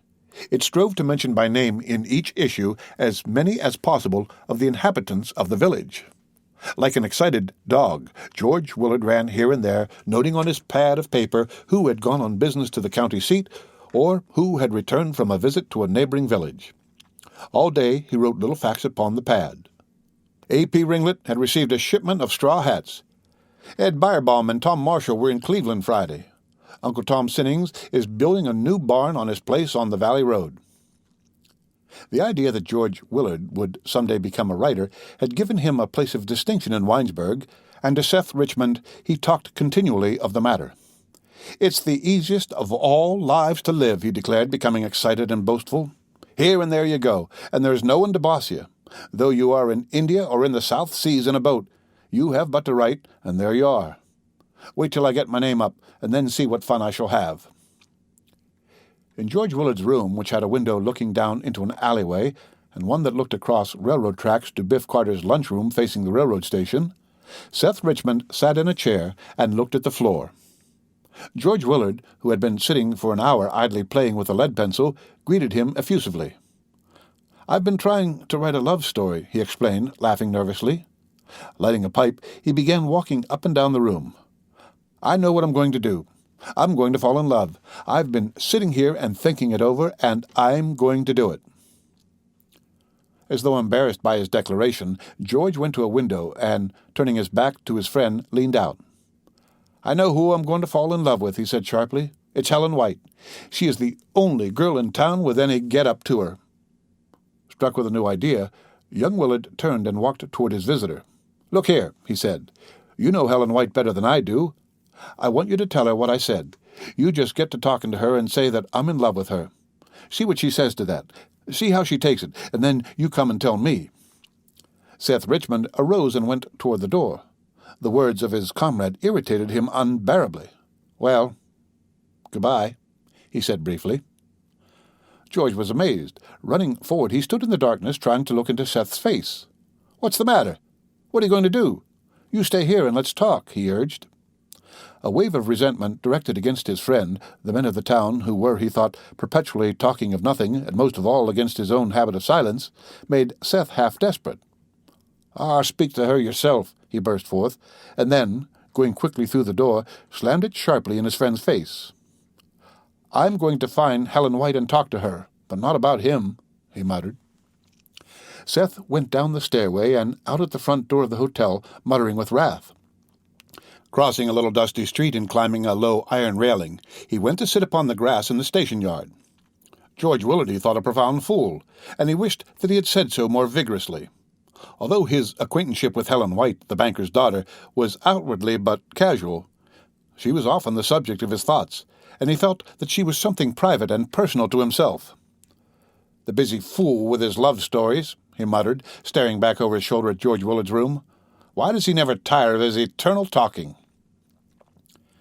It was berry harvest time in Winesburg, and upon the station platform men and boys loaded the boxes of red, fragrant berries into 2 express cars that stood upon the siding. A June moon was in the sky, although in the west a storm threatened, and no street lamps were lighted. In the dim light, the figures of the men standing upon the express truck and pitching the boxes in at the doors of the cars were but dimly discernible. Upon the iron railing that protected the station lawn sat other men. Pipes were lighted. Village jokes went back and forth. Away in the distance, a train whistled, and the men loading the boxes into the cars worked with renewed activity. Seth arose from his place on the grass and went silently past the men perched upon the railing and into Main Street. He had come to a resolution. "I'll get out of here," he told himself. "What good am I here? I'm going to some city and go to work. I'll tell Mother about it tomorrow." Seth Richmond went slowly along Main Street past Wacker's cigar store and the town hall and into Buckeye Street. He was depressed by the thought that he was not a part of the life in his own town, but the depression did not cut deeply, as he did not think of himself as at fault. In the heavy shadows of a big tree before Dr. Welling's house, he stopped and stood watching half-witted Turk Smollett, who was pushing a wheelbarrow in the road. The old man, with his absurdly boyish mind, had a dozen long boards on the wheelbarrow, and as he hurried along the road, balanced the load with extreme nicety. "Easy there, Turk. Steady now, old boy," the old man shouted to himself, and laughed so that the load of boards rocked dangerously. Seth knew Turk Smollett, the half-dangerous old woodchopper whose peculiarities added so much of color to the life of the village. He knew that when Turk got into Main Street, he would become the center of a whirlwind of cries and comments, that in truth the old man was going far out of his way in order to pass through Main Street and exhibit his skill in wheeling the boards. "If George Willard were here, he'd have something to say," thought Seth. "George belongs to this town. He'd shout at Turk, and Turk would shout at him. They'd both be secretly pleased by what they had said. It's different with me. I don't belong. I'll not make a fuss about it, but I'm going to get out of here." Seth stumbled forward through the half-darkness, feeling himself an outcast in his own town. He began to pity himself, but a sense of the absurdity of his thoughts made him smile. In the end, he decided that he was simply old beyond his years, and not at all a subject for self-pity. "I'm made to go to work. I may be able to make a place for myself by steady working, and I might as well be at it," he decided. Seth went to the house of Banker White and stood in the darkness by the front door. On the door hung a heavy brass knocker, an innovation introduced into the village by Helen White's mother, who had also organized a woman's club for the study of poetry. Seth raised the knocker and let it fall. Its heavy clatter sounded like a report from distant guns. "How awkward and foolish I am," he thought. "If Mrs. White comes to the door, I won't know what to say." It was Helen White who came to the door and found Seth standing at the edge of the porch. Blushing with pleasure, she stepped forward, closing the door softly. "I'm going to get out of town. I don't know what I'll do, but I'm going to get out of here and go to work. I think I'll go to Columbus," he said. "Perhaps I'll get into the State University down there. Anyway, I'm going. I'll tell Mother tonight." He hesitated and looked doubtfully about. "Perhaps you wouldn't mind coming to walk with me?" Seth and Helen walked through the streets beneath the trees. Heavy clouds had drifted across the face of the moon, and before them in the deep twilight went a man with a short ladder upon his shoulder. Hurrying forward, the man stopped at the street crossing, and putting the ladder against the wooden lamp-post, lighted the village lights so that their way was half lighted, half darkened, by the lamps and by the deepening shadows cast by the low-branched trees. In the tops of the trees the wind began to play, disturbing the sleeping birds so that they flew about, calling plaintively. In the lighted space before one of the lamps, 2 bats wheeled and circled, pursuing the gathering swarm of night-flies. Since Seth had been a boy in knee trousers, there had been a half-expressed intimacy between him and the maiden who now for the first time walked beside him. For a time she had been beset with a madness for writing notes which she addressed to Seth. He had found them concealed in his books at school, and one had been given him by a child met in the street, while several had been delivered through the village post office. The notes had been written in a round, boyish hand, and had reflected a mind inflamed by novel reading. Seth had not answered them, although he had been moved and flattered by some of the sentences scrawled in pencil upon the stationery of the banker's wife. Putting them into the pocket of his coat, he went through the street, or stood by the fence in the schoolyard, with something burning at his side. He thought it fine that he should be thus selected as the favorite of the richest and most attractive girl in town. Helen and Seth stopped by a fence near where a low, dark building faced the street. The building had once been a factory for the making of barrel staves, but was now vacant. Across the street, upon the porch of a house, a man and woman talked of their childhood, their voices coming dearly across to the half-embarrassed youth and maiden. There was the sound of scraping chairs, and the man and woman came down the gravel path to a wooden gate. Standing outside the gate, the man leaned over and kissed the woman. "For old time's sake," he said, and turning, walked rapidly away along the sidewalk. "That's Belle Turner," whispered Helen, and put her hand boldly into Seth's hand. "I didn't know she had a fellow. I thought she was too old for that." Seth laughed uneasily. The hand of the girl was warm, and a strange, dizzy feeling crept over him. Into his mind came a desire to tell her something he had been determined not to tell. "George Willard's in love with you," he said, and in spite of his agitation, his voice was low and quiet. "He's writing a story, and he wants to be in love. He wants to know how it feels. He wanted me to tell you and see what you said." Again Helen and Seth walked in silence. They came to the garden surrounding the old Richmond place, and going through a gap in the hedge, sat on a wooden bench beneath a bush. On the street, as he walked beside the girl, new and daring thoughts had come into Seth Richmond's mind. He began to regret his decision to get out of town. It would be something new and altogether delightful to remain and walk often through the streets with Helen White, he thought. In imagination he saw himself putting his arm around her waist and feeling her arms clasped tightly about his neck. One of those odd combinations of events and places made him connect the idea of love-making with this girl and a spot he had visited some days before. He had gone on an errand to the house of a farmer who lived on a hillside beyond the fairground, and had returned by a path through a field. At the foot of the hill below the farmer's house, Seth had stopped beneath a sycamore tree and looked about him. A soft humming noise had greeted his ears. For a moment he had thought the tree must be the home of a swarm of bees. And then, looking down, Seth had seen the bees everywhere all about him in the long grass. He stood in a mass of weeds that grew waist-high in the field that ran away from the hillside. The weeds were abloom with tiny purple blossoms and gave forth an overpowering fragrance. Upon the weed the bees were gathered in armies, singing as they worked. Seth imagined himself lying on a summer evening, buried deep among the weeds beneath a tree. Beside him, in the scene built in his fancy, lay Helen White, her hand lying in his hand. A peculiar reluctance kept him from kissing her lips, but he felt he might have done that if he wished. Instead, he lay perfectly still, looking at her and listening to the army of bees that sang the sustained, masterful song of labor above his head. On the bench in the garden, Seth stirred uneasily. Releasing the hand of the girl, he thrust his hands into his trouser pockets. A desire to impress the mind of his companion with the importance of the resolution he had made came over him, and he nodded his head toward the house. "Mother'll make a fuss, I suppose," he whispered. "She hasn't thought at all about what I'm going to do in life. She thinks I'm going to stay on here forever just being a boy." Seth's voice became charged with boyish earnestness. "You see, I've got to strike out. I've got to get to work. It's what I'm good for." Helen White was impressed. She nodded her head, and a feeling of admiration swept over her. "This is as it should be," she thought. This boy is not a boy at all, but a strong, purposeful man. Certain vague desires that had been invading her body were swept away, and she sat up very straight on the bench. The thunder continued to rumble, and flashes of heat lightning lit up the eastern sky. The garden that had been so mysterious and vast, a place that with Seth beside her might have become the background for strange and wonderful adventures, now seemed no more than an ordinary Winesburg backyard, quite definite and limited in its outlines. "What will you do up there?" she whispered. Seth turned half around on the bench, striving to see her face in the darkness. He thought her infinitely more sensible and straightforward than George Willard, and was glad he had come away from his friend.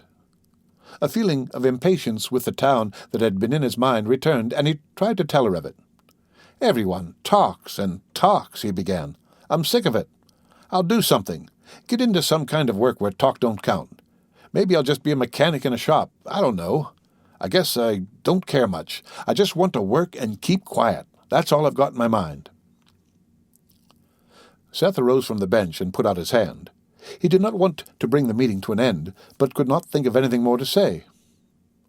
"It's the last time we'll see each other," he whispered. A wave of sentiment swept over Helen. Putting her hand upon Seth's shoulder, she started to draw his face down toward her own upturned face. The act was one of pure affection and cutting regret that some vague adventure that had been present in the spirit of the night would now never be realized. "I think I'd better be going along," she said, letting her hand fall heavily to her side. A thought came to her. "Don't you go with me. I want to be alone," she said. "You go and talk with your mother. You'd better do that now." Seth hesitated, and as he stood waiting, the girl turned and ran away through the hedge. A desire to run after her came to him, but he only stood staring, perplexed and puzzled by her action as he had been perplexed and puzzled by all of the life of the town out of which she had come. Walking slowly toward the house, he stopped in the shadow of a large tree and looked at his mother sitting by a lighted window busily sewing. The feeling of loneliness that had visited him earlier in the evening returned and colored his thoughts of the adventure through which he had just passed. "Huh!" he exclaimed, turning and staring in the direction taken by Helen White. "That's how things will turn out. She'll be like the rest. I suppose she'll begin now to look at me in a funny way." He looked at the ground and pondered this thought. "She'll be embarrassed and feel strange when I'm around," he whispered to himself. "That's how it'll be. That's how everything will turn out. When it comes to loving someone, it won't never be me. It'll be someone else, some fool, someone who talks a lot. Oh, someone like that George Willard." The end of Winesburg, Ohio, The Thinker. Read by Rick Kistner. For Lit to Go, on the web at fcit.usf.edu.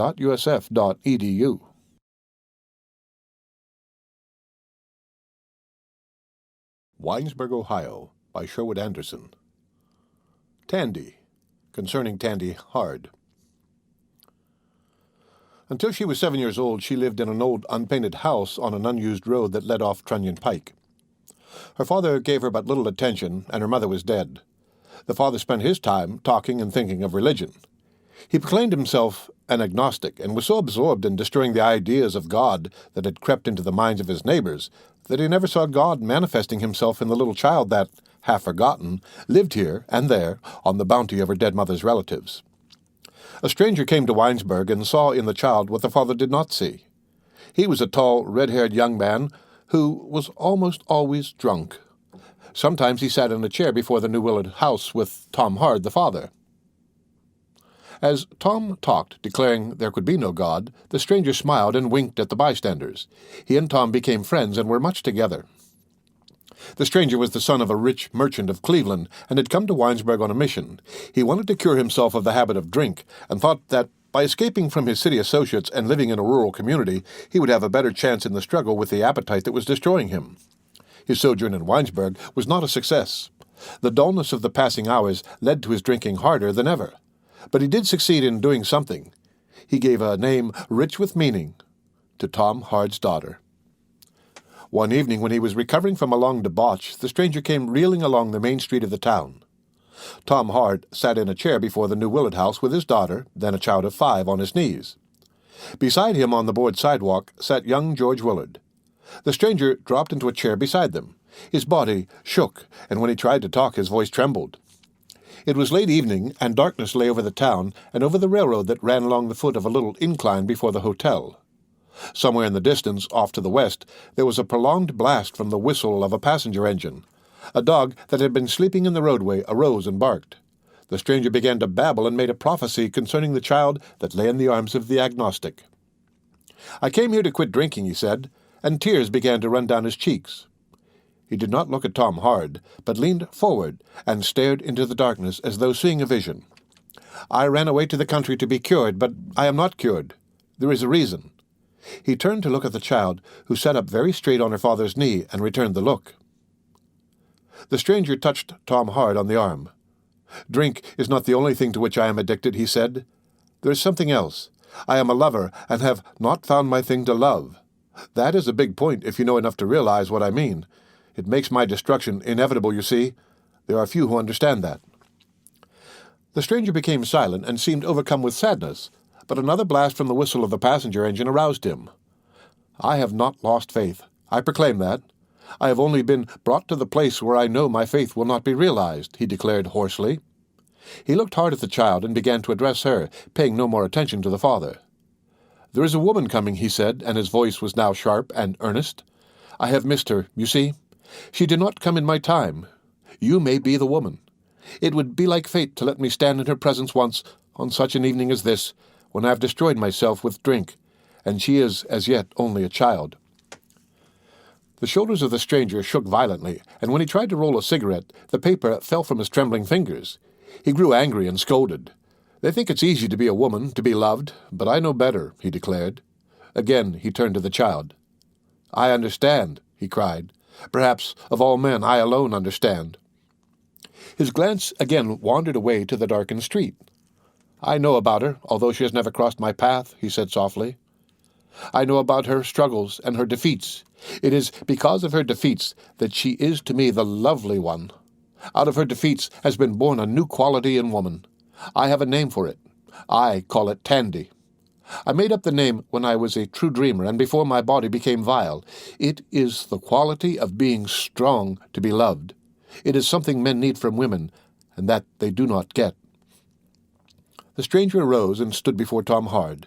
His body rocked back and forth, and he seemed about to fall, but instead he dropped to his knees on the sidewalk and raised the hands of the little girl to his drunken lips. He kissed them ecstatically. "Be Tandy, little one," he pleaded. "Dare to be strong and courageous. That is the road.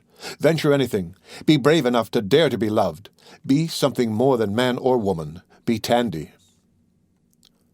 The stranger arose and staggered off down the street. A day or two later he got aboard a train and returned to his home in Cleveland. On the summer evening after the talk before the hotel, Tom Hard took the girl child to the house of a relative where she had been invited to spend the night. As he went along in the darkness under the trees, he forgot the babbling voice of the stranger, and his mind returned to the making of arguments by which he might destroy men's faith in God. He spoke his daughter's name, and she began to weep. "I don't want to be called that," she declared. "I want to be called Tandy. Tandy Hard." The child wept so bitterly that Tom Hard was touched and tried to comfort her. He stopped beneath a tree and, taking her into his arms, began to caress her. "Be good now," he said sharply, but she would not be quieted. With childish abandon she gave herself over to grief, her voice breaking the evening stillness of the street. "I want to be Tandy. I want to be Tandy. I want to be Tandy Hard," she cried, shaking her head and sobbing as though her young strength were not enough to bear the vision the words of the drunkard had brought to her. The end of Winesburg, Ohio. Tandy, concerning Tandy Hard. Read by Rick Kistner for Lit2Go, on the web at fcit.usf.edu.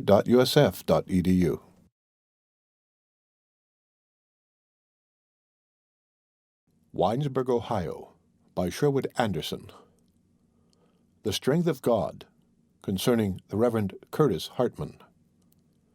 The Reverend Curtis Hartman was pastor of the Presbyterian Church of Winesburg, and had been in that position for 10 years. He was 40 years old, and by his nature very silent and reticent. To preach, standing in the pulpit before the people, was always a hardship for him, and from Wednesday morning until Saturday evening he thought of nothing but the 2 sermons that must be preached on Sunday. Early on Sunday morning he went into a little room called a study in the bell tower of the church and prayed. In his prayers there was one note that always predominated. "Give me strength and courage for thy work, O Lord," he pleaded, kneeling on the bare floor and bowing his head in the presence of the task that lay before him. The Reverend Hartman was a tall man with a brown beard. His wife, a stout, nervous woman, was the daughter of a manufacturer of underwear at Cleveland. The minister himself was rather a favorite in the town. The elders of the church liked him because he was quiet and unpretentious, and Mrs. White, the banker's wife, thought him scholarly and refined. The Presbyterian church held itself somewhat aloof from the other churches of Winesburg. It was larger and more imposing, and its minister was better paid. He even had a carriage of his own, and on summer evenings sometimes drove about town with his wife. Through Main Street and up and down Buckeye Street he went, bowing gravely to the people, while his wife, afire with secret pride, looked at him out of the corners of her eyes and worried lest the horse become frightened and run away. For a good many years after he came to Winesburg, things went well with Curtis Hartman. He was not one to arouse keen enthusiasm among the worshippers in his church, but on the other hand he made no enemies. In reality, he was much in earnest, and sometimes suffered prolonged periods of remorse because he could not go crying the word of God in the highways and byways of the town. He wondered if the flame of the Spirit really burned in him, and dreamed of a day when a strong, sweet, new current of power would come like a great wind into his voice and his soul, and the people would tremble before the Spirit of God made manifest in him. "I am a poor stick, and that will never really happen to me," he mused dejectedly, and then a patient smile lit up his features. "Oh, well, I suppose I'm doing well enough," he added philosophically. The room in the bell tower of the church, where on Sunday mornings the minister prayed for an increase in him of the power of God, had but one window. It was long and narrow and swung outward on a hinge like a door. On the window, made of little leaded panes, was a design showing the Christ laying his hand upon the head of a child. One Sunday morning in the summer, as he sat by his desk in the room with a large Bible open before him and the sheets of his sermon scattered about, the minister was shocked to see, in the upper room of the house next door, a woman lying in her bed and smoking a cigarette while she read a book. Curtis Hartman went on tiptoe to the window and closed it softly. He was horror-stricken at the thought of a woman smoking, and trembled also to think that his eyes, just raised from the pages of the book of God, had looked upon the bare shoulders and white throat of a woman. With his brain in a whirl, he went down into the pulpit and preached a long sermon without once thinking of his gestures or his voice. The sermon attracted unusual attention because of its power and clearness. "I wonder if she is listening, if my voice is carrying a message into her soul," he thought, and began to hope that on future Sunday mornings he might be able to say words that would touch and awaken the woman apparently far gone in secret sin. The house next door to the Presbyterian church, through the windows of which the minister had seen the sight that had so upset him, was occupied by 2 women. Aunt Elizabeth Swift, a gray, competent-looking widow with money in the Winesburg National Bank, lived there with her daughter, Kate Swift, a schoolteacher. The schoolteacher was 30 years old and had a neat, trim-looking figure. She had few friends and bore a reputation of having a sharp tongue. When he began to think about her, Curtis Hartman remembered that she had been to Europe and had lived for 2 years in New York City. Perhaps, after all, her smoking means nothing, he thought. He began to remember that when he was a student in college and occasionally read novels, good, although somewhat worldly women had smoked through the pages of a book that had once fallen into his hands.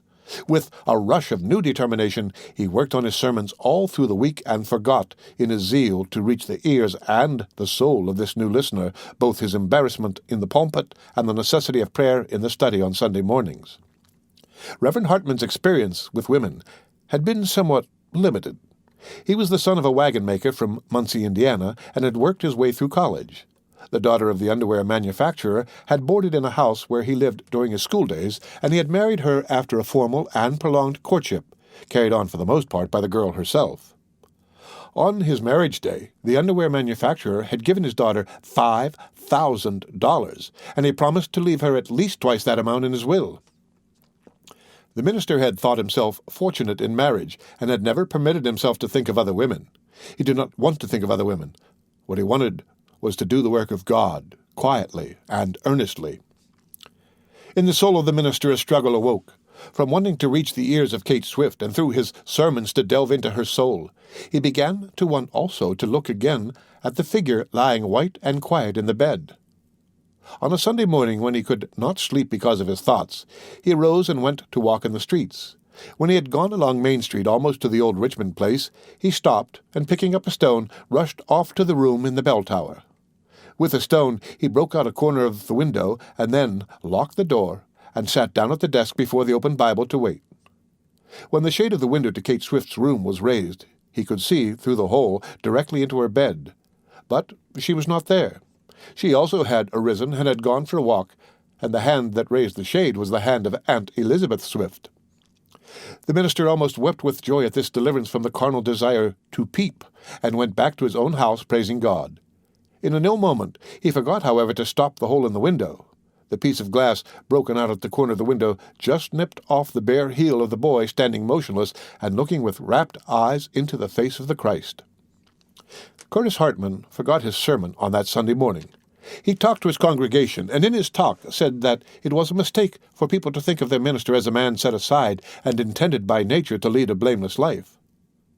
Out of my own experience, I know that we, who are the ministers of God's word, are beset by the same temptations that assail you, he declared. I have been tempted and have surrendered to temptation. It is only the hand of God placed beneath my head that has raised me up. As he has raised me, also will he raise you. Do not despair. In your hour of sin, raise your eyes to the skies, and you will be again and again saved. Resolutely the minister put the thoughts of the woman in the bed out of his mind, and began to be something like a lover in the presence of his wife. One evening, when they drove out together, he turned the horse out of Buckeye Street, and in the darkness on Gospel Hill above Waterworks Pond, put his arm about Sarah Hartman's waist. When he had eaten breakfast in the morning and was ready to retire to his study at the back of his house, he went around the table and kissed his wife on the cheek. When thoughts of Kate Swift came into his head, he smiled and raised his eyes to the skies. "Intercede for me, Master," he muttered. "Keep me in their narrow path, intent on thy work." And now began the real struggle in the soul of the brown-bearded minister. By chance, he discovered that Kate Swift was in the habit of lying in her bed in the evenings and reading a book. A lamp stood on a table by the side of the bed, and the light streamed down upon her white shoulders and bare throat. On the evening when he made the discovery, the minister sat at the desk in the dusty room from 9 until after 11, and when her light was put out, stumbled out of the church to spend 2 more hours walking and praying in the streets. He did not want to kiss the shoulders and the throat of Kate Swift, and had not allowed his mind to dwell on such thoughts. He did not know what he wanted. "I am God's child, and he must save me from myself," he cried in the darkness under the trees as he wandered in the streets. By a tree, he stood and looked at the sky that was covered with hurrying clouds. He began to talk to God intimately and closely. "Please, Father, do not forget me. Give me power to go tomorrow and repair the hole in the window. Lift my eyes again to the skies. Stay with me, thy servant, in his hour of need." Up and down through the silent streets walked the minister, and for days and weeks his soul was troubled. He could not understand the temptation that had come to him, nor could he fathom the reason for its coming. In a way, he began to blame God, saying to himself that he had tried to keep his feet in the true path and had not run about seeking sin. "Through my days as a young man and all through my life here, I have gone quietly about my work," he declared. "Why now should I be tempted? What have I done that this burden should be laid on me?" 3 times during the early fall and winter of that year, Curtis Hartman crept out of his house to the room in the bell tower to sit in the darkness, looking at the figure of Kate Swift lying in her bed, and later went to walk and pray in the streets. He could not understand himself. For weeks he would go along scarcely thinking of the schoolteacher and telling himself that he had conquered the carnal desire to look at her body. And then something would happen. As he sat in the study of his own house, hard at work on a sermon, he would become nervous and begin to walk up and down the room. "I will go out into the streets," he told himself. And even as he let himself in at the church door, he persistently denied to himself the cause of his being there. "I will not repair the hole in the window. and I will train myself to come here at night and sit in the presence of this woman without raising my eyes. I will not be defeated in this thing. The Lord has devised this temptation as a test of my soul, and I will grope my way out of darkness into the light of righteousness." One night in January, when it was bitter cold and snow lay deep on the streets of Winesburg, Curtis Hartman paid his last visit to the room in the bell tower of the church. It was past 9 o'clock when he left his own house, and he set out so hurriedly that he forgot to put on his overshoes. In Main Street no one was abroad, but Hop Higgins, the night watchman, and in the whole town no one was awake but the watchman and young George Willard, who sat in the office of the Winesburg Eagle trying to write a story. Along the street to the church went the minister, plowing through the drifts, and thinking that this time he would utterly give way to sin. "I want to look at the woman, and to think of kissing her shoulders, and I am going to let myself think what I choose," he declared bitterly, and tears came into his eyes. He began to think that he would get out of the ministry and try some other way of life. "I shall go to some city and get into business," he declared. "If my nature is such that I cannot resist sin, I shall give myself over to sin. At least I shall not be a hypocrite, preaching the word of God with my mind thinking of the shoulders and neck of a woman who does not belong to me." It was cold in the room of the bell tower of the church on that January night, and almost as soon as he came into the room, Curtis Hartman knew that if he stayed, he would be ill. His feet were wet from tramping in the snow, and there was no fire. In the room in the house next door, Kate Swift had not yet appeared. With grim determination the man sat down to wait. Sitting in the chair, and gripping the edge of the desk on which lay the Bible, he stared into the darkness, thinking the blackest thoughts of his life. He thought of his wife, and for the moment almost hated her. "She has always been ashamed of passion, and has cheated me," he thought.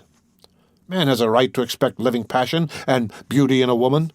He has no right to forget that he is an animal, and in me there is something that is Greek. I will throw off the woman of my bosom and seek other women. I will besiege the schoolteacher. I will fly in the face of all men, and if I am a creature of carnal lusts, I will live then for my lusts." The distracted man trembled from head to foot, partly from cold, partly from the struggle in which he was engaged. Hours passed, and a fever assailed his body. His throat began to hurt, and his teeth chattered.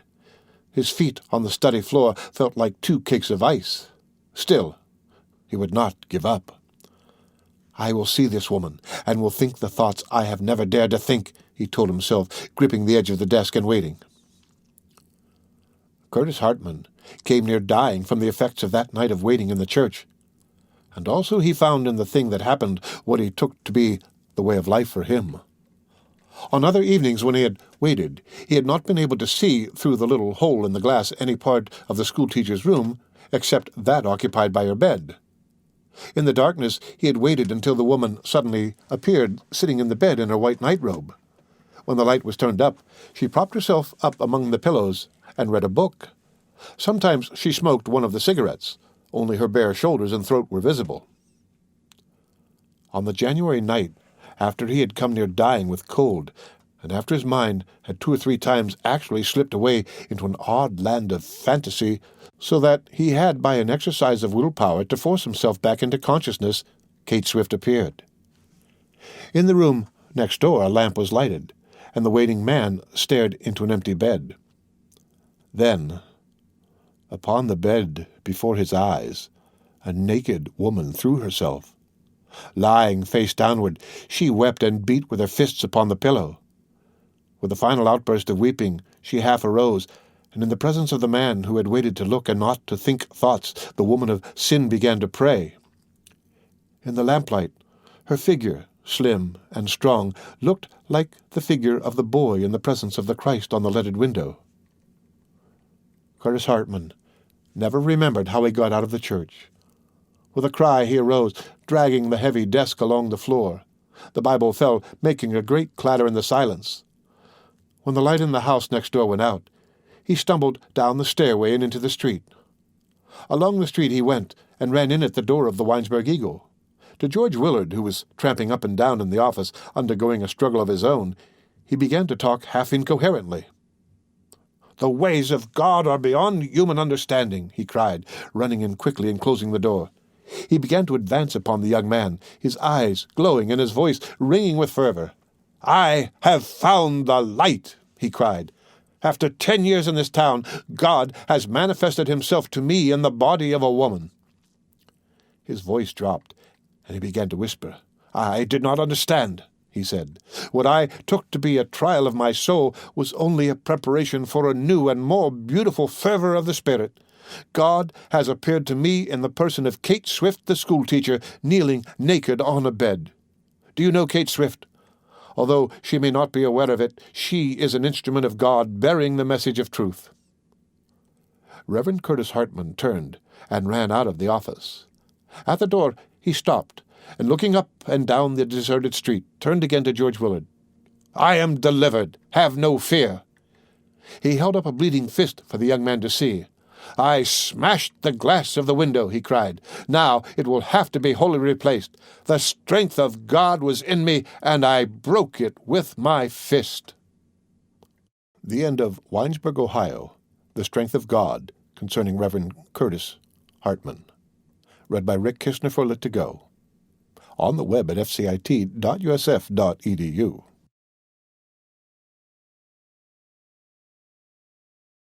Winesburg, Ohio, by Sherwood Anderson.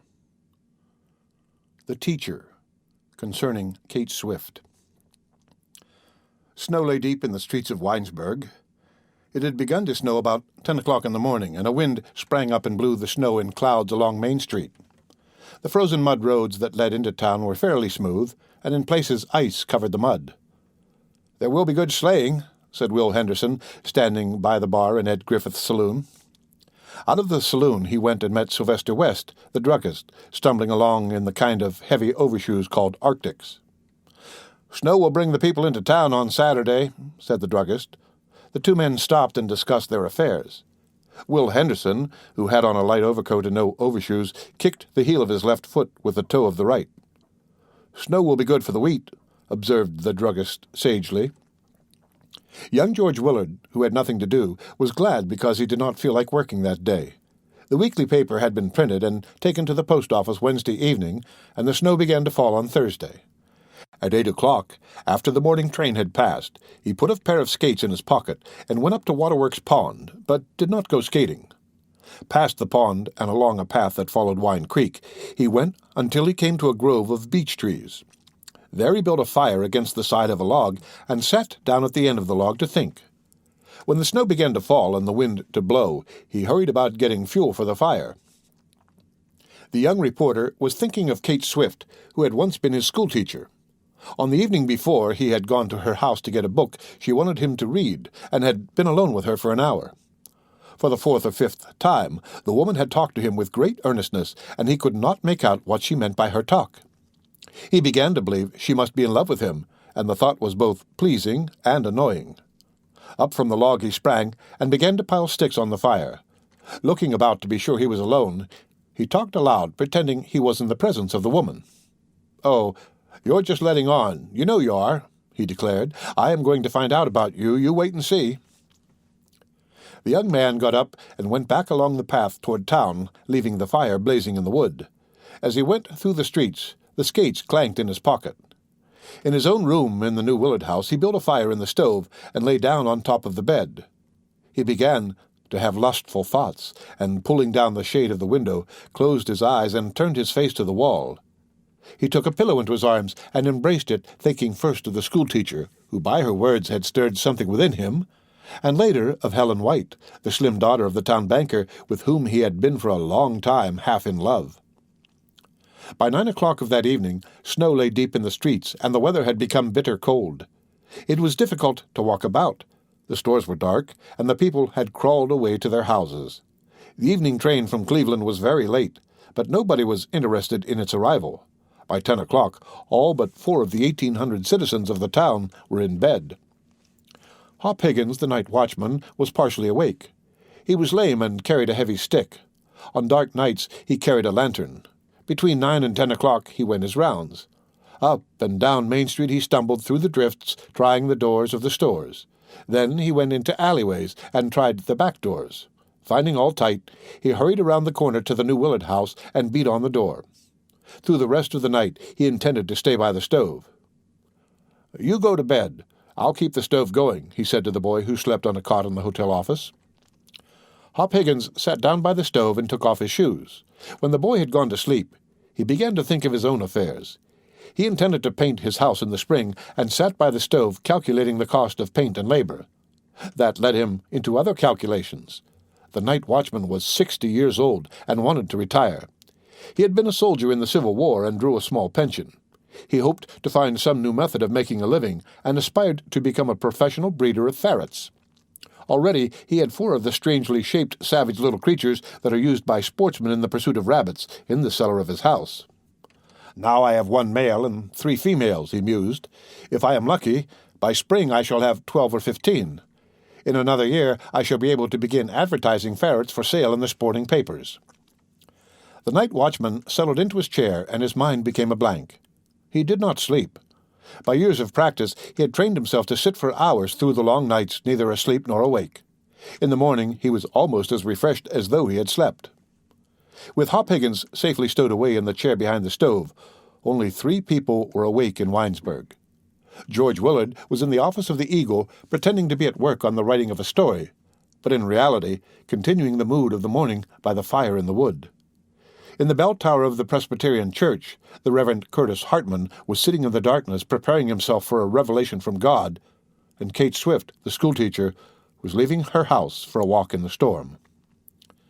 It was past 10 o'clock when Kate Swift set out, and the walk was unpremeditated. It was as though the man and the boy, by thinking of her, had driven her forth into the wintry streets. Aunt Elizabeth Swift had gone to the county seat concerning some business in connection with mortgages in which she had money invested, and would not be back until the next day. By a huge stove called a base burner in the living room of the house sat the daughter reading a book. Suddenly she sprang to her feet, and snatching a cloak from a rack by the front door, ran out of the house. At the age of 30, Kate Swift was not known in Winesburg as a pretty woman. Her complexion was not good, and her face was covered with blotches that indicated ill health. Alone in the night in the winter streets, she was lovely.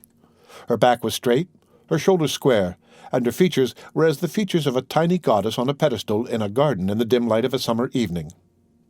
During the afternoon, the schoolteacher had been to see Dr. Welling concerning her health.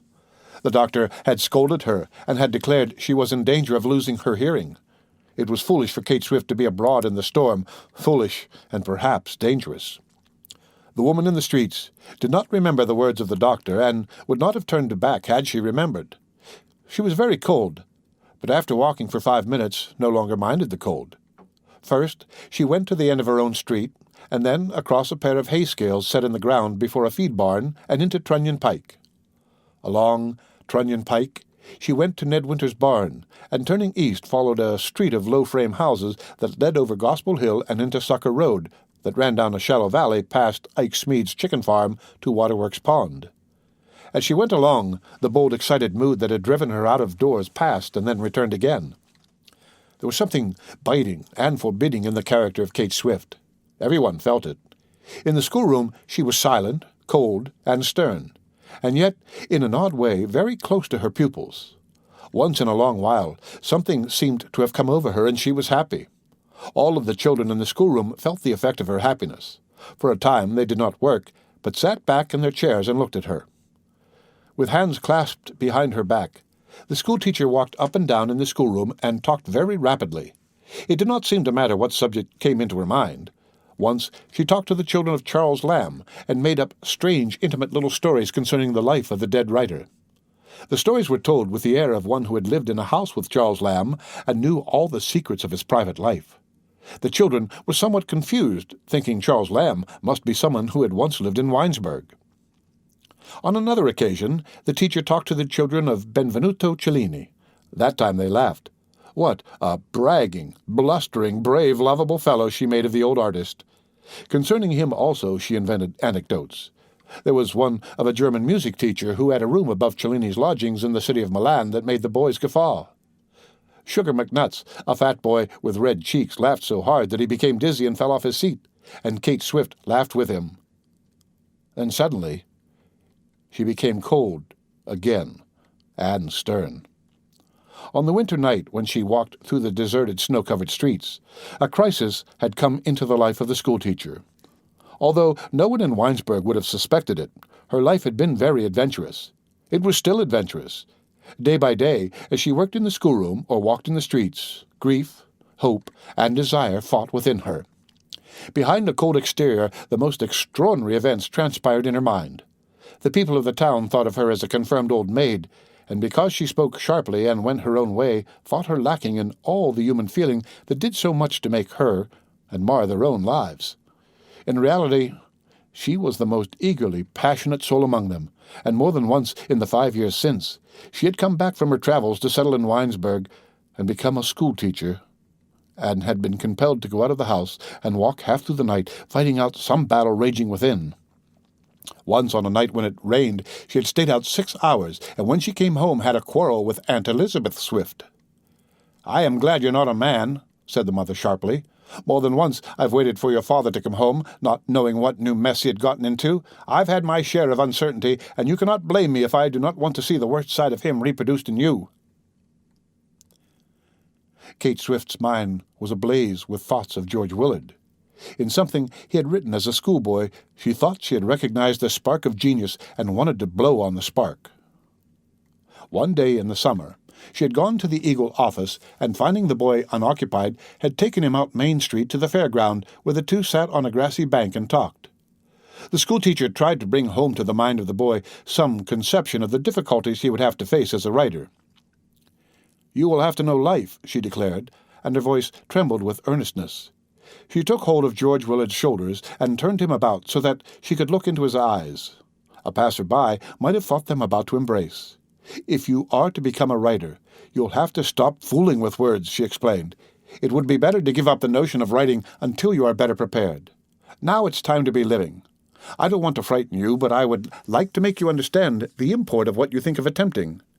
You must not become a mere peddler of words. The thing to learn is to know what people are thinking about, not what they say."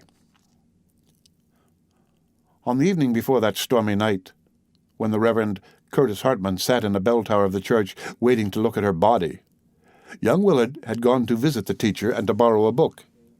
It was then the thing happened that confused and puzzled the boy. He had the book under his arm and was preparing to depart. Again, Kate Swift talked with great earnestness. Night was coming on, and the light in the room grew dim. As he turned to go, she spoke his name softly, and with an impulsive movement took hold of his hand. Because the reporter was rapidly becoming a man, something of his man's appeal, combined with the winsomeness of the boy, stirred the heart of the lonely woman. A passionate desire to have him understand the import of life, to learn to interpret it truly and honestly, swept over her. Leaning forward, her lips brushed his cheek. At the same moment, he for the first time became aware of the marked beauty of her features. They were both embarrassed, and to relieve her feeling she became harsh and domineering. "What's the use? It will be 10 years before you begin to understand what I mean when I talk to you," she cried passionately. On the night of the storm, and while the minister sat in the church waiting for her, Kate Swift went to the office of the Winesburg Eagle, intending to have another talk with the boy. After the long walk in the snow, she was cold, lonely, and tired. As she came through Main Street, she saw the light from the print shop window shining on the snow, and on an impulse opened the door and went in. For an hour she sat by the stove in the office, talking of life. She talked with passionate earnestness. The impulse that had driven her out into the snow poured itself out into talk. She became inspired, as she sometimes did in the presence of the children in school. A great eagerness to open the door of life to the boy who had been her pupil, and who, she thought, might possess a talent for the understanding of life, had possession of her. So strong was her passion that it again became something physical. Again her hands took hold of his shoulders, and she turned him about. In the dim light her eyes blazed. She arose and laughed, not sharply as was customary with her, but in a queer, hesitating way. "I must be going," she said. "In a moment, if I stay, I'll be wanting to kiss you." In the newspaper office, a confusion arose. Kate Swift turned and walked to the door. She was a teacher, but she was also a woman. As she looked at George Willard, The passionate desire to be loved by a man that had 1,000 times before swept like a storm over her body took possession of her. In the lamplight, George Willard looked no longer a boy, but a man ready to play the part of a man. The schoolteacher let George Willard take her into his arms. In the warm little office, the air became suddenly heavy, and the strength went out of her body. Leaning against a low counter by the door, she waited. When he came and put a hand on her shoulder, she turned and let her body fall heavily against him. For George Willard, the confusion was immediately increased. For a moment he held the body of the woman tightly against his body, and then it stiffened. 2 sharp little fists began to beat on his face. When the schoolteacher had run away and left him alone, he walked up and down the office, swearing furiously. It was into this confusion that the Reverend Curtis Hartman protruded himself. When he came in, George Willard thought the town had gone mad. Shaking a bleeding fist in the air, the minister proclaimed the woman George had only a moment before held in his arms an instrument of God bearing a message of truth. George blew out the lamp by the window, and locking the door of the print shop, went home. Through the hotel office, past Hop Higgins, lost in his dream of the raising of ferrets, he went up and up into his own room. The fire in the stove had gone out, and he undressed in the cold. When he got into bed, the sheets were like blankets of dry snow. George Willard rolled about in the bed on which he had lain in the afternoon, hugging the pillow, and thinking thoughts of Kate Swift. The words of the minister, who he thought had gone suddenly insane, rang in his ears. His eyes stared about the room. The resentment, natural to the baffled male, passed, and he tried to understand what had happened. He could not make it out. Over and over he turned the matter in his mind. Hours passed, and he began to think it must be time for another day to come. At 4 o'clock he pulled the covers up about his neck and tried to sleep. When he became drowsy and closed his eyes, he raised a hand, and with it groped about in the darkness. "I have missed something. I have missed something Kate Swift was trying to tell me," he muttered sleepily. Then he slept, and in all Winesburg he was the last soul on that winter night to go to sleep. The end of Winesburg, Ohio, The Teacher, concerning Kate Swift. Read by Rick Kishner for Lit2Go on the web at fcit.usf.edu.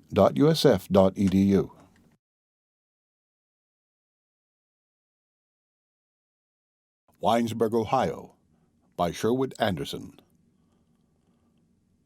Loneliness, concerning Enoch Robinson. He was the son of Mrs. Al Robinson, who once owned a farm on a side road leading off Trunnion Pike east of Winesburg, and 2 miles beyond the town limits. The farmhouse was painted brown, and the blinds to all of the windows facing the road were kept closed. In the road before the house, a flock of chickens, accompanied by 2 guinea hens, lay in the deep dust. Enoch lived in the house with his mother in those days, and when he was a young boy went to school at the Winesburg High School. Old citizens remembered him as a quiet, smiling youth inclined to silence. He walked in the middle of the road when he came into town, and sometimes read a book. Drivers of teams had to shout and swear to make him realize where he was so that he would turn out of the beaten track and let them pass. When he was 21 years old, Enoch went to New York City and was a city man for 15 years. He studied French and went to an art school, hoping to develop a faculty he had for drawing.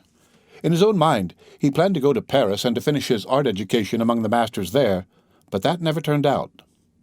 Nothing ever turned out for Enoch Robinson.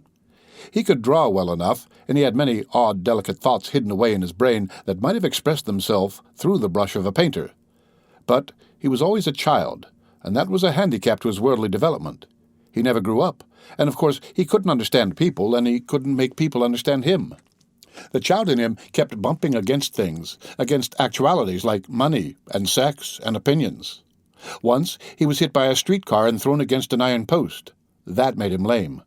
It was one of the many things that kept things from turning out for Enoch Robinson.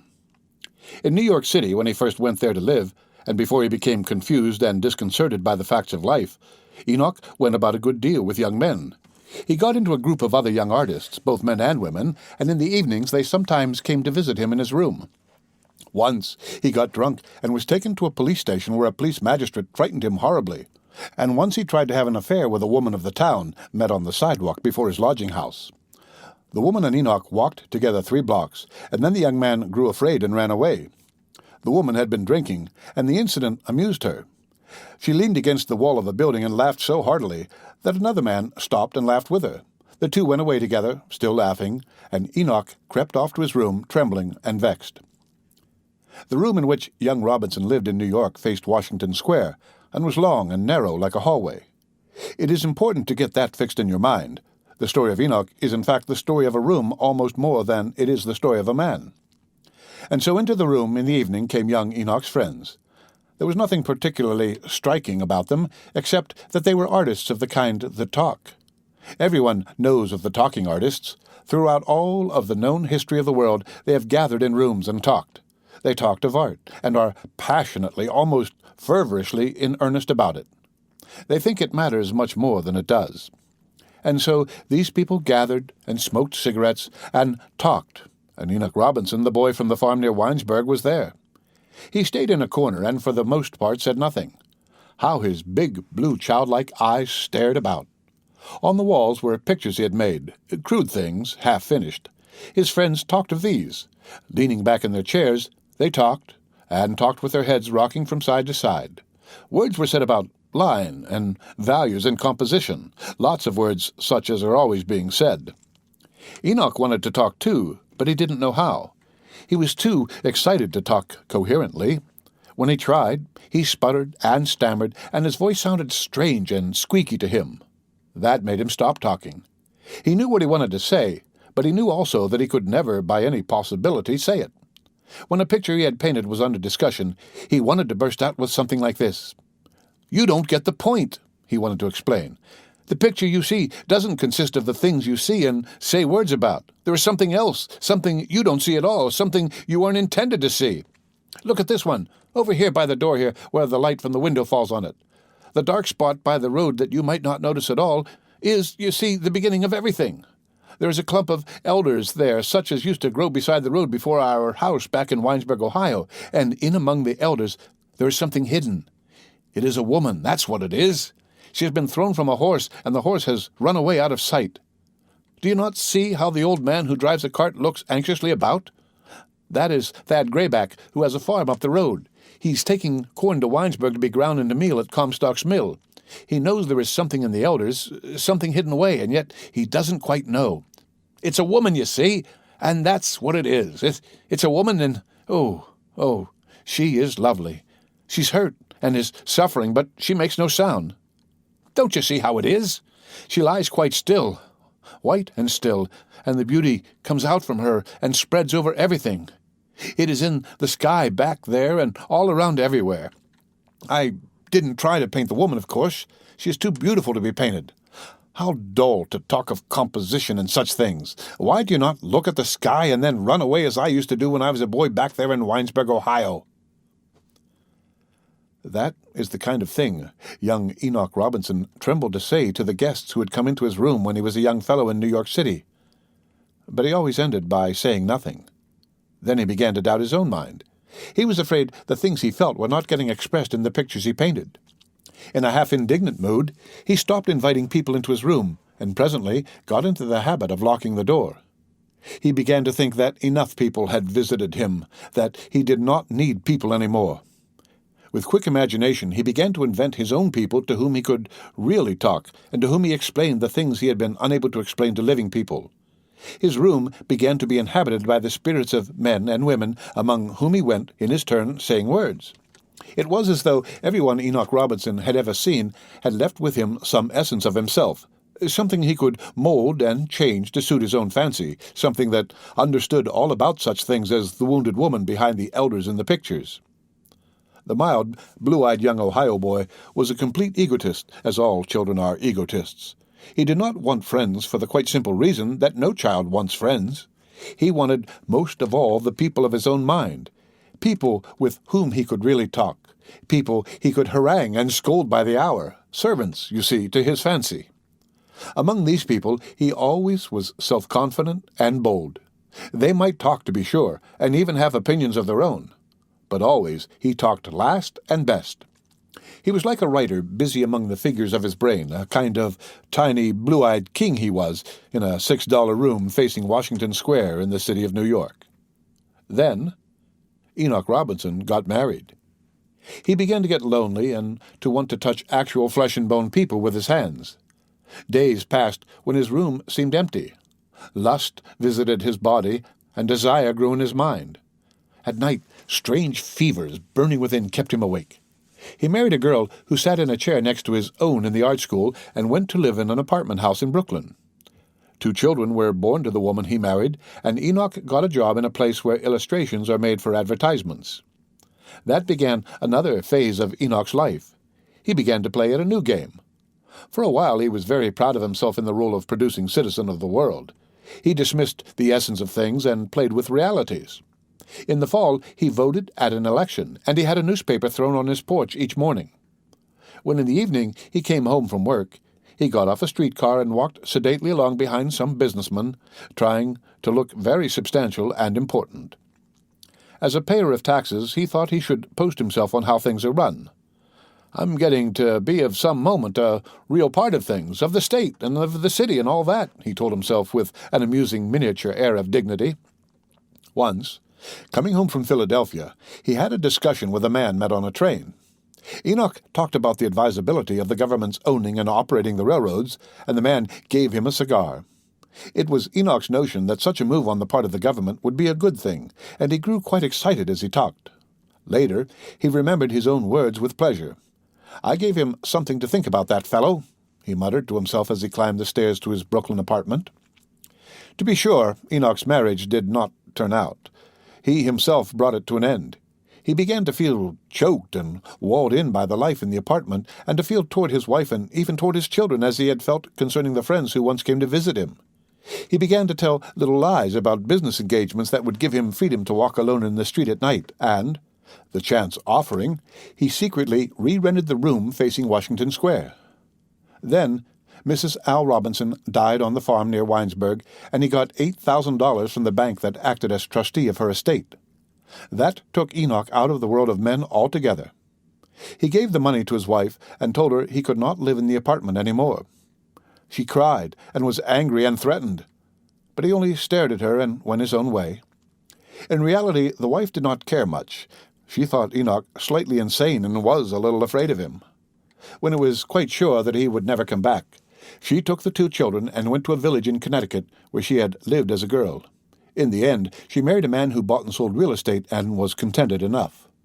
And so Enoch Robinson stayed in the New York room among the people of his fancy, playing with them, talking to them, happy as a child is happy. They were an odd lot, Enoch's people. They were made, I suppose, out of real people he had seen and who had for some obscure reason made an appeal to him. There was a woman with a sword in her hand, an old man with a long white beard who went about followed by a dog, a young girl whose stockings were always coming down and hanging over her shoe-tops. There must have been 24 of the shadow people invented by the child mind of Enoch Robinson who lived in the room with him. And Enoch was happy. Into the room he went and locked the door. With an absurd air of importance, he talked aloud, giving instructions, making comments on life. He was happy and satisfied to go on making his living in the advertising place until something happened. Of course, something did happen. That is why he went back to live in Winesburg, and why we know about him. The thing that happened was a woman. It would be that way. He was too happy. Something had to come into his world. Something had to drive him out of the New York room to live out his life, an obscure, jerky little figure bobbing up and down on the streets of an Ohio town at evening when the sun was going down behind the roof of Wesley Moyer's livery barn. About the thing that happened. Enoch told George Willard about it one night. He wanted to talk to someone, and he chose the young newspaper reporter because the two happened to be thrown together at a time when the younger man was in a mood to understand. Youthful sadness, young man's sadness, the sadness of a growing boy in a village at the year's end, opened the lips of the old man. The sadness was in the heart of George Willard, and was without meaning, but it appealed to Enoch Robinson. It rained on the evening when the two met and talked, a drizzly, wet October rain. The fruition of the year had come, and the night should have been fine with a moon in the sky and the crisp, sharp promise of frost in the air. But it wasn't that way. It rained, and little puddles of water shone under the street lamps on Main Street. In the woods in the darkness beyond the fairground, water dripped from the black trees. Beneath the trees, wet leaves were pasted against tree roots that protruded from the ground. In gardens back of houses in Winesburg, dry, shriveled potato vines lay sprawling on the ground. Men who had finished the evening meal and who had planned to go uptown to talk the evening away with other men at the back of some store changed their minds. George Willard tramped about in the rain and was glad that it rained. He felt that way. He was like Enoch Robinson on the evenings when the old man came down out of his room and wandered alone in the streets. He was like that, only that George Willard had become a tall young man and did not think it manly to weep and carry on. For a month his mother had been very ill, and that had something to do with his sadness, but not much. He thought about himself, and to the young that always brings sadness. Enoch Robinson and George Willard met beneath a wooden awning that extended out over the sidewalk before Voight's wagon shop on Maumee Street, just off the main street of Winesburg.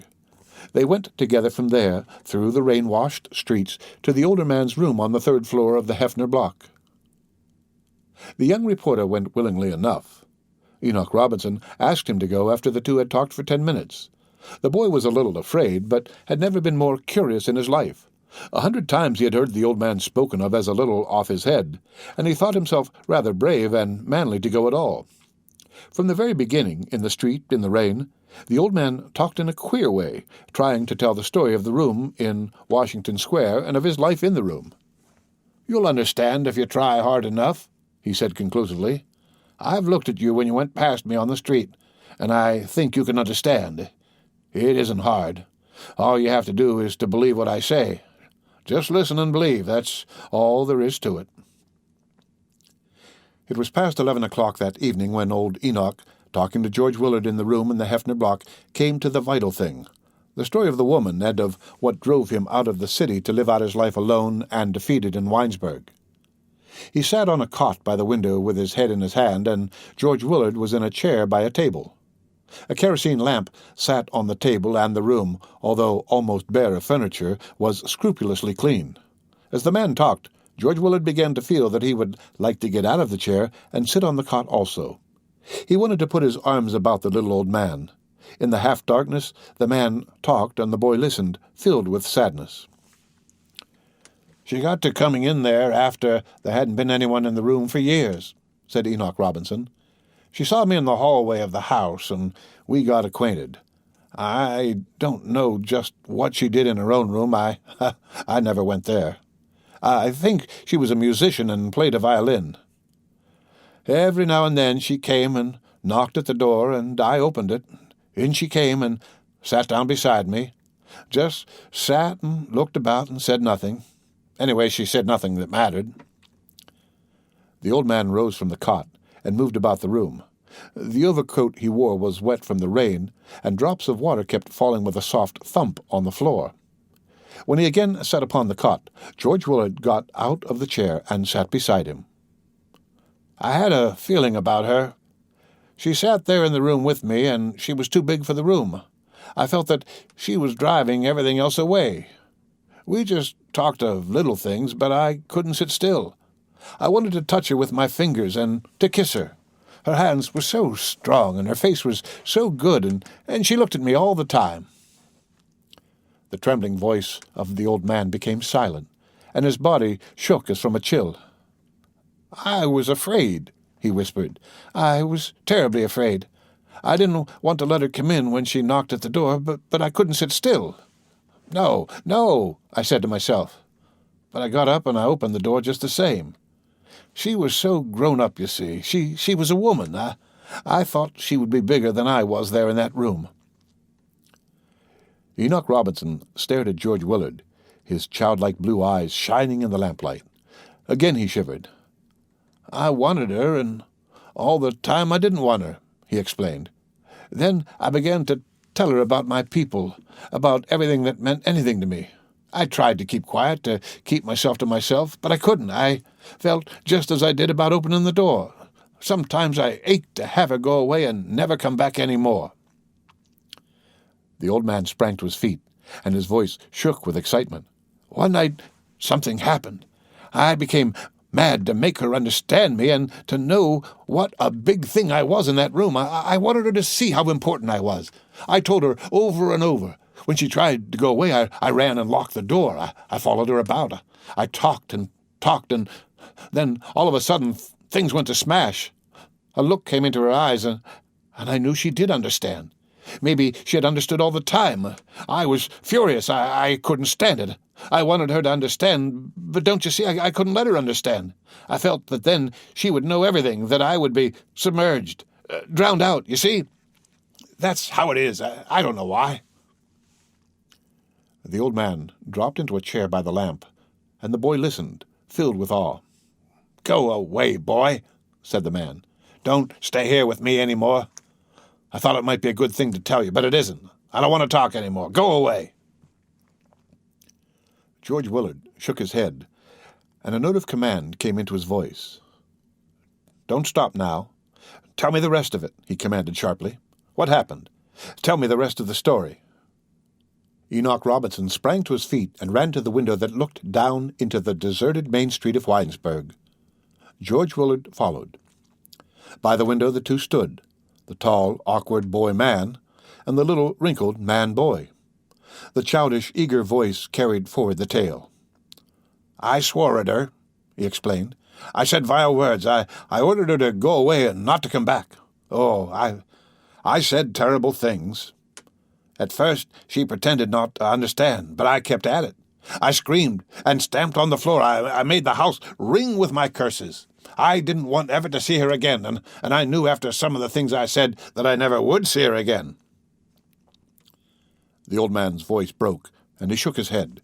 "Things went to smash," he said quietly and sadly.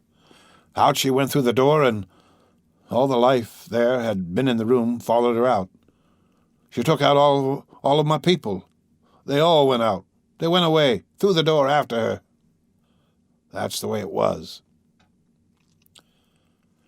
George Willard turned and went out of Enoch Robinson's room. In the darkness by the window, as he went through the door, he could hear the thin old voice whimpering and complaining. "I'm alone, all alone here," said the voice. "It was warm and friendly in my room, but now I'm all alone." The end of Winesburg, Ohio, Loneliness Concerning Enoch Robinson. Read by Rick Kistner for Lit2Go. On the web at fcit.usf.edu.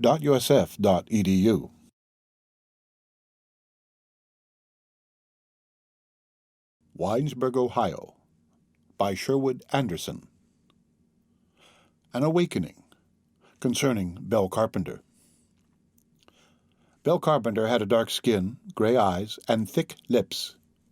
She was tall and strong. When black thoughts visited her, she grew angry and wished she were a man and could fight someone with her fists. She worked in the millinery shop kept by Mrs. Kate McHugh, and during the day sat trimming hats by a window at the rear of the store. She was the daughter of Henry Carpenter, bookkeeper in the First National Bank of Winesburg, and lived with him in a gloomy old house far out at the end of Buckeye Street. The house was surrounded by pine trees, and there was no grass beneath the trees. A rusty tin eaves trough had slipped from its fastenings at the back of the house, and when the wind blew, it beat against the roof of a small shed, making a dismal drumming noise that sometimes persisted all through the night. When she was a young girl, Henry Carpenter made life almost unbearable for Belle. But as she emerged from girlhood into womanhood, he lost his power over her. The bookkeeper's life was made up of innumerable little pettinesses. When he went to the bank in the morning, he stepped into a closet and put on a black alpaca coat that had become shabby with age. At night, when he returned to his home, he donned another black alpaca coat. Every evening he pressed the clothes worn in the streets. He had invented an arrangement of boards for the purpose. The trousers to his street suit were placed between the boards, and the boards were clamped together with heavy screws. In the morning, he wiped the boards with a damp cloth and stood them upright behind the dining-room door. If they were moved during the day, he was speechless with anger and did not recover his equilibrium for a week. The bank cashier was a little bully and was afraid of his daughter. She, he realized, knew the story of his brutal treatment of her mother and hated him for it. One day she went home at noon and carried a handful of soft mud taken from the road into the house. With the mud, she smeared the face of the boards used for pressing of trousers, and then went back to her work, feeling relieved and happy. Belle Carpenter occasionally walked out in the evening with George Willard. Secretly she loved another man, but her love affair, about which no one knew, caused her much anxiety. She was in love with Ed Hanby, bartender in Ed Griffith's saloon, and went about with the young reporter as a kind of relief to her feelings. She did not think that her station in life would permit her to be seen in the company of the bartender, and walked about under the trees with George Willard, and let him kiss her to relieve a longing that was very insistent in her nature. She felt that she could keep the younger man within bounds. About Ed Hanby she was somewhat uncertain. Hanby, the bartender, was a tall, broad-shouldered man of 30 who lived in a room upstairs above Griffith's saloon. His fists were large and his eyes unusually small, but his voice, as though striving to conceal the power back of his fists, was soft and quiet. At 25, the bartender had inherited a large farm from an uncle in Indiana. When sold, the farm brought in $8,000, which Ed spent in 6 months. Going to Sandusky on Lake Erie, he began an orgy of dissipation, the story of which afterward filled his hometown with awe. Here and there he went, throwing the money about, driving carriages through the street, giving wine parties to crowds of men and women, playing cards for high stakes, and keeping mistresses whose wardrobes cost him hundreds of dollars. One night, at a resort called Cedar Point, he got into a fight and ran amuck like a wild thing. With his fist, he broke a large mirror in the washroom of a hotel, and later went about smashing windows and breaking chairs in dance halls for the joy of hearing the glass rattle on the floor and seeing the terror in the eyes of clerks who had come from Sandusky to spend the evening at the resort with their sweethearts. The affair between Ed Hanby and Belle Carpenter on the surface amounted to nothing. He had succeeded in spending but one evening in her company. On that evening he hired a horse and buggy at Wesley Moyer's livery barn and took her for a drive. The conviction that she was the woman his nature demanded and that he must get her settled upon him, and he told her of his desires. The bartender was ready to marry and to begin trying to earn money for the support of his wife. But so simple was his nature that he found it difficult to explain his intentions.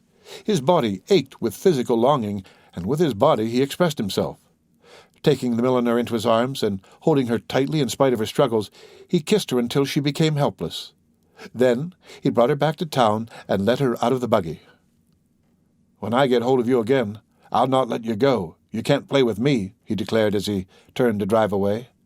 Then, jumping out of the buggy, he gripped her shoulders with his strong hands. "I'll keep you for good the next time," he said. "You might as well make up your mind to that. It's you and me for it, and I'm going to have you before I get through."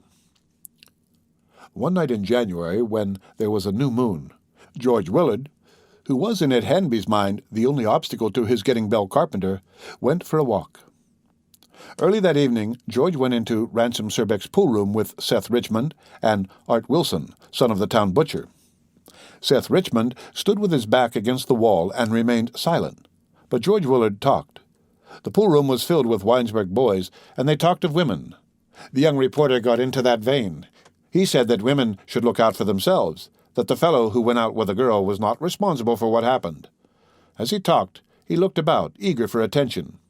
He held the floor for 5 minutes, and then Art Wilson began to talk.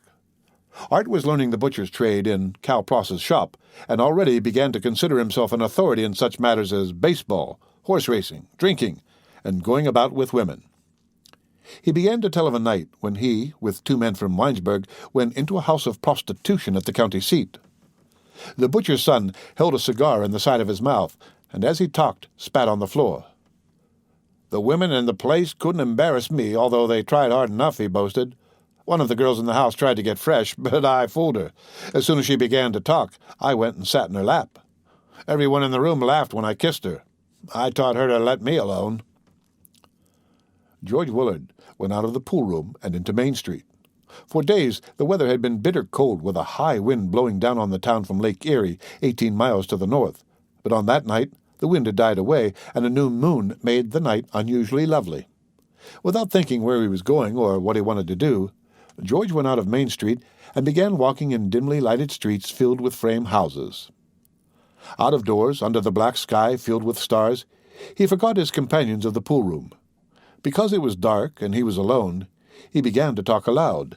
In a spirit of play, he reeled along the street, imitating a drunken man, and then imagined himself a soldier clad in shining boots that reached to the knees, and wearing a sword that jingled as he walked. As a soldier, he pictured himself as an inspector, passing before a long line of men who stood at attention. He began to examine the accoutrements of the men. Before a tree, he stopped and began to scold. "Your pack is not in order," he said sharply. "How many times will I have to speak of this matter? Everything must be in order here. We have a difficult task before us, and no difficult task can be done without order." Hypnotized by his own words, the young man stumbled along the board sidewalk, saying more words. "There is law for armies and for men too," he muttered, lost in reflection. "The law begins with little things, and spreads out until it covers everything. In every little thing there must be order, in the place where men work, in their clothes, in their thoughts. I myself must be orderly. I must learn that law. I must get myself into touch with something orderly and big that swings through the night like a star. In my little way, I must begin to learn something to give and swing and work with life with the law." George Willard stopped by a picket fence near a street lamp, and his body began to tremble. He had never before thought such thoughts as had just come into his head, and he wondered where they had come from. For the moment, it seemed to him that some voice outside of himself had been talking as he walked. He was amazed and delighted with his own mind, and when he walked on again, spoke of the matter with fervor. "To come out of Ransom Surbeck's poolroom and think things like that," he whispered. "It is better to be alone. If I talked with Art Wilson, the boys would understand me, but they wouldn't understand what I've been thinking down here." In Winesburg, as in all Ohio towns of 20 years ago, there was a section in which lived day laborers. As the time of factories had not yet come, the laborers worked in the fields or were section hands on the railroad. They worked 12 hours a day and received $1 for the long day of toil. The houses in which they lived were small, cheaply constructed wooden affairs with a garden at the back. The more comfortable among them kept cows and perhaps a pig housed in a little shed at the rear of the garden. With his head filled with resounding thoughts, George Willard walked into such a street on the clear January night. The street was dimly lighted, and in places there was no sidewalk. In the scene that lay about him there was something that excited his already aroused fancy. For a year he had been devoting all of his odd moments to the reading of books, and now some tale he had read concerning life in old-world towns of the Middle Ages came sharply back to his mind, so that he stumbled forward with a curious feeling of one revisiting a place that had been a part of some former existence.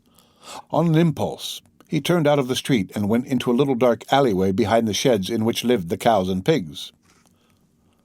For a half-hour he stayed in the alleyway, smelling the strong smell of animals too closely housed, and letting his mind play with the strange new thoughts that came to him.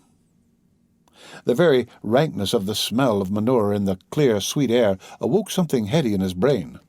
The poor little houses lighted by kerosene lamps, the smoke from the chimneys mounting straight up into the clear air, the grunting of pigs, the women clad in cheap calico dresses and washing dishes in the kitchens, the footsteps of men coming out of the houses and going off to the stores and saloons of Main Street, the dogs barking, and the children crying. All of these things made him seem, as he lurked in the darkness, oddly detached and apart from all life. The excited young man, unable to bear the weight of his own thoughts, began to move cautiously along the alleyway. A dog attacked him and had to be driven away with stones, and a man appeared at the door of one of the houses and swore at the dog. George went into a vacant lot, and throwing back his head, looked up at the sky. He felt unutterably big and remade by the simple experience through which he had been passing, and in a kind of fervor of emotion put up his hands, thrusting them into the darkness above his head and muttering words. The desire to say words overcame him, and he said words without meaning, rolling them over on his tongue and saying them because they were brave words full of meaning. "Death," he muttered. "Night. The sea. Fear. Loveliness." George Willard came out of the vacant lot and stood again on the sidewalk facing the houses. He felt that all of the people in the little street must be brothers and sisters to him, and he wished he had the courage to call them out of their houses and to shake their hands. If there were only a woman here, I would take hold of her hand, and we would run until we were both tired out, he thought. That would make me feel better. With the thought of a woman in his mind, He walked out of the street and went toward the house where Belle Carpenter lived. He thought she would understand his mood and that he could achieve in her presence a position he had long been wanting to achieve. In the past, when he had been with her and had kissed her lips, he had come away filled with anger at himself. He had felt like one being used for some obscure purpose and had not enjoyed the feeling. Now he thought he had suddenly become too big to be used. When George got to Belle Carpenter's house, there had already been a visitor there before him. Ed Hanby had come to the door, and calling Belle out of the house, had tried to talk to her. He had wanted to ask the woman to come away with him and to be his wife. But when she came and stood by the door, he lost his self-assurance and became sullen. "You stay away from that kid," he growled, thinking of George Willard, and then, not knowing what else to say, turned to go away. "If I catch you together, I will break your bones and his too," he added. The bartender had come to woo, not to threaten, and was angry with himself because of his failure. When her lover had departed, Belle went indoors and ran hurriedly upstairs. From a window at the upper part of the house she saw Ed Hanby cross the street and sit down on a horse block before the house of a neighbor. In the dim light, the man sat motionless, holding his head in his hands. She was made happy by the sight, and when George Willard came to the door, she greeted him effusively and hurriedly put on her hat. She thought that, as she walked through the streets with young Willard, Ed Hanby would follow, and she wanted to make him suffer. For an hour Belle Carpenter and the young reporter walked about under the trees in the sweet night air. George Willard was full of big words. The sense of power that had come to him during the hour in the darkness in the alleyway remained with him, and he talked boldly, swaggering along and swinging his arms about. He wanted to make Belle Carpenter realize that he was aware of his former weakness and that he had changed. "You'll find me different," he declared, thrusting his hands into his pockets and looking boldly into her eyes. "I don't know why, but it is so. You've got to take me for a man or let me alone. That's how it is." Up and down the quiet streets, under the new moon, went the woman and the boy. When George had finished talking, they turned down a side street and went across a bridge into a path that ran up the side of a hill. The hill began at Waterworks Pond and climbed upward to the Winesburg Fairgrounds. On the hillside grew dense bushes and small trees, and among the bushes were little open spaces carpeted with long grass, now stiff and frozen. As he walked behind the woman up the hill, George Willard's heart began to beat rapidly and his shoulders straightened. Suddenly, he decided that Belle Carpenter was about to surrender herself to him. The new force that had manifested itself in him had, he felt, been at work upon her and had led to her conquest. The thought made him half drunk with a sense of masculine power. Although he had been annoyed that, as they walked about, she had not seemed to be listening to his words, the fact that she had accompanied him to this place took all his doubts away. "It is different. Everything has become different," he thought, and taking hold of her shoulder, turned her about and stood looking at her, his eyes shining with pride. Belle Carpenter did not resist. When he kissed her upon the lips, she leaned heavily against him and looked over his shoulder into the darkness. In her whole attitude there was a suggestion of waiting. Again, as in the alleyway, George Willard's mind ran off into words, and, holding the woman tightly, he whispered the words into the still night. "Lust," he whispered, "lust and night and women." George Willard did not understand what happened to him that night on the hillside. Later, when he got to his own room, he wanted to weep and then grew half insane with anger and hate. He hated Belle Carpenter and was sure that all his life he would continue to hate her. On the hillside, he had led the woman to one of the little open spaces among the bushes and had dropped to his knees beside her. As in the vacant lot by the laborers' houses, he had put up his hands in gratitude for the new power in himself and was waiting for the woman to speak when Ed Hanby appeared. The bartender did not want to beat the boy, who he thought had tried to take his woman away. He knew that beating was unnecessary, that he had power within himself to accomplish his purpose without using his fists. Gripping George by the shoulder and pulling him to his feet, he held him with one hand while he looked at Belle Carpenter seated on the grass. Then, with a quick, wide movement of his arm, he sent the younger man sprawling away into the bushes and began to bully the woman who had risen to her feet.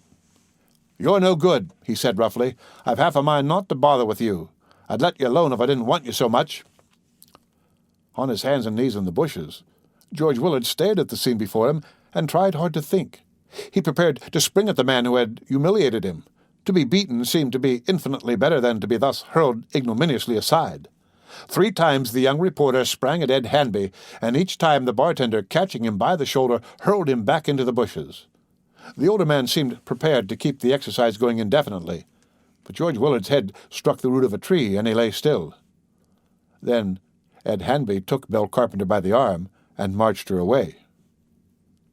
George heard the man and woman making their way through the bushes. As he crept down the hillside, his heart was sick within him. He hated himself, and he hated the fate that had brought about his humiliation. When his mind went back to the hour alone in the alleyway, he was puzzled, and stopping in the darkness, listened, hoping to hear again the voice outside himself that had so short a time before put new courage into his heart. When his way homeward led him again into the street of frame houses, he could not bear the sight and began to run, wanting to get quickly out of the neighborhood that now seemed to him utterly squalid and commonplace.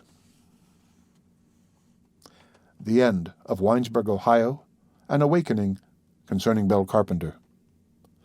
Read by Rick Kishner for Lit2Go. On the web at fcit.usf.edu.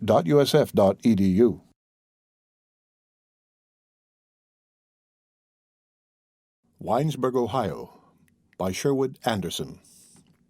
Queer, concerning Elmer Cowley. From his seat on a box in the rough board shed that stuck like a burr on the rear of Cowley & Sons store in Winesburg, Elmer Cowley, the junior member of the firm, could see through a dirty window into the print shop of the Winesburg Eagle. Elmer was putting new shoelaces in his shoes. They did not go in readily, and he had to take the shoes off. With the shoes in his hand, he sat looking at a large hole in the heel of one of his stockings. Then, looking quickly up, he saw George Willard, the only newspaper reporter in Winesburg, standing at the back door of the Eagle print shop and staring absent-mindedly about. "Well, well, what next?"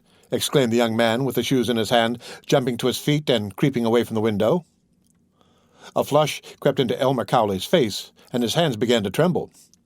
In Cowley & Sons' store, a Jewish traveling salesman stood by the counter talking to his father. He imagined the reporter could hear what was being said, and the thought made him furious. With one of the shoes still held in his hand, he stood in a corner of the shed and stamped with a stockinged foot upon the board floor. Cowley & Sons' store did not face the main street of Winesburg. The front was on Maumee Street, and beyond it was Voigt's wagon shop and a shed for the sheltering of farmers' horses. Beside the store, an alleyway ran behind the main street stores, and all day drays and delivery wagons, intent on bringing in and taking out goods, passed up and down.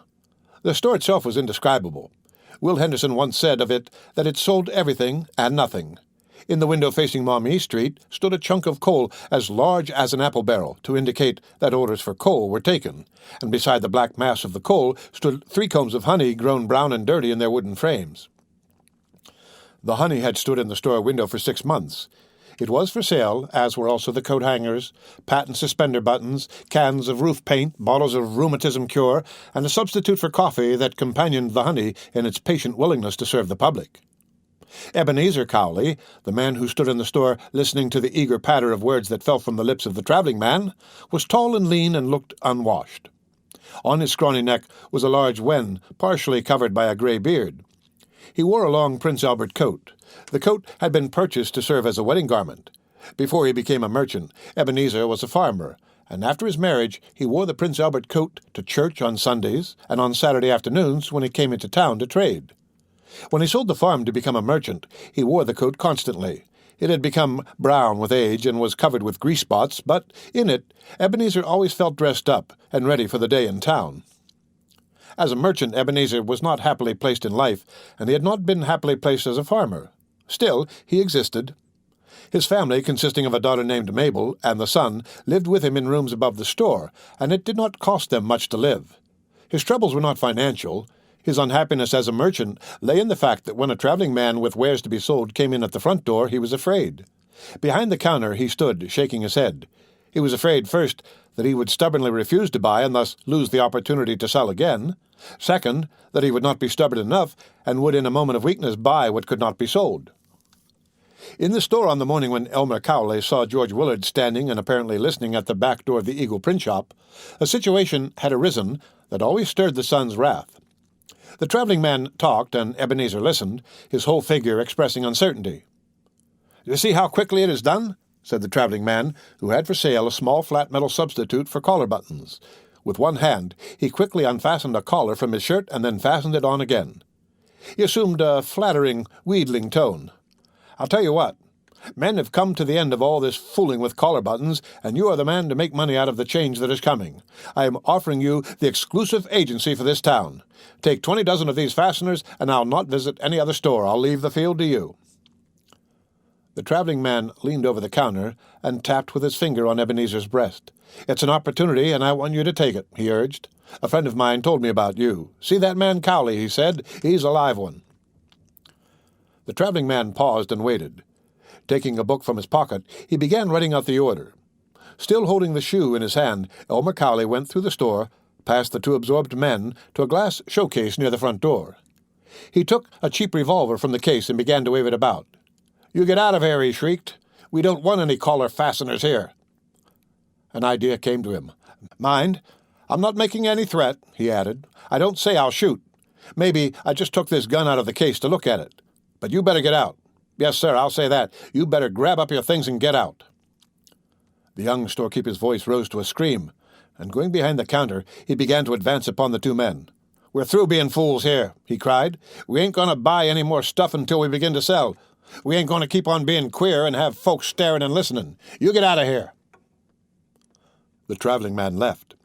Raking the samples of collar fasteners off the counter into a black leather bag, he ran.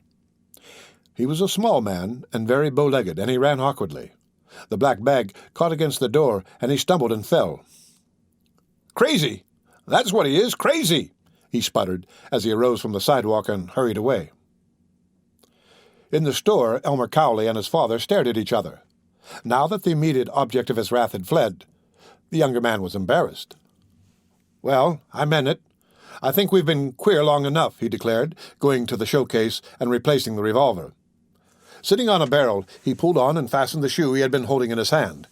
He was waiting for some word of understanding from his father, but when Ebenezer spoke, his words only served to reawaken the wrath in the son, and the young man ran out of the store without replying. Scratching his gray beard with his long, dirty fingers, the merchant looked at his son with the same wavering, uncertain stare with which he had confronted the traveling man. "I'll be starched," he said softly. "Well, well, I'll be washed and ironed and starched." Elmer Cowley went out of Winesburg and along a country road that paralleled the railroad track. He did not know where he was going or what he was going to do. In the shelter of a deep cut where the road, after turning sharply to the right, dipped under the tracks, he stopped, and the passion that had been the cause of his outburst in the store began to again find expression. "I will not be queer. One to be looked at and listened to," he declared aloud. "I'll be like other people. I'll show that George Willard. He'll find out. I'll show him."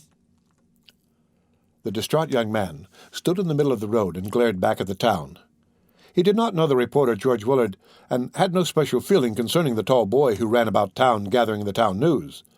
The reporter had merely come, by his presence in the office and in the print shop of the Winesburg Eagle, to stand for something in the young merchant's mind.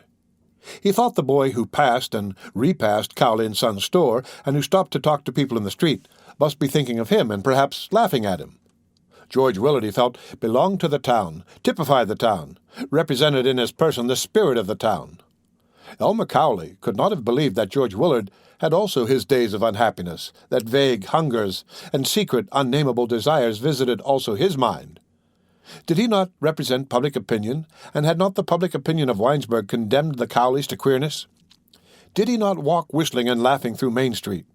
Might not one, by striking his person, strike also the greater enemy, the thing that smiled and went its own way, the judgment of Winesburg?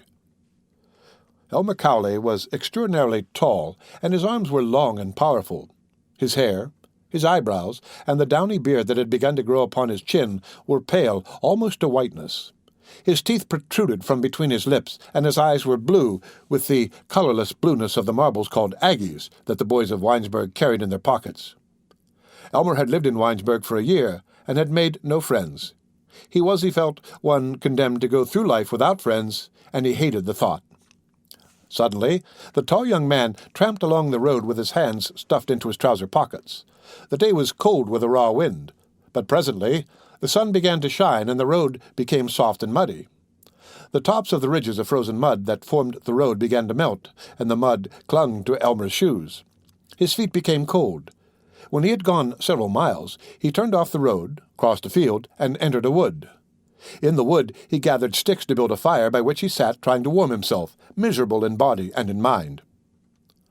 For 2 hours he sat on the log by the fire, and then, arising and creeping cautiously through a mass of underbrush, he went to a fence and looked across fields to a small farmhouse surrounded by low sheds. A smile came to his lips, and he began making motions with his long arms to a man who was husking corn in one of the fields. In his hour of misery, the young merchant had returned to the farm where he had lived through boyhood, and where there was another human being to whom he felt he could explain himself. The man on the farm was a half-witted old fellow named Mook.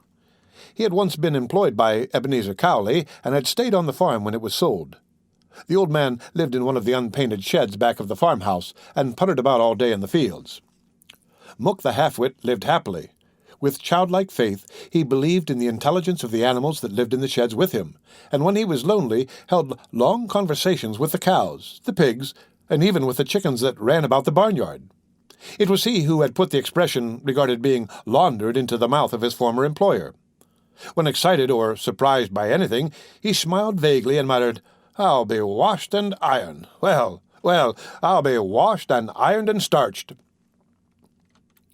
When the half-witted old man left his husking of corn and came into the wood to meet Elmer Cowley, he was neither surprised nor especially interested in the sudden appearance of the young man. His feet also were cold, and he sat on the log by the fire, grateful for the warmth, and apparently indifferent to what Elmer had to say. Elmer talked earnestly and with great freedom, walking up and down and waving his arms about. "You don't understand what's the matter with me, so of course you don't care," he declared. "With me it's different. Look how it has always been with me. Father is queer, and Mother was queer too. Even the clothes Mother used to wear were not like other people's clothes. And look at that coat in which Father goes about there in town, thinking he's dressed up too. Why don't he get a new one? It wouldn't cost much. I'll tell you why. Father doesn't know, and when Mother was alive she didn't know either. Mabel is different. She knows, but she won't say anything. I will, though. I'm not going to be stared at any longer. Why, look here, Mook. Father doesn't know that his store there in town is just a queer jumble, that he'll never sell the stuff he buys. He knows nothing about it. Sometimes he's a little worried that trade doesn't come, and then he goes and buys something else. In the evenings he sits by the fire upstairs and says trade will come after a while. He isn't worried. He's queer. He doesn't know enough to be worried." The excited young man became more excited. "He don't know, but I know," he shouted, stopping to gaze down into the dumb, unresponsive face of the half-wit. "I know too well. I can't stand it. When we lived out here, it was different. I worked, and at night I went to bed and slept. I wasn't always seeing people and thinking as I am now.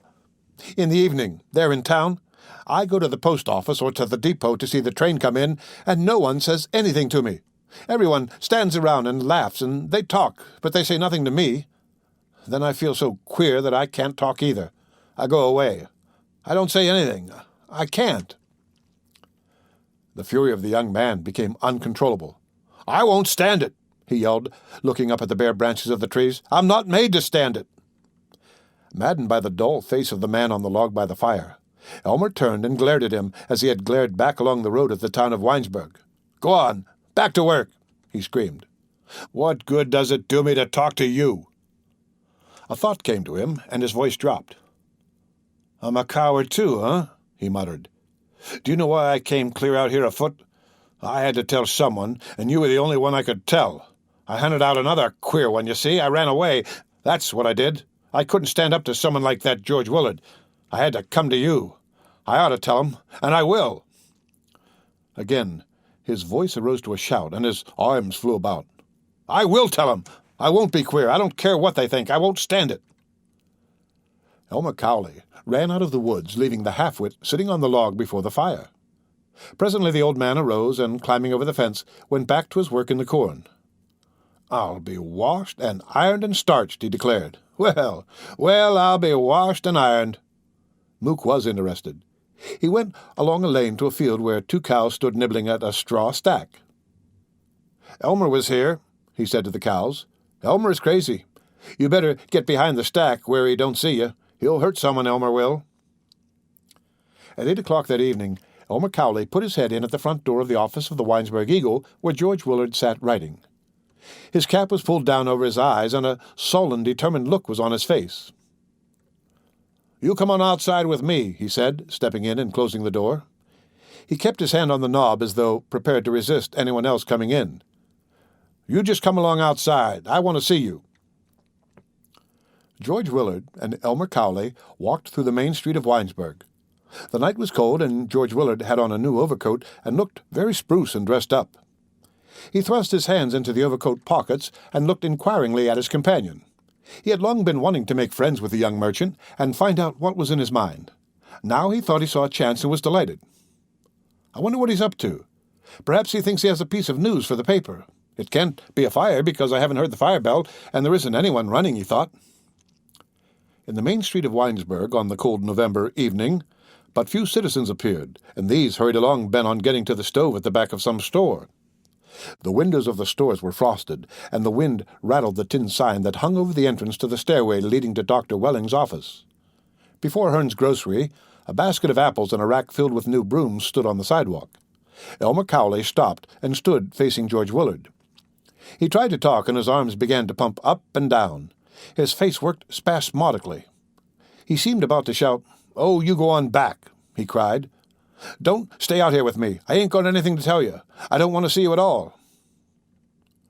For 3 hours, the distracted young merchant wandered through the resident streets of Winesburg, blind with anger brought on by his failure to declare his determination not to be queer. Bitterly, the sense of defeat settled upon him, and he wanted to weep. After the hours of futile sputtering at nothingness that had occupied the afternoon, and his failure in the presence of the young reporter, he thought he could see no hope of a future for himself.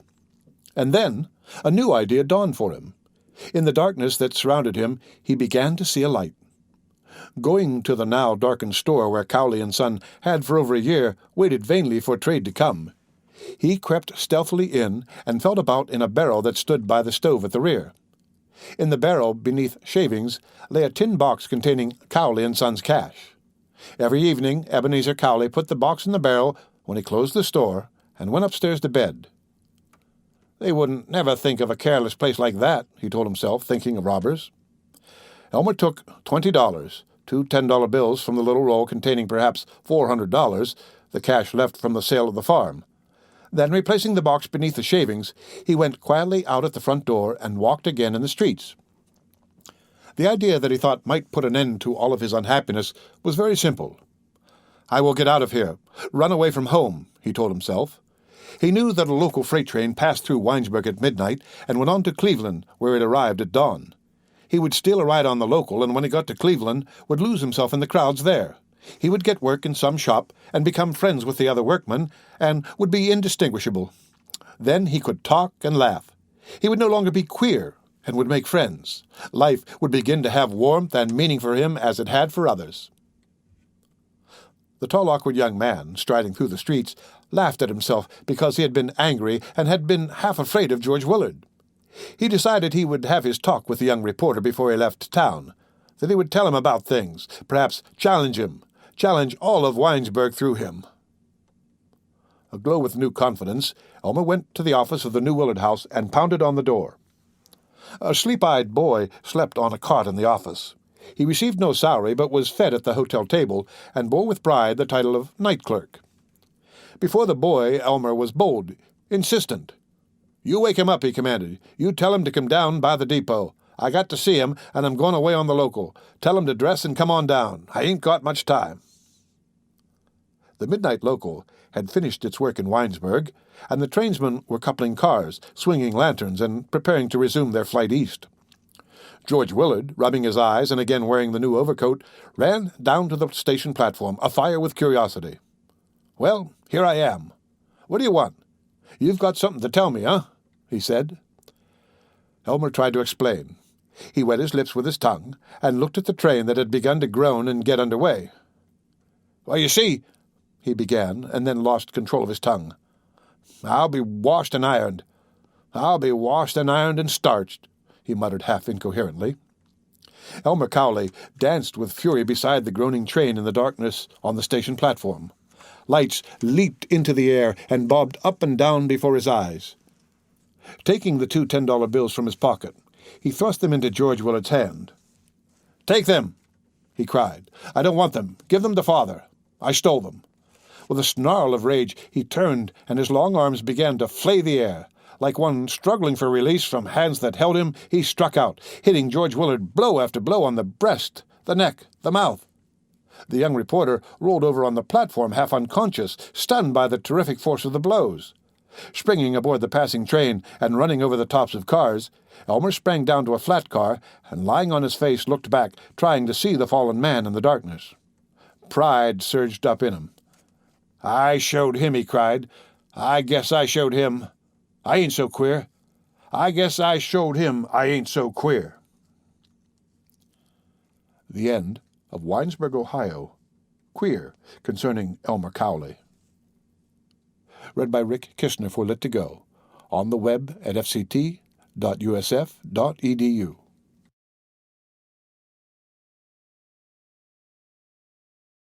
Winesburg, Ohio, by Sherwood Anderson. The Untold Lie, concerning Ray Pearson. Ray Pearson and Hal Winters were farmhands employed on a farm 3 miles north of Winesburg. On Saturday afternoons they came into town and wandered about through the streets with other fellows from the country. Ray was a quiet, rather nervous man of perhaps 50, with a brown beard and shoulders rounded by too much and too hard labor. In his nature he was as unlike Hal Winters as two men can be unlike. Ray was an altogether serious man and had a little sharp-featured wife who had also a sharp voice. The two, with half a dozen thin-legged children, lived in a tumble-down frame house beside a creek at the back end of the Wills farm where Ray was employed. Hal Winters, his fellow employee, was a young fellow. He was not of the Ned Winters family, who were very respectable people in Winesburg, but was one of the 3 sons of the old man called Peter Winters, who had a sawmill near Unionville 6 miles away, and who was looked upon by everyone in Winesburg as a confirmed old reprobate. People from the part of northern Ohio in which Winesburg lies will remember old Peter by his unusual and tragic death. He got drunk one evening in town and started to drive home to Unionville along the railroad tracks. Henry Brattenberg, the butcher, who lived out that way, stopped him at the edge of the town and told him he was sure to meet the down train. But Peter slashed at him with his whip and drove on. When the train struck and killed him and his 2 horses, a farmer and his wife, who were driving home along a nearby road, saw the accident. They said that old Peter stood up on the seat of his wagon, raving and swearing at the onrushing locomotive, and that he fairly screamed with delight when the team, maddened by his incessant slashing at them, rushed straight ahead to certain death. Boys like young George Willard and Seth Richmond will remember the incident quite vividly because, although everyone in our town said that the old man would go straight to hell and that the community was better off without him, they had a secret conviction that he knew what he was doing and admired his foolish courage. Most boys have seasons of wishing they could die gloriously instead of just being grocery clerks and going on with their humdrum lives. But this is not the story of Peter Winters, nor yet of his son Hal, who worked on the Wills farm with Ray Pearson. It is Ray's story.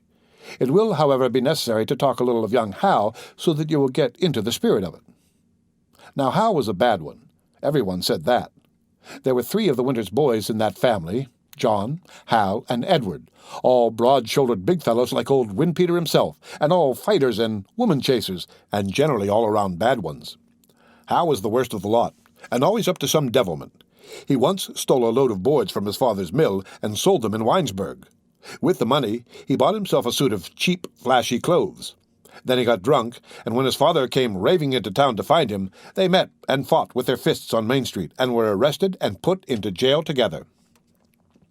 Hal went to work on the Wills farm because there was a country school teacher out that way who had taken his fancy. He was only 22 then, but had already been in 2 or 3 of what were spoken of in Winesburg as women's scrapes. Everyone who heard of his infatuation for the schoolteacher was sure it would turn out badly. "He'll only get her into trouble, you'll see," was the word that went around. And so these 2 men, Ray and Hal, were at work in a field on a day in the late October.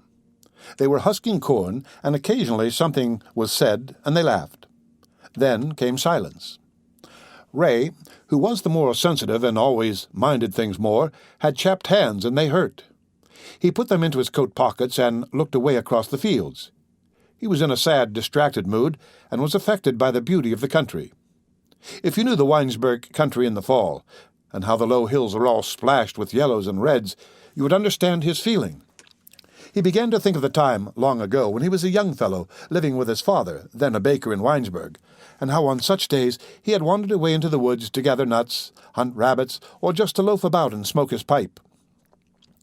His marriage had come about through one of his days of wandering. He had induced a girl who waited on trade in his father's shop to go with him, and something had happened. He was thinking of that afternoon and how it had affected his whole life when a spirit of protest awoke in him. He had forgotten about Hal and muttered words. "Tricked, by gad!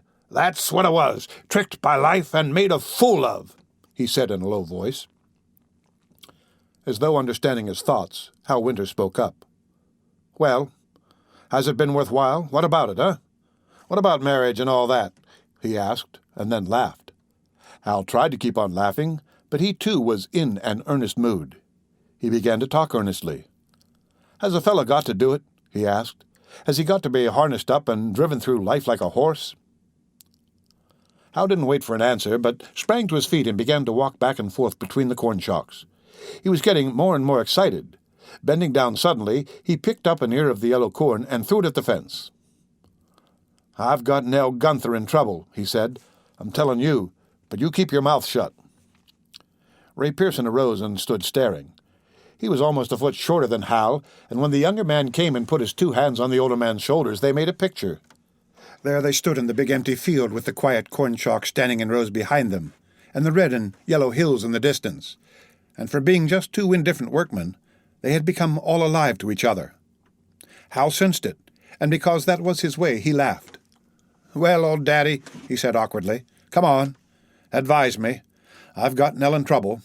Perhaps you've been in the same fix yourself. I know what everyone would say is the right thing to do, but what do you say? Shall I marry and settle down? Shall I put myself into the harness to be worn out like an old horse? You know me, Ray. There can't anyone break me, but I can break myself. Shall I do it, or shall I tell Nell to go to the devil? Come on, you tell me. Whatever you say, Ray, I'll do." Ray couldn't answer. He shook Hal's hands loose and, turning, walked straight away toward the barn. He was a sensitive man, and there were tears in his eyes. He knew there was only one thing to say to Hal Winters, son of old Windpeter Winters, only one thing that all his own training and all his beliefs of the people he knew would approve. But for his life, he couldn't say what he knew he should say.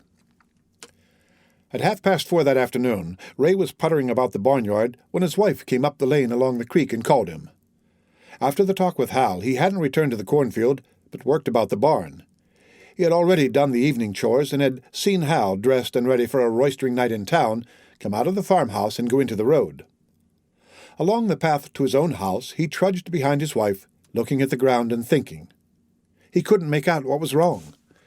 Every time he raised his eyes and saw the beauty of the country in the falling light, he wanted to do something he had never done before. Shout, or scream, or hit his wife with his fists, or something equally unexpected and terrifying. Along the path he went, scratching his head and trying to make it out. He looked hard at his wife's back, but she seemed all right. She only wanted him to go into town for groceries, and as soon as she had told him what she wanted, began to scold. "You're always puttering," she said. "Now I want you to hustle. There isn't anything in the house for supper, and you've got to get to town and back in a hurry." Ray went into his own house and took an overcoat from a hook back of the door. It was torn about the pockets, and the collar was shiny. His wife went into the bedroom and presently came out with a soiled cloth in one hand and $3 silver in the other. Somewhere in the house a child wept bitterly, and a dog that had been sleeping by the stove arose and yawned. Again the wife scolded. "The children will cry and cry. Why are you always puttering?" she asked. Ray went out of the house and climbed the fence into a field.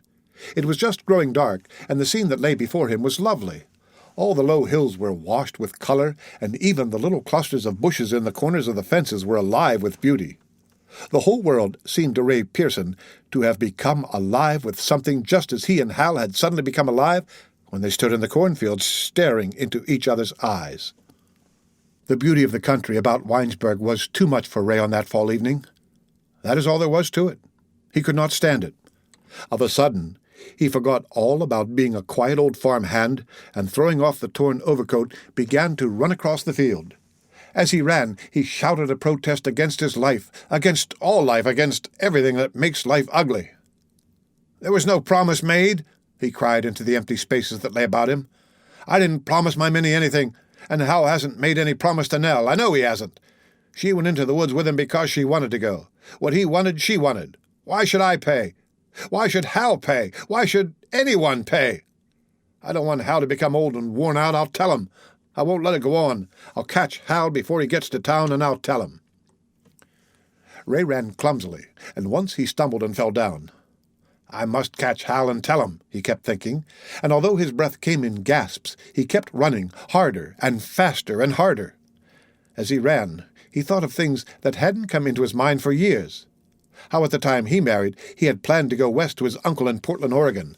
How he hadn't wanted to be a farmhand, but had thought when he got out west he would go to sea and be a sailor, or get a job on a ranch and ride a horse into western towns, shouting and laughing and waking the people in the houses with his wild cries. Then, as he ran, he remembered his children, and in fancy felt their hands clutching at him. All of his thoughts of himself were involved with the thoughts of Hal, and he thought the children were clutching at the younger man also. "They are the accidents of life, Hal," he cried. "They're not mine or yours. I had nothing to do with them." Darkness began to spread over the fields as Ray Pearson ran on and on. His breath came in little sobs. When he came to the fence at the edge of the road and confronted Hal Winters, all dressed up and smoking a pipe as he walked jauntily along, he could not have told what he thought or what he wanted. Ray Pearson lost his nerve, and this is really the end of the story of what happened to him. It was almost dark when he got to the fence, and he put his hands on the top bar and stood staring. Hal Winters jumped a ditch, and coming up close to Ray, put his hands into his pockets and laughed. He seemed to have lost his own sense of what had happened in the cornfield, and when he put up a strong hand and took hold of the lapel of Ray's coat, he shook the old man as he might have shaken a dog that had misbehaved. "You came to tell me, huh?" he said. "Well, never mind telling me anything. I'm not a coward, and I've already made up my mind." He laughed again and jumped back across the ditch. "Nell ain't no fool," he said. "She didn't ask me to marry her. I want to marry her. I want to settle down and have kids." Ray Pearson also laughed. He felt like laughing at himself and all the world. As the form of Hal Winters disappeared in the dusk that lay over the road that led to Winesburg, he turned and walked slowly back across the fields to where he had left his torn overcoat. As he went, some memory of pleasant evenings spent with the thin-legged children in the tumble-down house by the creek must have come into his mind, for he muttered words. "It's just as well. Whatever I told him would have been a lie," he said softly. And then his form also disappeared into the darkness of the fields. The end of Winesburg, Ohio, The Untold Lie Concerning Ray Pearson. Read by Rick Kistner for Lit2Go, on the web at fcit.usf.edu.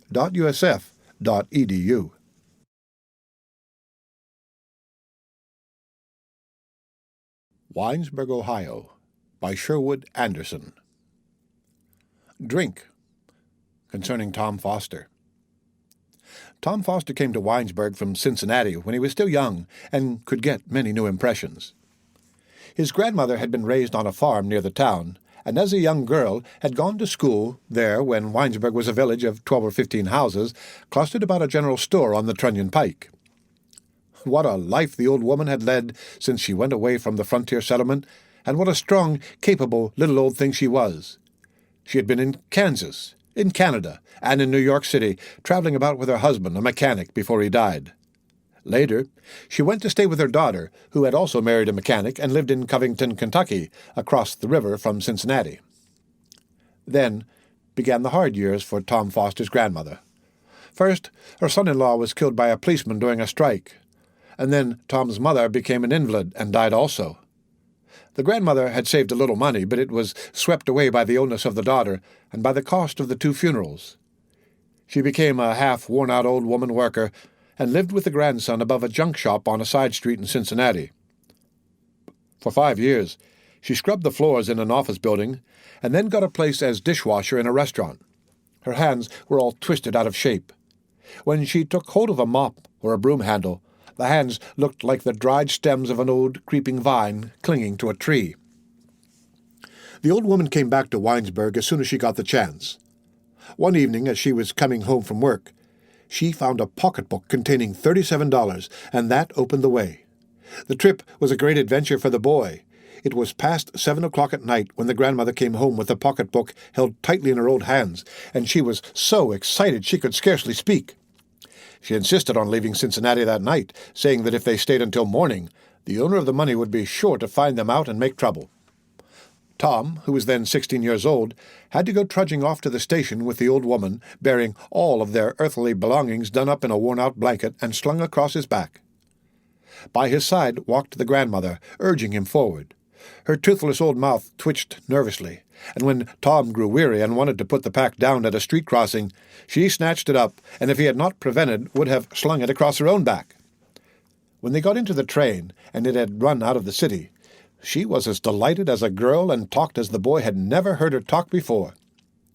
All through the night, as the train rattled along, the grandmother told Tom tales of Winesburg, and of how he would enjoy his life working in the fields and shooting wild things in the woods there. She could not believe that the tiny village of 50 years before had grown into a thriving town in her absence, and in the morning, when the train came to Winesburg, did not want to get off. "It isn't what I thought. It may be hard for you here," she said. And then the train went on its own way, and the two stood confused, not knowing where to turn, in the presence of Albert Longworth, the Winesburg baggage master. But Tom Foster did get along all right. He was one to get along anywhere. Mrs. White, the banker's wife, employed his grandmother to work in the kitchen, and he got a place as a stable boy in the banker's new brick barn. In Winesburg, servants were hard to get. The woman who wanted help in her housework employed a hired girl, who insisted on sitting at the table with the family. Mrs. White was sick of hired girls, and snatched at the chance to get hold of the old city woman. She furnished a room for the boy Tom upstairs in the barn. "He can mow the lawn and run errands when the horses do not need attention," she explained to her husband. Tom Foster was rather small for his age, and had a large head covered with stiff black hair that stood straight up. The hair emphasized the bigness of his head. His voice was the softest thing imaginable, and he was himself so gentle and quiet that he slipped into the life of the town without attracting the least bit of attention. One could not help wondering where Tom Foster got his gentleness. In Cincinnati, he had lived in a neighborhood where gangs of tough boys prowled through the streets, and all through his early formative years he ran about with tough boys. For a while he was a messenger for a telegraph company and delivered messages in a neighborhood sprinkled with houses of prostitution. The women in the houses knew and loved Tom Foster, and the tough boys in the gangs loved him also. He never asserted himself. That was one thing that helped him escape. In an odd way, he stood in the shadow of the wall of life, was meant to stand in the shadow. He saw the men and women in the houses of lust, sensed their casual and horrible love affairs, saw boys fighting and listened to their tales of thieving and drunkenness, unmoved and strangely unaffected. Once Tom did steal. That was while he still lived in the city. The grandmother was ill at the time, and he himself was out of work. There was nothing to eat in the house, and so he went into a harness shop on a side street and stole $1.75 out of the cash drawer. The harness shop was run by an old man with a long mustache. He saw the boy lurking about and thought nothing of it. When he went out into the street to talk to a teamster, Tom opened the cash drawer and, taking the money, walked away. Later he was caught, and his grandmother settled the matter by offering to come twice a week for a month and scrub the shop. The boy was ashamed, but he was rather glad, too.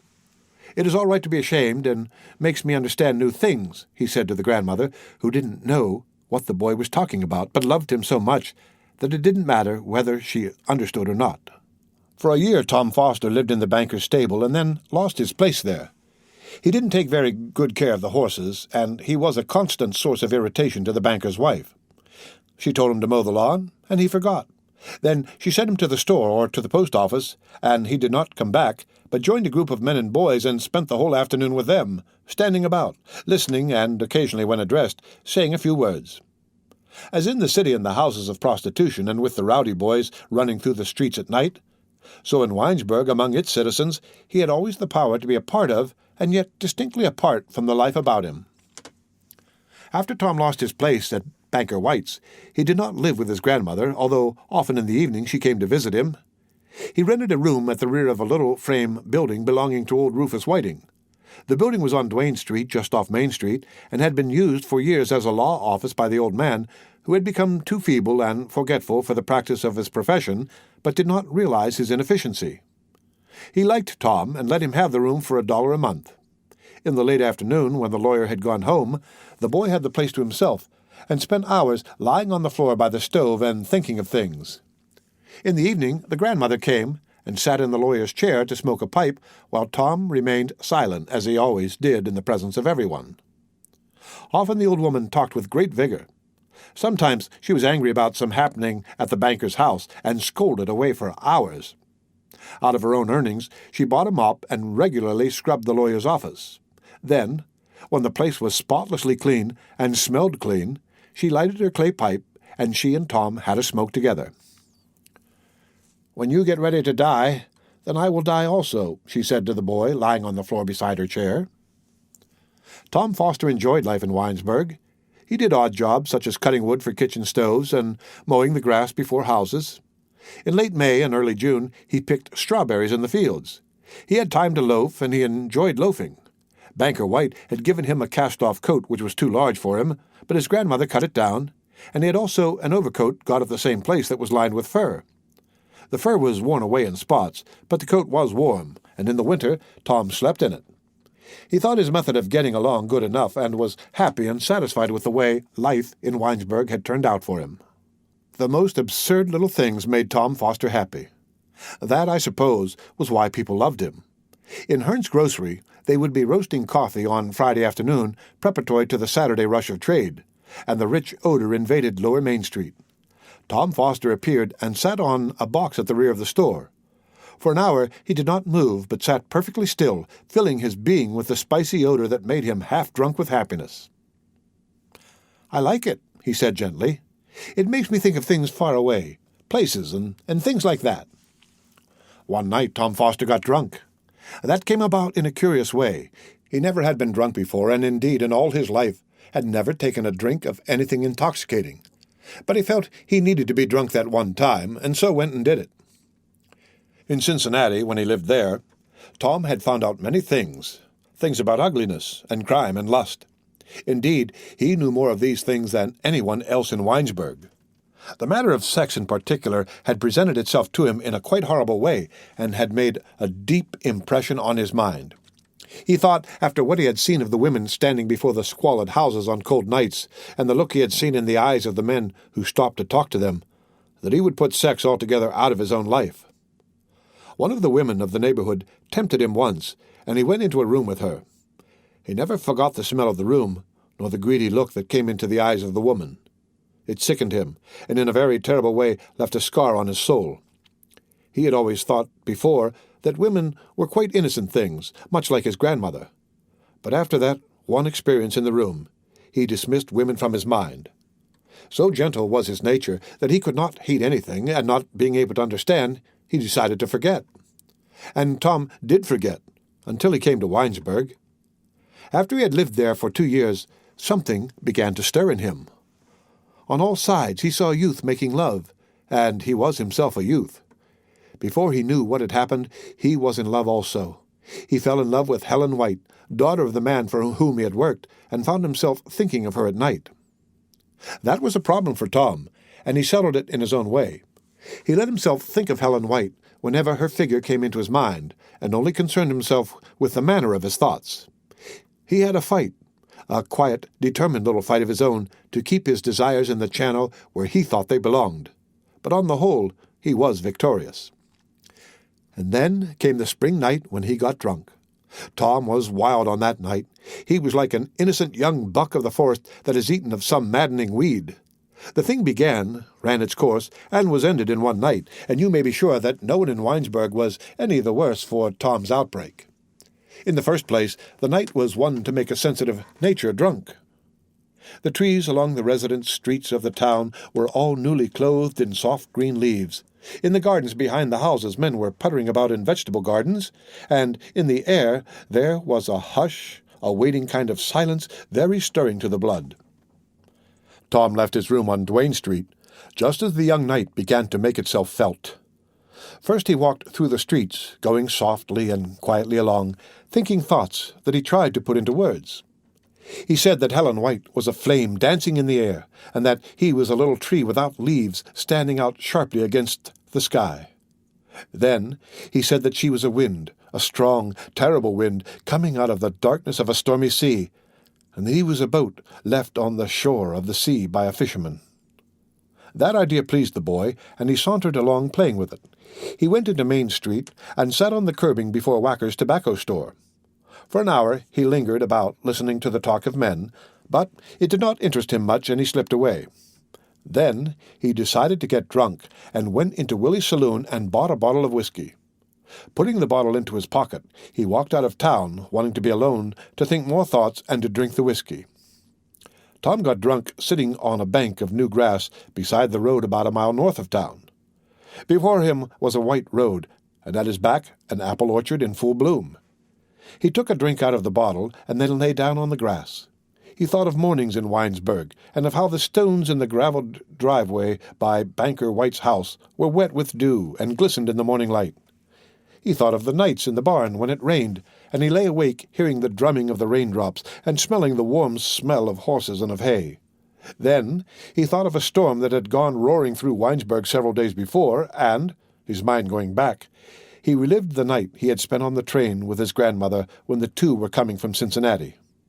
Sharply, he remembered how strange it had seemed to sit quietly in the coach and to feel the power of the engine hurling the train along through the night. Tom got drunk in a very short time. He kept taking drinks from the bottle as the thoughts visited him, and when his head began to reel, got up and walked along the road going away from Winesburg. There was a bridge on the road that ran out of Winesburg north to Lake Erie, and the drunken boy made his way along the road to the bridge. There he sat down. He tried to drink again, but when he had taken the cork out of the bottle, he became ill and put it quickly back. His head was rocking back and forth, and so he sat on the stone approach to the bridge and sighed. His head seemed to be flying about like a pinwheel, and then projecting himself off into space, and his arms and legs flopped helplessly about. At 11 o'clock, Tom got back into town. George Willard found him wandering about and took him into the Eagle print shop. Then he became afraid that the drunken boy would make a mess on the floor and helped him into the alleyway. The reporter was confused by Tom Foster. The drunken boy talked of Helen White and said he had been with her on the shore of a sea and had made love to her. George had seen Helen White walking in the street with her father during the evening and decided that Tom was out of his head. A sentiment concerning Helen White that lurked in his own heart flamed up, and he became angry. "Now you quit that," he said. "I won't let Helen White's name be dragged into this. I won't let that happen." He began shaking Tom's shoulder, trying to make him understand. "You quit it," he said again. For 3 hours the two young men, thus strangely thrown together, stayed in the print shop. When he had a little recovered, George took Tom for a walk. They went into the country and sat on a log near the edge of a wood. Something in the still night drew them together, and when the drunken boy's head began to clear, they talked. "It was good to be drunk," Tom Foster said. "It taught me something. I won't have to do it again. I will think more clearly after this. You see how it is?" George Willard did not see, but his anger concerning Helen White passed, and he felt drawn toward the pale, shaken boy as he had never before been drawn toward anyone. With motherly solicitude, he insisted that Tom get to his feet and walk about. Again they went back to the print shop and sat in silence in the darkness. The reporter could not get the purpose of Tom Foster's action straightened out in his mind. When Tom spoke again of Helen White, he again grew angry and began to scold. "You quit that," he said sharply. "You haven't been with her. What makes you say you have? What makes you keep saying such things? Now you quit it, do you hear?" Tom was hurt. He couldn't quarrel with George Willard because he was incapable of quarreling, so he got up to go away. When George Willard was insistent, he put out his hand, laying it on the older boy's arm, and tried to explain. "Well," he said softly, "I don't know how it was. I was happy. You see how that was? Helen White made me happy, and the night did too. I wanted to suffer, to be hurt somehow. I thought that was what I should do. I wanted to suffer, you see, because everyone suffers and does wrong. I thought of a lot of things to do, but they wouldn't work. They all hurt someone else." Tom Foster's voice arose, and for once in his life he became almost excited. "It was like making love. That's what I mean," he explained. "Don't you see how it is? It hurt me to do what I did and made everything strange. That's why I did it. I'm glad, too. It taught me something, that's it. That's what I wanted. Don't you understand? I wanted to learn things, you see. That's why I did it."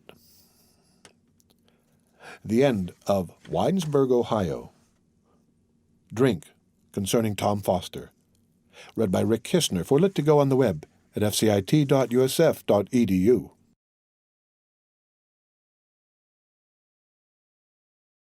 Winesburg, Ohio, by Sherwood Anderson.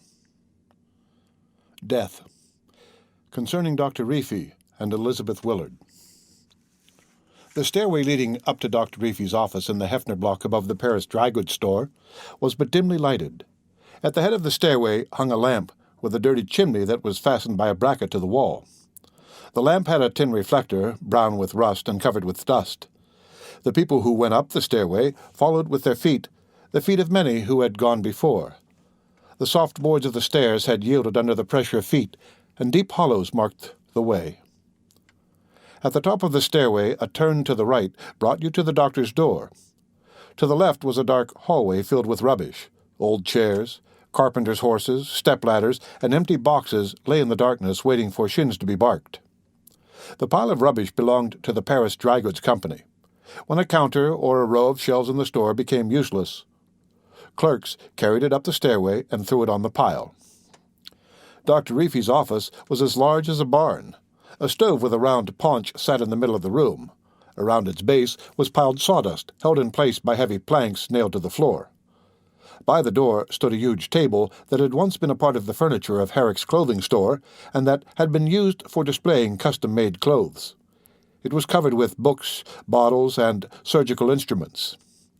Near the edge of the table lay 3 or 4 apples left by John Spaniard, a tree nurseryman who was Dr. Reefy's friend and who had slipped the apples out of his pocket as he came in at the door. At middle age, Dr. Reefy was tall and awkward. The gray beard he later wore had not yet appeared, but on the upper lip grew a brown mustache. He was not a graceful man, as when he grew older, and was much occupied with the problem of disposing of his hands and feet. On summer afternoons, when she had been married many years, and when her son George was a boy of 12 or 14, Elizabeth Willard sometimes went up the worn steps to Dr. Reefy's office. Already the woman's naturally tall figure had begun to droop and to drag itself listlessly about. Ostensibly, she went to see the doctor because of her health, but on the half-dozen occasions when she had been to see him, the outcome of the visits did not primarily concern her health. She and the doctor talked of that, but they talked most of her life, of their 2 lives, and of the ideas that had come to them as they lived their lives in Winesburg. In the big, empty office, the man and the woman sat looking at each other, and they were a good deal alike. Their bodies were different, as were also the color of their eyes, the length of their noses, and the circumstances of their existence, but something inside them meant the same thing, wanted the same release, would have left the same impression on the memory of an onlooker.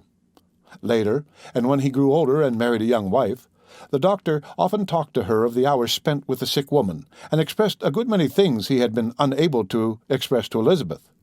He was almost a poet in his old age, and his notion of what happened took a poetic turn. "I had come to the time in my life when prayer became necessary, and so I invented gods and prayed to them," he said.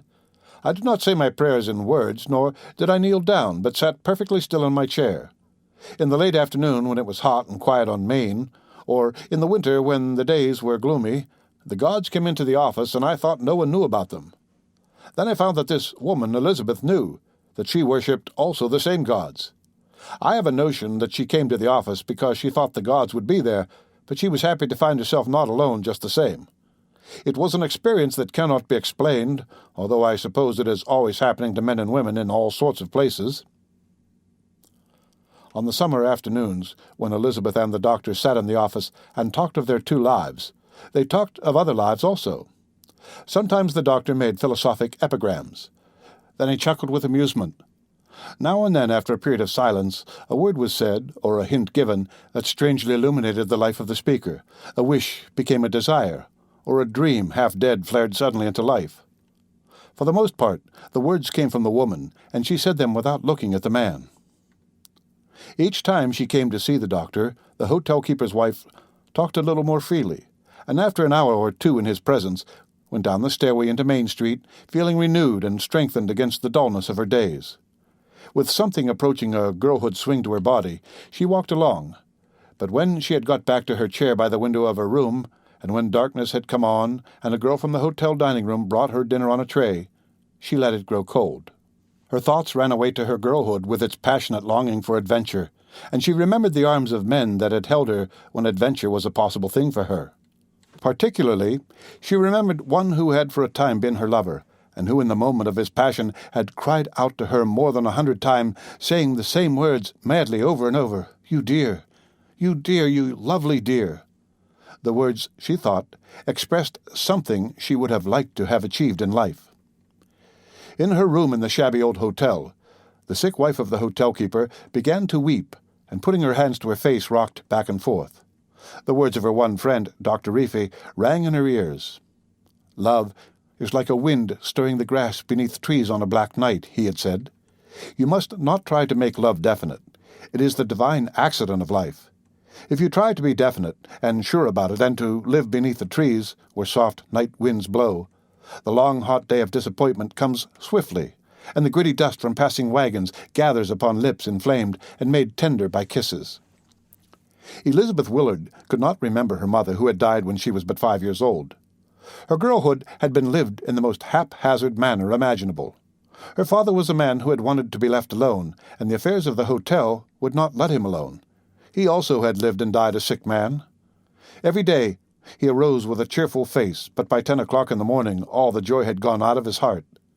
When a guest complained of the fare in the hotel dining-room, or one of the girls who made up the beds got married and went away, he stamped on the floor and swore. At night, when he went to bed, he thought of his daughter growing up among the stream of people that drifted in and out of the hotel, and was overcome with sadness.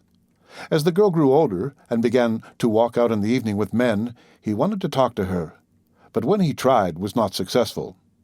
He always forgot what he wanted to say, and spent the time complaining of his own affairs. In her girlhood and young womanhood, Elizabeth had tried to be a real adventurer in life. At 18, life had so gripped her that she was no longer a virgin, but although she had a half a dozen lovers before she married Tom Willard, she had never entered upon an adventure prompted by desire alone. Like all the women in the world, she wanted a real lover. Always there was something she sought blindly, passionately, some hidden wonder in life. The tall, beautiful girl with the swinging stride who had walked under the trees with men was forever putting out her hand into the darkness and trying to get hold of some other hand. In all the babble of words that fell from the lips of the men with whom she adventured, she was trying to find what would be for her the true word. Elizabeth had married Tom Willard, a clerk in her father's hotel, because he was at hand and wanted to marry at the time when the determination to marry came to her. For a while, like most young girls, she thought marriage would change the face of life. If there was in her mind a doubt of the outcome of the marriage with Tom, she brushed it aside. Her father was ill and near death at the time, and she was perplexed because of the meaningless outcome of an affair in which she had just been involved. Other girls of her age in Winesburg were marrying men she had always known, grocery clerks or young farmers. In the evening they walked in Main Street with their husbands, and when she passed they smiled happily. She began to think that the fact of marriage might be full of some hidden significance. Young wives with whom she talked spoke softly and shyly. "It changes things to have a man of your own," they said. On the evening before her marriage, the perplexed girl had a talk with her father. Later, she wondered if the hours alone with the sick man had not led to her decision to marry. The father talked of his life and advised the daughter to avoid being led into another such muddle. He abused Tom Willard, and that led Elizabeth to come to the clerk's defense. The sick man became excited and tried to get out of bed. When she would not let him walk about, he began to complain. "I've never been left alone," he said. "Although I've worked hard, I've not made the hotel pay. Even now I owe money at the bank. You'll find that out when I'm gone." The voice of the sick man became tense with earnestness. Being unable to rise, he put out his hand and pulled the girl's head down beside his own. "There's a way out," he whispered. "Don't marry Tom Willard or anyone else here in Winesburg. There was $800 in a tin box in my trunk. Take it and go away." Again, the sick man's voice became querulous. "You've got to promise," he declared. "If you won't promise not to marry, give me your word that you'll never tell Tom about the money. It is mine, and if I give it to you, I've the right to make that demand. Hide it away. It is to make up to you for my failure as a father. Some time it may prove to be a door, a great open door to you. Come now, I tell you I'm about to die. Give me your promise." In Dr. Reefy's office, Elizabeth, a tired, gaunt old woman at 41, sat in a chair near the stove and looked at the floor. By a small desk near the window sat the doctor. His hands played with a lead pencil that lay on the desk. Elizabeth talked of her life as a married woman. She became impersonal and forgot her husband, only using him as a lay figure to give point to her tale.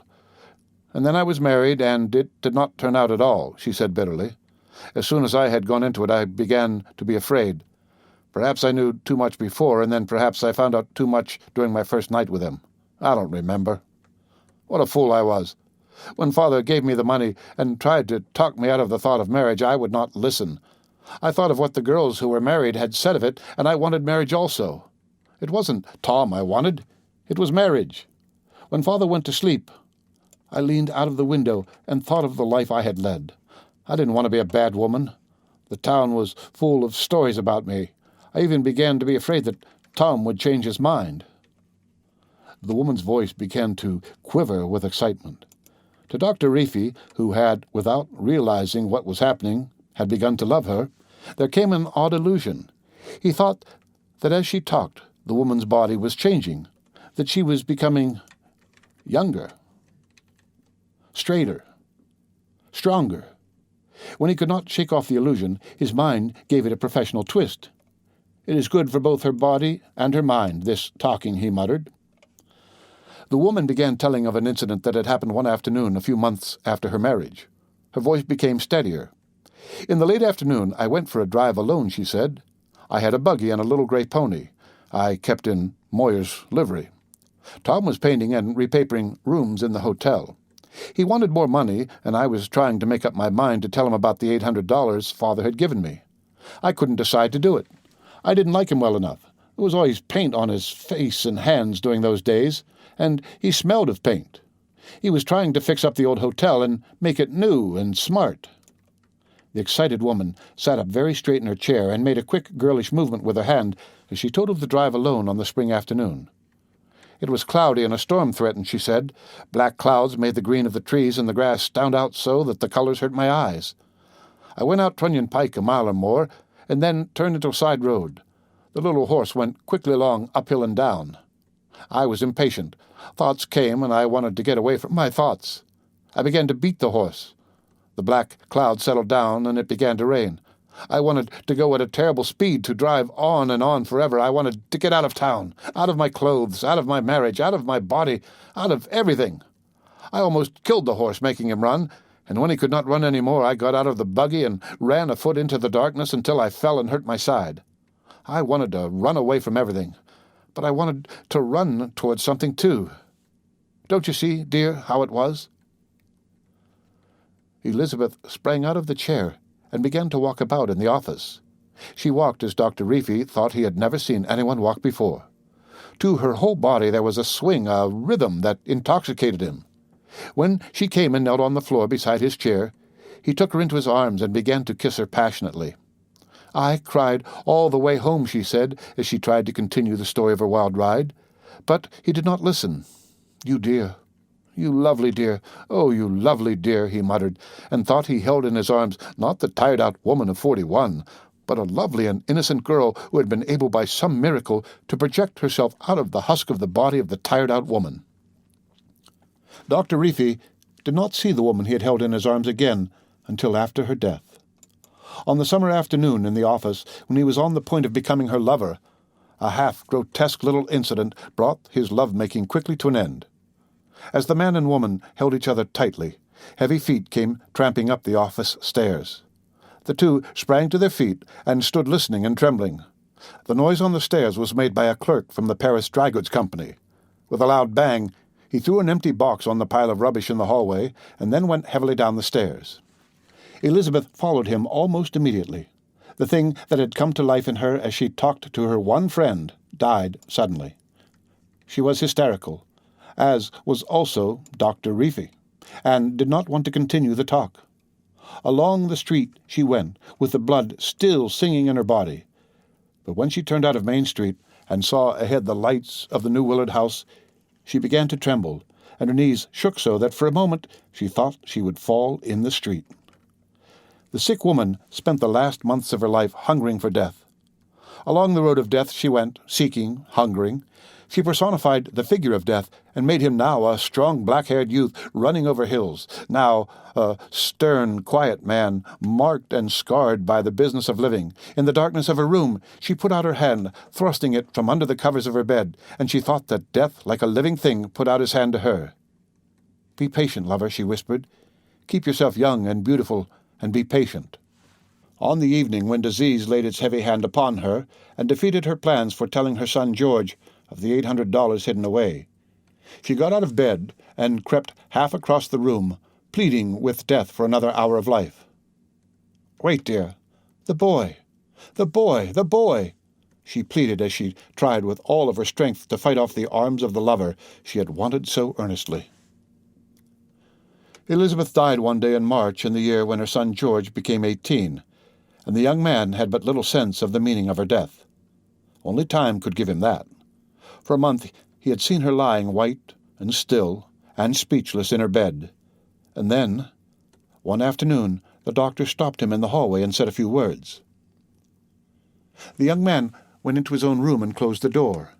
He had a queer, empty feeling in the region of his stomach. For a moment he sat staring at the floor, and then, jumping up, went for a walk. Along the station platform he went, and around through residence streets, past the high school building, thinking almost entirely of his own affairs. The notion of death could not get hold of him, and he was in fact a little annoyed that his mother had died on that day. He had just received a note from Helen White, the daughter of the town banker, in answer to one from him. "Tonight I could have gone to see her, and now it will have to be put off," he thought half angrily. Elizabeth died on a Friday afternoon at 3:00. It had been cold and rainy in the morning, but in the afternoon the sun came out. Before she died she lay paralyzed for 6 days, unable to speak or move, and with only her mind and her eyes alive. For 3 of the 6 days she struggled, thinking of her boy, trying to say some few words in regard to his future, and in her eyes there was an appeal so touching that all who saw it kept the memory of the dying woman in their minds for years. Even Tom Willard, who had always half resented his wife, forgot his resentment, and the tears ran out of his eyes and lodged in his mustache. The mustache had begun to turn gray, and Tom colored it with dye. There was oil in the preparation he used for the purpose, and the tears, catching in the mustache and being brushed away by his hand, formed a fine mist like vapor. In his grief, Tom Willard's face looked like the face of a little dog that has been out a long time in bitter weather. George came home along Main Street at dark on the day of his mother's death, and after going to his own room to brush his hair and clothes, went along the hallway and into the room where the body lay. There was a candle on the dressing-table by the door, and Dr. Reefy sat in a chair by the bed. The doctor arose and started to go out. He put out his hand as though to greet the younger man, and then awkwardly drew it back again. The air of the room was heavy with the presence of the 2 self-conscious human beings, and the man hurried away. The dead woman's son sat down in a chair and looked at the floor. He again thought of his own affairs and definitely decided he would make a change in his life, that he would leave Winesburg. "I will go to some city. Perhaps I can get a job on some newspaper," he thought, and then his mind turned to the girl with whom he was to have spent this evening, and again he was half angry at the turn of events that had prevented his going to her. In the dimly lighted room with the dead woman, the young man began to have thoughts. His mind played with thoughts of life as his mother's mind had played with the thought of death. He closed his eyes and imagined that the red young lips of Helen White touched his own lips. His body trembled, and his hands shook. And then something happened. The boy sprang to his feet and stood stiffly. He looked at the figure of the dead woman under the sheets, and shame for his thoughts swept over him so that he began to weep. A new notion came into his mind, and he turned and looked guiltily about as though afraid he would be observed. George Willard became possessed of a madness to lift the sheet from the body of his mother and look at her face. The thought that had come into his mind gripped him terribly. He became convinced that not his mother but someone else lay in the bed before him. The conviction was so real that it was almost unbearable. The body under the sheets was long, and in death looked young and graceful. To the boy, held by some strange fancy, it was unspeakably lovely. The feeling that the body before him was alive, that in another moment a lovely woman would spring out of the bed and confront him, became so overpowering that he could not bear the suspense. Again and again he put out his hand. Once he touched and half lifted the white sheet that covered her, but his courage failed, and he, like Dr. Reefy, turned and went out of the room. In the hallway outside the door, he stopped and trembled so that he had to put a hand against the wall to support himself. "That's not my mother. That's not my mother in there," he whispered to himself, and again his body shook with fright and uncertainty. When Aunt Elizabeth Swift, who had come to watch over the body, came out of an adjoining room, he put his hand into hers and began to sob, shaking his head from side to side, half blind with grief. "My mother is dead," he said, and then, forgetting the woman, he turned and stared at the door through which he had just come. The dear, oh, the lovely dear," the boy, urged by some impulse outside himself, muttered aloud. As for the $800 the dead woman had kept hidden so long, and that was to give George Willard his start in the city, it lay in the tin box behind the plaster by the foot of his mother's bed. Elizabeth had put it there a week after her marriage, breaking the plaster away with a stick. Then she got one of the workmen her husband was at that time employing about the hotel to mend the wall.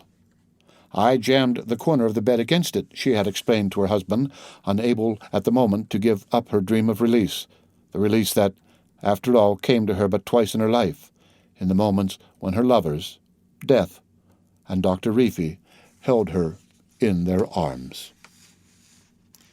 The end of Winesburg, Ohio. Death, concerning Dr. Reefy and Elizabeth Willard. Read by Rick Kishner, for Lit to Go on the web at fcit.usf.edu.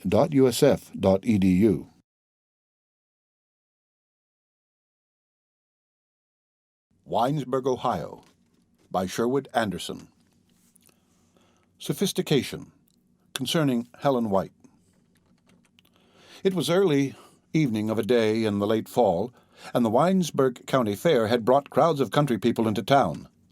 The day had been clear, and the night came on warm and pleasant. On the Trunnion Pike, where the road after it left town stretched away between berry fields now covered with dry brown leaves, the dust from passing wagons arose in clouds. Children, curled into little balls, slept on the straw scattered on wagon beds. Their hair was full of dust, and their fingers black and sticky. The dust rolled away over the fields, and the departing sun set it ablaze with colors. In the main street of Winesburg, crowds filled the stores and the sidewalks. Night came on, horses whinnied, the clerks in the stores ran madly about, children became lost and cried lustily, and American town worked terribly at the task of amusing itself. Pushing his way through the crowds in Main Street, young George Willard concealed himself in the stairway leading to Dr. Reefy's office and looked at the people. With feverish eyes he watched the faces drifting past under the store lights. Thoughts kept coming into his head, and he did not want to think. He stamped impatiently on the wooden steps and looked sharply about. "Well, is she going to stay with him all day? Have I done all this waiting for nothing?" he muttered. George Willard, the Ohio village boy, was fast growing into manhood, and new thoughts had been coming into his mind. All that day amid the jam of people at the fair, he had gone about feeling lonely. He was about to leave Winesburg to go away to some city where he hoped to get work on a city newspaper, and he felt grown up. The mood that had taken possession of him was a thing known to men and unknown to boys. He felt old and a little tired. Memories awoke in him. To his mind, his new sense of maturity set him apart, made of him a half-tragic figure. He wanted someone to understand the feeling that had taken possession of him after his mother's death. There is a time in the life of every boy when he, for the first time, takes the backward view of life. Perhaps that is the moment when he crosses the line into manhood. The boy is walking through the street of his town. He is thinking of the future and of the figure he will cut in the world. Ambitions and regrets awake within him. Suddenly, something happens. He stops under a tree and waits as for a voice calling his name. Ghosts of old things creep into his consciousness. The voices outside of himself whisper a message concerning the limitations of life. From being quite sure of himself and his future, he becomes not at all sure. If he be an imaginative boy, a door is torn open, and for the first time he looks out upon the world, seeing as though they marched in procession before him the countless figures of men who before his time have come out of nothingness into the world, lived their lives, and again disappeared into nothingness. The sadness of sophistication has come to the boy. With a little gasp, he sees himself as merely a leaf blown by the wind through the streets of his village. He knows that in spite of all the stout talk of his fellows, he must live and die in uncertainty, a thing blown by the winds, a thing destined, like corn, to wilt in the sun. He shivers and looks eagerly about. The 18 years he has lived seem but a moment, a breathing space in the long march of humanity. Already he hears death calling. With all his heart, he wants to come close to some other human, touch someone with his hands, be touched by the hand of another. If he prefers that the other be a woman, that is, because he believes that a woman will be gentle, that she will understand, he wants most of all understanding. When the moment of sophistication came to George Willard, his mind turned to Helen White, the Winesburg banker's daughter. Always he had been conscious of the girl growing into womanhood as he grew into manhood. Once, on a summer night, when he was 18, he had walked with her on a country road, and in her presence had given way to an impulse to boast, to make himself appear big and significant in her eyes. Now he wanted to see her for another purpose. He wanted to tell her of the new impulses that had come to him. He had tried to make her think of him as a man when he knew nothing of manhood, and now he wanted to be with her and try to make her feel the change he believed had taken place in his nature. As for Helen White, she also had come to a period of change. What George felt, she in her young woman's way felt also. She was no longer a girl, and hungered to reach into the grace and beauty of womanhood. She had come home from Cleveland, where she was attending college, to spend a day at the fair. She also had begun to have memories. During the day, she sat in the grandstand with a young man, one of the instructors from the college, who was a guest of her mother's. The young man was of a pedantic turn of mind, and she felt at once he would not do for her purpose. At the fair, she was glad to be seen in his company, as he was well-dressed and a stranger. She knew that the fact of his presence would create an impression. During the day she was happy, but when night came on, she began to grow restless. She wanted to drive the instructor away, to get out of his presence. While they sat together in the grandstand, and while the eyes of former schoolmates were upon them, she paid so much attention to her escort that he grew interested. A scholar needs money. I should marry a woman with money, he mused. Helen White was thinking of George Willard even as he wandered gloomily through the crowds thinking of her. She remembered the summer evening when they had walked together and wanted to walk with him again. She thought that the months she had spent in the city, the going to theaters and the seeing of great crowds wandering in lighted thoroughfares, had changed her profoundly. She wanted him to feel and be conscious of the change in her nature. The summer evening, together, had left its mark on the memory of both the young man and the woman, and had, when looked at quite sensibly, been rather stupidly spent. They had walked out of town along a country road. Then they had stopped by a fence near a field of young corn, and George had taken off his coat and let it hang on his arm. "Well, I've stayed here in Winesburg. Yes, I've not yet gone away, but I'm growing up," he had said. "I've been reading books, and I've been thinking. I'm going to try to amount to something in life." "Well," he explained, "that isn't the point. Perhaps I'd better quit talking." The confused boy put his hand on the girl's arm. His voice trembled. The two started to walk back along the road toward town. In his desperation, George boasted, "I'm going to be a big man, the biggest that ever lived here in Winesburg," he declared. "I want you to do something. I don't know what. Perhaps it is none of my business. I want you to try to be different from other women. You see the point? It's none of my business, I tell you. I want you to be a beautiful woman. You see what I want." The boy's voice failed, and in silence the two came back to town and went along the street to Helen White's house. At the gate he tried to say something impressive. Speeches he had thought out came into his head, but they seemed utterly pointless. I used to think, I had it in my mind you would marry Seth Richmond. Now, I know you won't," was all he could find to say as she went through the gate and toward the door of her house. On the warm fall evening, as he stood in the stairway and looked at the crowd drifting through Main Street, George thought of the talk beside the field of young corn, and was ashamed of the figure he had made of himself. In the street, the people surged up and down like cattle confined in a pen. Buggies and wagons almost filled the narrow thoroughfare. A band played, and small boys raced along the sidewalk, diving between the legs of men. Young men with shining red faces walked awkwardly about with girls on their arms. In a room above one of the stores where a dance was to be held, the fiddlers tuned their instruments. The broken sounds floated down through an open window and out across the murmur of voices and the loud blare of the horns of the band. The medley of sounds got on young Willard's nerves. Everywhere, on all sides, the sense of crowding, moving life closed in about him. He wanted to run away by himself and think. If she wants to stay with that fellow, she may. Why should I care? What difference does it make to me? He growled, and went along Main Street and through Hearn's grocery into a side street. George felt so utterly lonely and dejected that he wanted to weep, but pride made him walk rapidly along, swinging his arms. He came to Wesley Moyer's livery barn and stopped in the shadows to listen to a group of men who talked of a race Wesley's stallion, Tony Tip, had won at the fair during the afternoon. A crowd had gathered in front of the barn, and before the crowd walked Wesley, prancing up and down, boasting. He held a whip in his hand and kept tapping the ground. Little puffs of dust arose in the lamplight. "Hell, quit your talking," Wesley exclaimed. "I wasn't afraid. I knew I had him beat all the time. I wasn't afraid." Ordinarily, George Willard would have been intensely interested in the boasting of Moyer the horseman. Now it made him angry. He turned and hurried away along the street. "Old windbag," he spluttered. "What does he want to be bragging? Why don't he shut up?"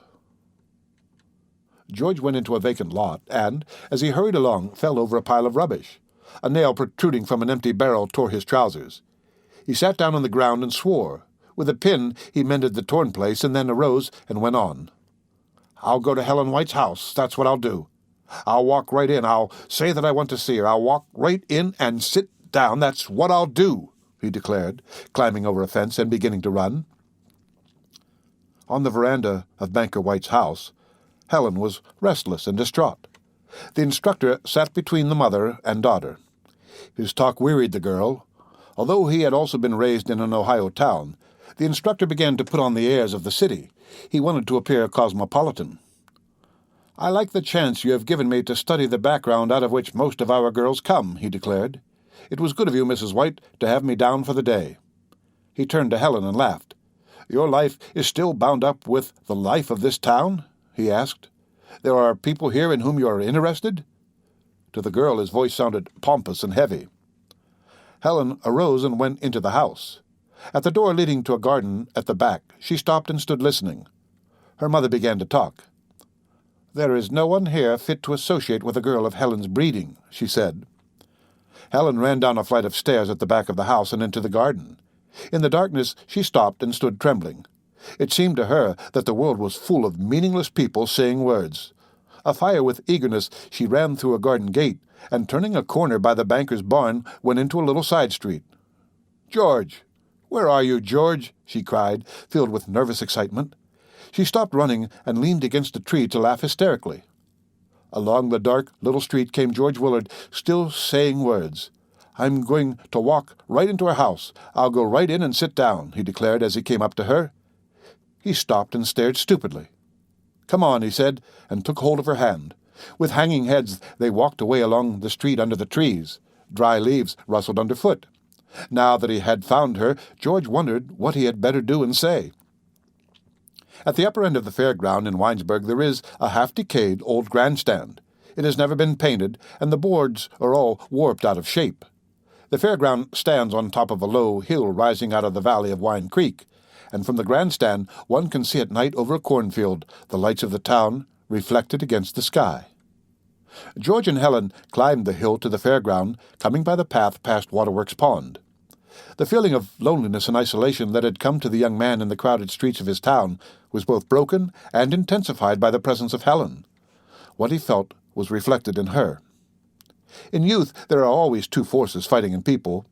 The warm, unthinking little animal struggles against the thing that reflects and remembers, and the older, the more sophisticated thing had possession of George Willard. Sensing his mood, Helen walked beside him filled with respect. When they got to the grandstand, they climbed up under the roof and sat down on one of the long, bench-like seats. There is something memorable in the experience to be had by going into a fairground that stands at the edge of a Middle Western town on a night after the annual fair has been held. The sensation is one never to be forgotten. On all sides are ghosts, not of the dead, but of living people. Here, during the day just past, have come the people pouring in from the town and the country around. Farmers with their wives and children, and all the people from the hundreds of little frame houses have gathered within these board walls. Young girls have laughed, and men with beards have talked of the affairs of their lives. The place has been filled to overflowing with life. It has itched and squirmed with life, and now it is night, and the life has all gone away. The silence is almost terrifying. One conceals oneself standing silently beside the trunk of a tree, and what there is of a reflective tendency in his nature is intensified. One shudders at the thought of the meaninglessness of life, while at the same instant, and if the people of the town are his people, one loves life so intensely that tears come into the eyes. In the darkness under the roof of the grandstand, George Willard sat beside Helen White, and felt very keenly his own insignificance in the scheme of existence. Now that he had come out of town where the presence of the people stirring about, busy with a multitude of affairs, had been so irritating, the irritation was all gone. The presence of Helen renewed and refreshed him. It was as though her woman's hand was assisting him to make some minute readjustment of the machinery of his life. He began to think of the people in the town where he had always lived with something like reverence. He had reverence for Helen. He wanted to love and to be loved by her. But he did not want at the moment to be confused by her womanhood. In the darkness he took hold of her hand, and when she crept close, put a hand on her shoulder. A wind began to blow, and he shivered. With all his strength he tried to hold and to understand the mood that had come upon him. In that high place in the darkness, the two oddly sensitive human atoms held each other tightly and waited. In the mind of each was the same thought. I have come to this lonely place, and here is this other, was the substance of the thing felt. In Winesburg, the crowded day had run itself out into the long night of the late fall. Farm horses jogged away along lonely country roads, pulling their portion of weary people. Clerks began to bring samples of goods in off the sidewalks and lock the doors of stores. In the opera house, a crowd had gathered to see a show, and further down Main Street the fiddlers, their instruments tuned, sweated and worked to keep the feet of youth flying over a dance floor. In the darkness, in the grandstand, Helen White and George Willard remained silent. Now and then the spell that held them was broken, and they turned and tried in the dim light to see into each other's eyes. They kissed, but that impulse did not last. At the upper end of the fairground, a half-dozen men worked over horses that had raced during the afternoon. The men had built a fire and were heating kettles of water. Only their legs could be seen as they passed back and forth in the light.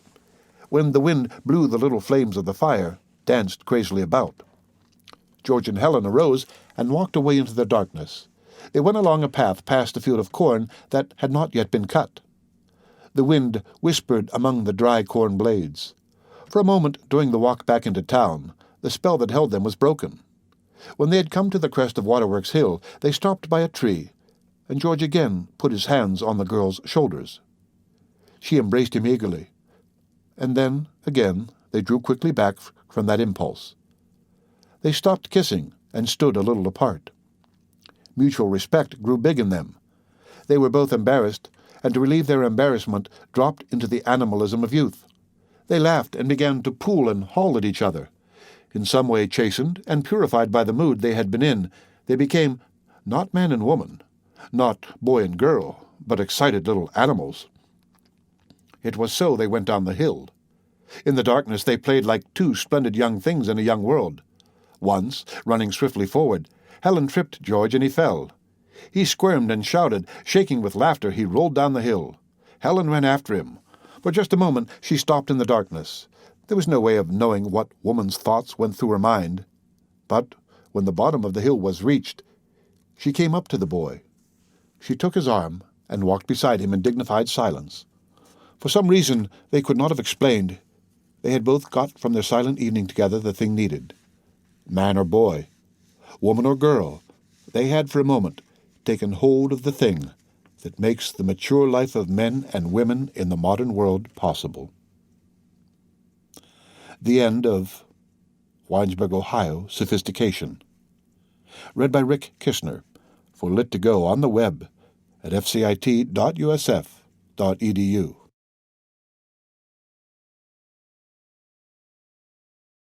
Winesburg, Ohio, by Sherwood Anderson. Departure, concerning George Willard. Young George Willard got out of bed at 4 a.m. It was April, and the young tree leaves were just coming out of their buds. The trees along the residence streets in Winesburg are maple, and the seeds are winged. When the wind blows, they whirl crazily about, filling the air and making a carpet underfoot. George came downstairs into the hotel office carrying a brown leather bag. His trunk was packed for departure. Since 2 o'clock he had been awake, thinking of the journey he was about to take, and wondering what he would find at the end of his journey. The boy who slept in the hotel office lay on a cot by the door. His mouth was open, and he snored lustily. George crept past the cot and went out into the silent, deserted main street. The east was pink with the dawn, and long streaks of light climbed into the sky where a few stars still shone. Beyond the last house on Trunnion Pike in Winesburg, there is a great stretch of open fields. The fields are owned by farmers who live in town and drive homeward at evening along Trunnion Pike in light creaking wagons. In the fields are planted berries and small fruits. In the late afternoon in the hot summers, when the road and the fields are covered with dust, a smoky haze lies over the great flat basin of land. To look across it is like looking out across the sea. In the spring, when the land is green, the effect is somewhat different. The land becomes a wide green billiard table on which tiny human insects toil up and down. All through his boyhood and young manhood, George Willard had been in the habit of walking on Trunnion Pike. He had been in the midst of the great open place on winter nights when it was covered with snow and only the moon looked down at him. He had been there in the fall when bleak winds blew, and on summer evenings when the air vibrated with the song of insects. On the April morning he wanted to go there again, to walk again in the silence. He did walk to where the road dipped down by a little stream 2 miles from town, and then turned and walked silently back again. When he got to Main Street, clerks were sweeping the sidewalks before the stores. "Hey you, George, how does it feel to be going away?" they asked. The westbound train leaves Winesburg at 7:45 in the morning. Tom Little is conductor. His train runs from Cleveland to where it connects with a great trunk-line railroad with terminals in Chicago and New York. Tom has what in railroad circles is called an easy run. Every evening he returns to his family. In the fall and spring he spends his Sundays fishing in Lake Erie. He has a round red face and small blue eyes. He knows the people in the towns along his railroad better than a city man knows the people who live in his apartment building. George came down the little incline from the new Willard house at 7 o'clock. Tom Willard carried his bag. The son had become taller than the father. On the station platform, everyone shook the young man's hand. More than a dozen people waited about.